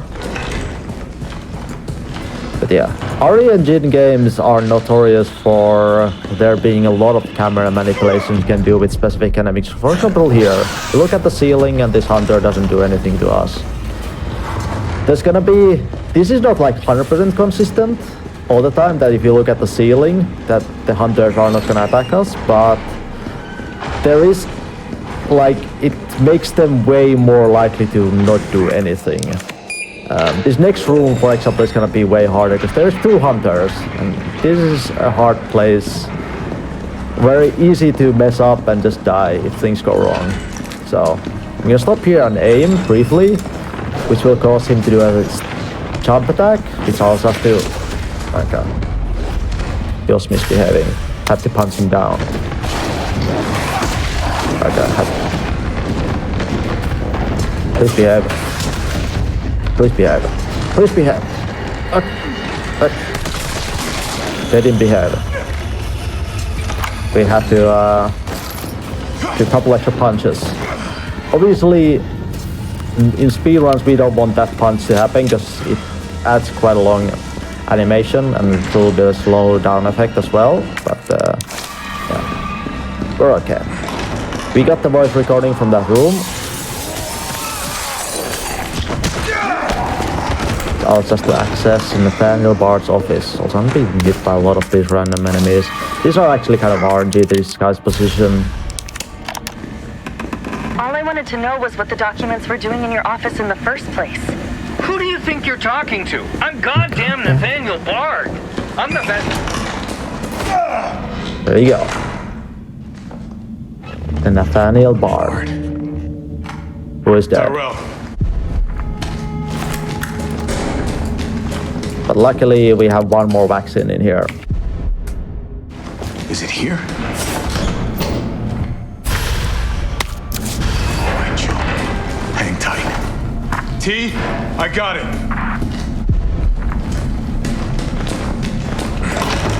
And now we just gotta make it back to Jill to save him. And there's only one more room left that can troll you a little bit, which is this room. I'm gonna pause here just to see the zombie position. I'm just gonna hope it's... Okay. Luckily these zombies were a bit asleep here. Sometimes I might take a specific line past the enemies if it looks a bit rough. Yeah. Here's a very classical horror trope section, where we're holding out against hordes of enemies. But this is a bit overlong and not very interesting when it comes to speedrunning, so yeah. We're just chilling here and killing enemies. For, honestly, I don't even remember how long this section is, like 4 minutes? So yeah. I assume it's probably more of a time cabinet and not like an enemy's kill cabinet. Yeah, so you have to kill all the enemies. It's a requirement, but what you have to wait in this section, you have to wait for the shutters to come down very slowly. Very slowly. So, we have to kill all the enemies. And then I assume... go ahead. Just go ahead. I don't remember what I was even trying to say, but yeah. I was going to ask, because you mentioned the shutters have to come down, so I'm assuming that if all the enemies aren't dead when they're down, they're going to be like a cleanup requirement, if they're not dead. Yeah. Gotcha. Yeah, exactly. So we're still killing all these enemies. And it also makes, it's mostly zombies, but there are a couple hunters, so if you'd like leave a lot of enemies alive, it could make it a bit messy, so obviously it's just safer to kill them as they come in. Well, while we have a moment, how about we ask some questions both about the run and you as a runner? Sure. If you'd like. Alright, for one, because I know you got into the speedrunning game around the time of RE2 Make, what made you want to speedrun Resident Evil games or speedrun it as a whole? That's actually, I don't exactly can answer why I got into speedrunning. Like, I just played 2 Remake, and I was just insanely much fun time playing through it. And then saw that, like, there's the S-rank system in the game, and I was just like, let's just go for that one. Let's just get an S+ rank in this game.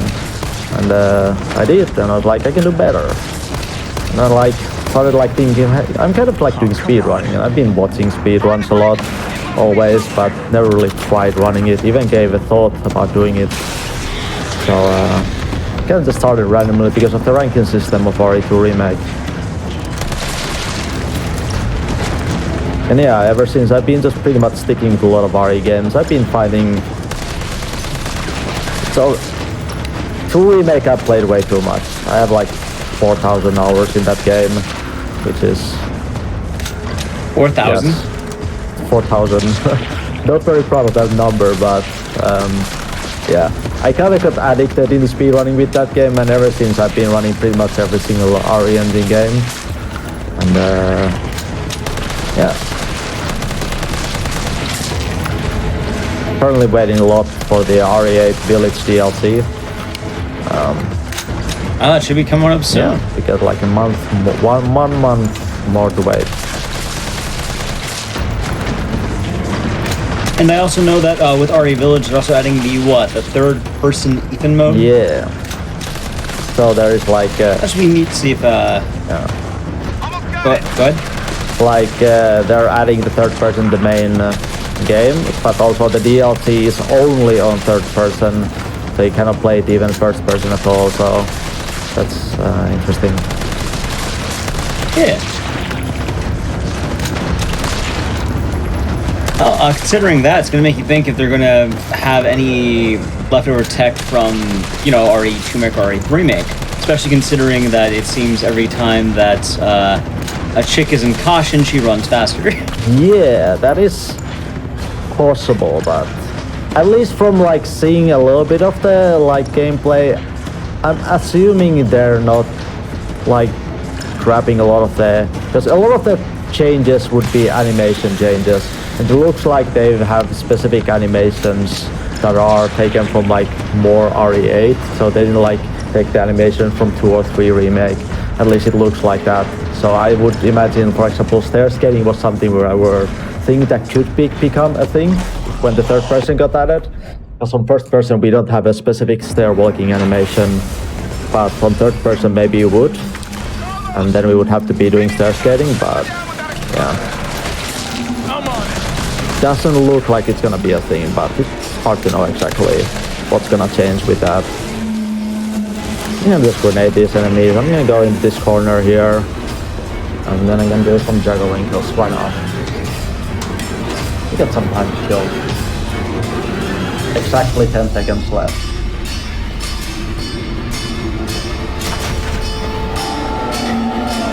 How many objects can you juggle at once? Yeah. 5. Well, 5 badly. 5? 5 badly. It's like bit of 5 in any sense.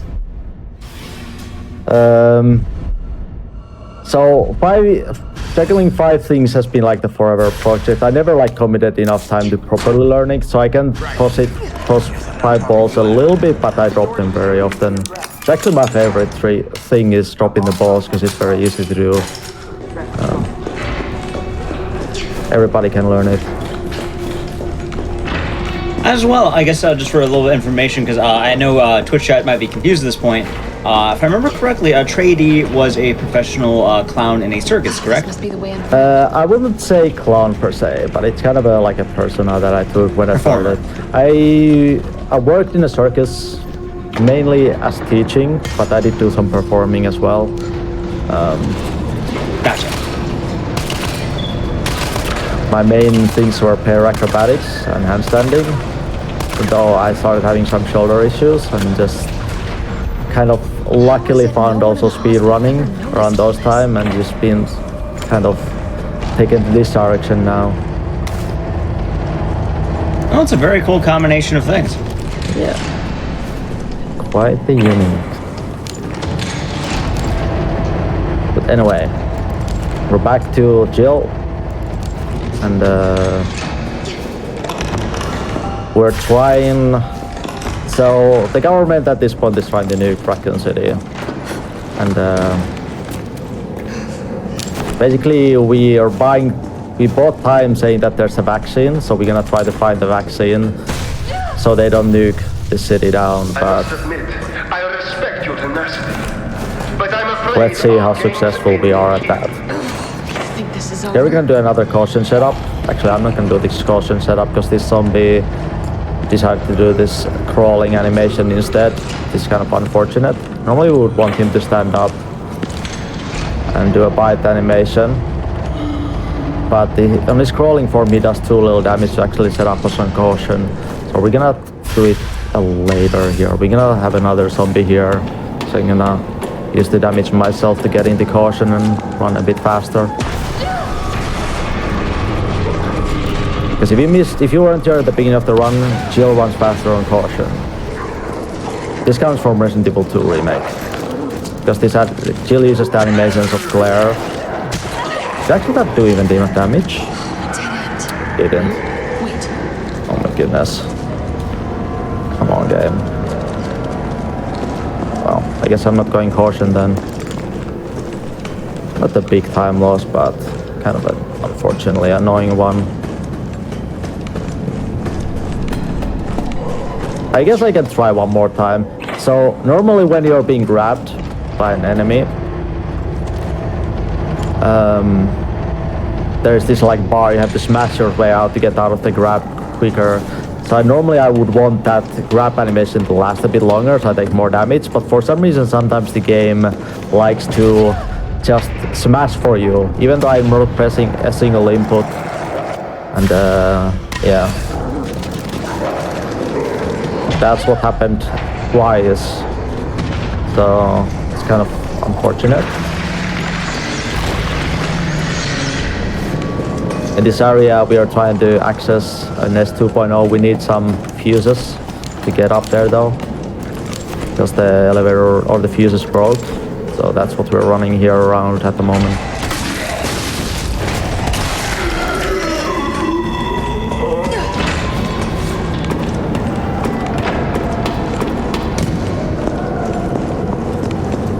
Here, I grabbed a safety heal earlier, which I didn't need, so I'm just gonna actually use it.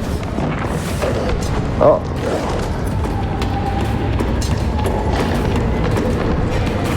Here I'm gonna do... This is my third attempt at doing a caution setup. There we go. Nailed it. Third time's the charm. Because I really want to be on caution when going to labs. Because there's a specific line I like doing, which I don't really find very easy to do if you're on full health, because you're just a tiny bit slower. So being in caution for me here is important. What was he doing? This way. This is gonna be the last time we'll see Tyrell. Because Nemesis isn't dead. And Tyrell stays behind to try to help us get into the lab here. So we're gonna do a little bit of a trick. Normally you're supposed to wait for your dialogue, but we're gonna shoot the ball with the grenade launcher, which skips the dialogue and allows us to enter the cutscene instead.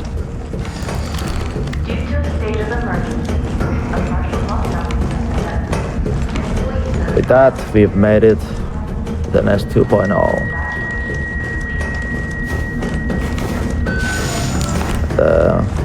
And here we're trying to recreate the vaccine, where we need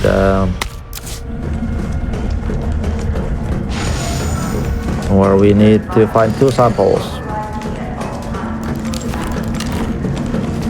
There's some very scary looking parts in this, and I hope they should be okay for the most part though. Let's hope. I say that, but early on in the run I was talking about how things should be okay. Everything went kind of wrong early on, so maybe I shouldn't say a thing yet.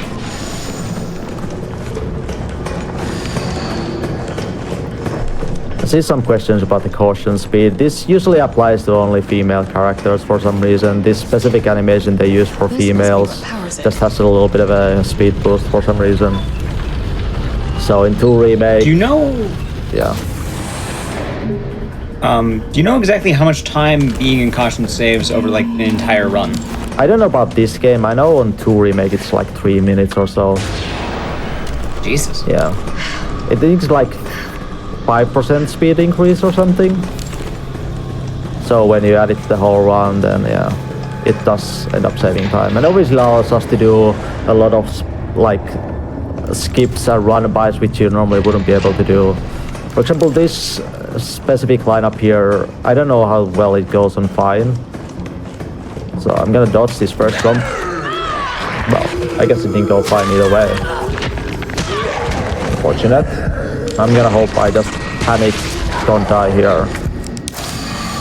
I was supposed to dodge the first zombie. And Okay, this looks like I can use some vaccine development. run by the rest, but now this is kind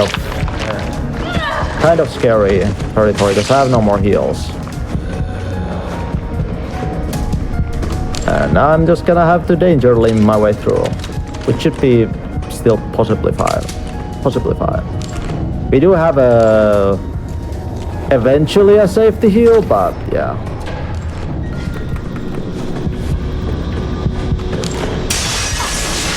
Here we have a little bit of ambush. We did a little bit of a pre-setup for a mine round here to blow up that last hunter. There we go.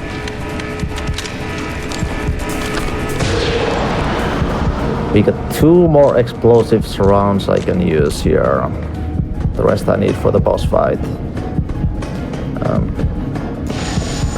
Guess I might just do this where I'm gonna shoot one here to blow these guys up. Ooh, that was scary. Oh boy. Oh boy. I'm basically one hit death range here at the moment, so just gonna hopefully not get hit here.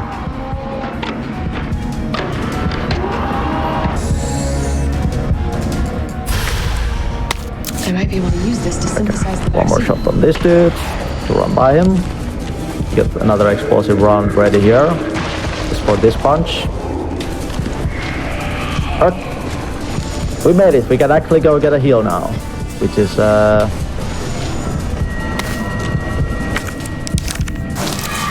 sigh of relief. Oh.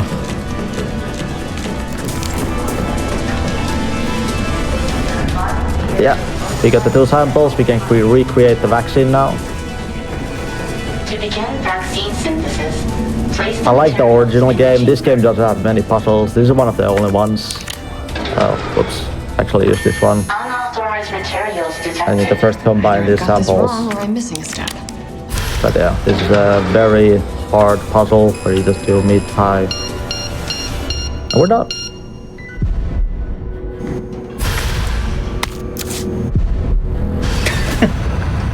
Extremely hard one. Also, this is the most confusing UI design I have ever seen in a video game. I died like 6 times the first time I was playing this. I thought I was meant to tap the W button when it pulses. But you just have to hold W here. How confusing is that? Just look at this W pulsing. It's like pulsing, yeah. So I died like 6 times because I couldn't understand what I was meant to be doing here. You just have to hold W. What in God's name is this place? Okay. I was thinking of grabbing a safety heal, but that's okay. We're heading for the 3rd Nemesis fight, which is basically the same form as the 2nd Nemesis fight.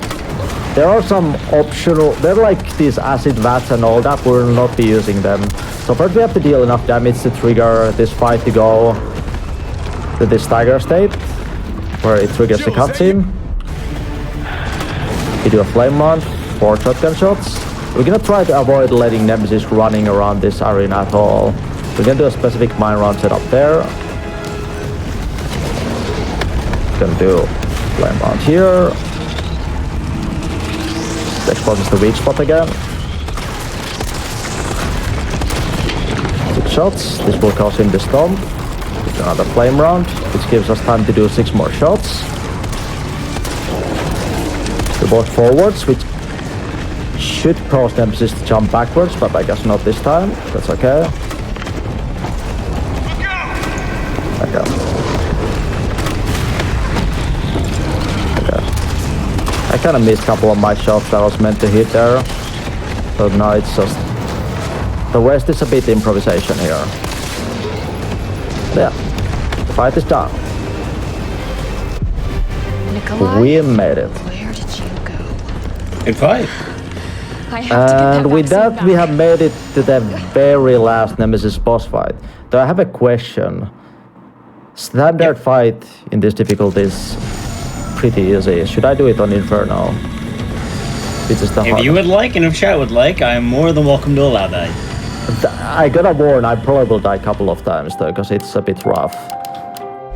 You're currently like 52 minutes under a 58-minute estimate, and you're the last round of the night. Yeah, go for it. If you want to. That is the main rule. If you want to. I'm gonna showcase this fight on Standard, and then I'm gonna try a couple attempts on Inferno. Sounds like a plan. So,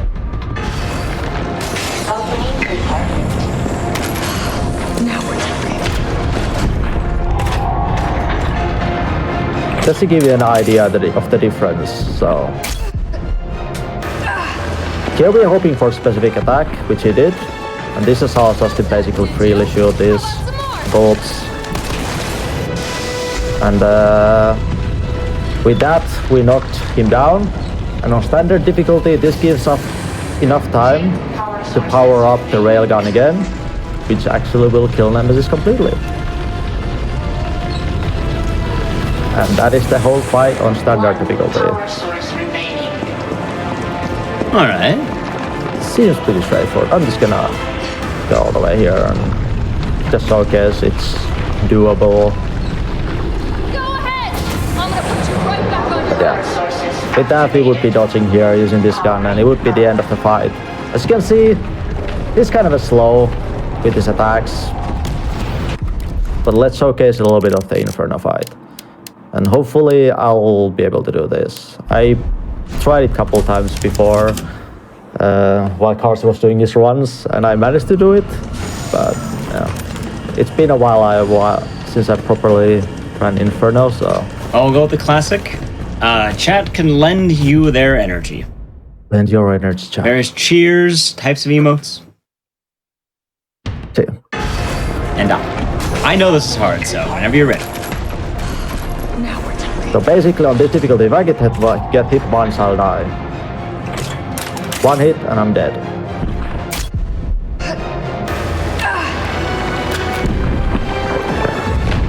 Gonna get rolling. Attack.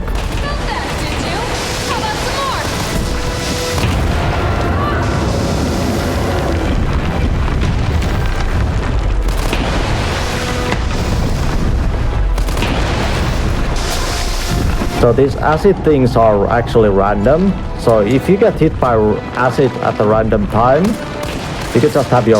Oh. Whoops. That third hit didn't hit. Oh no. Okay.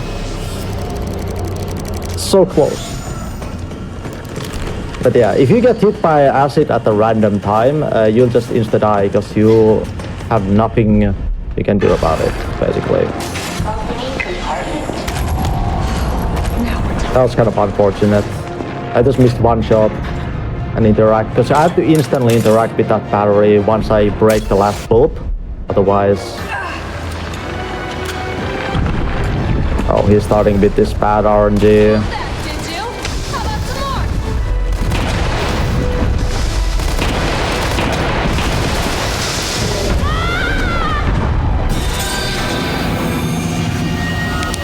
It's hard. Yeah. This is... If you speedrun Inferno, you'll know that your run isn't over until you get enough luck. So that was just me. I thought that actually was gonna hit me, so I kind of dodged too early. But yeah, sometimes you get this bad luck here. So I can tell this one's hard already. How hard is Inferno as a whole as a difficulty? Give me 2 seconds. I'll like focus. Answer whenever you want. I'll like focus on...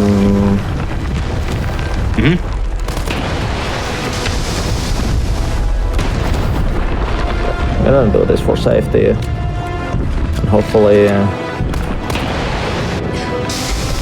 Okay.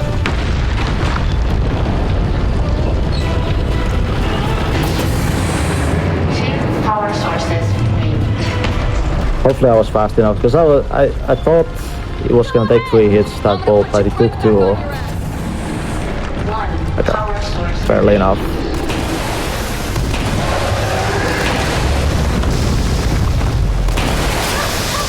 And we got hit by an acid. That's unfortunate.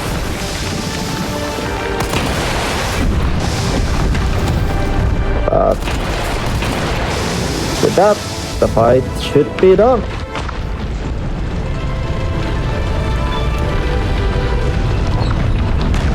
Hopefully. Hopefully. Oh. There's a trolley thing where he can slap you while you're dodging the rest of the railgun here, but luckily that didn't happen, and we send it to Nemesis. But didn't quite die from that, so we just gotta have to triple tap to make sure he dies, so...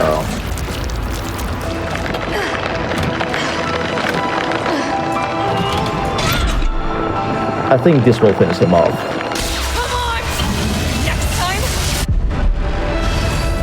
And I think he's pretty dead now. Pretty dead. So what were you asking about Inferno? As a difficulty, how does it like change the whole thing? I heard a lot of people complaining about the sheer difficulty of Inferno mode. So, Inferno difficulty, it changes first of all. Well, there's Nightmare and Inferno. They both use the same enemy layout, so it has a different enemy layout in Nightmare and Inferno than compared to standard, like Warhammer and are playing. The enemies also do way more damage and are way faster. But funny enough, on hardest difficulty, or like Inferno difficulty, dodging like zombies, for example, is easier. But there's a lot of things which just makes the run way more harder. Sometimes if you get like stun locked by an attack, you will just die because there's nothing you can do. Yeah, so we just finish off with the last shot, and that's that. GG. GG. And I know that final boss right there is the hardest one in the game. Yeah, definitely. It's like the Nikolai. Yeah. But yeah, we're saying so long to RC because the vaccine got destroyed, so the nuke was never stopped, and it's the last Raccoon City event. We'll see. But yeah, thanks so much for having me. GG. Of course. Before we get going, one, do you have any shout outs you want to give? And two, if anyone wanted to find you, where can they find you? So you can find me in most social media, 7RayD. I do stream on Twitch almost daily. I do a lot of speedrunning, a lot of RE titles mostly, but I do run some other games here and there as well. Currently, I set on for the RE8 DLC, obviously, and RE4 Remake when it comes, but there's a lot of cool releases coming as well before RE4 Remake, so... But, yeah. All right. I do want to say thank you once again for doing this run of RE3. If anyone has not checked out Trade-E, please do so. It was a great run, and, well, you got to see final Inferno Nemesis as a fight. Which that fight looks ridiculous, considering how much you have to dodge. Yeah, definitely. I think the fight is almost balanced around, so there is like New Game Plus items. You can get like Defense Coin, which allows you to tank one hit at least, but yeah. I think it's balanced around like the New Game Plus idea almost, but definitely doable on a fresh save file as well. Makes sense. All right, well, thank you once again for doing the run, and that about wraps up our show for the night. I hope that you all enjoyed the runs today. We got to look into the journey of Resident Evil games going through Raccoon City. It's kind of a nice celebration, and really, I couldn't pass up the opportunity to have a Resident Evil showcase on September 28th. That just feels like it was the easiest layup as a show decision ever, right? Anyway, I have been your host, Dices. You can find me everywhere on here. My name is right in the bottom right, Dices. I do a lot of horror games myself, and I plan all these shows out. We do them every 2 weeks or so, and in addition to that, I have some other events coming up. For instance, for Halloween, we'll be having one on Halloween Day, so that should be a fun horror show then. So, yeah. Anyway, I hope you all enjoyed tonight's show, and we're going to be going to raid a horror speedrunner channel. So, thank you all for watching, everyone, and see you in about 2 weeks. Have a good rest of the day or night.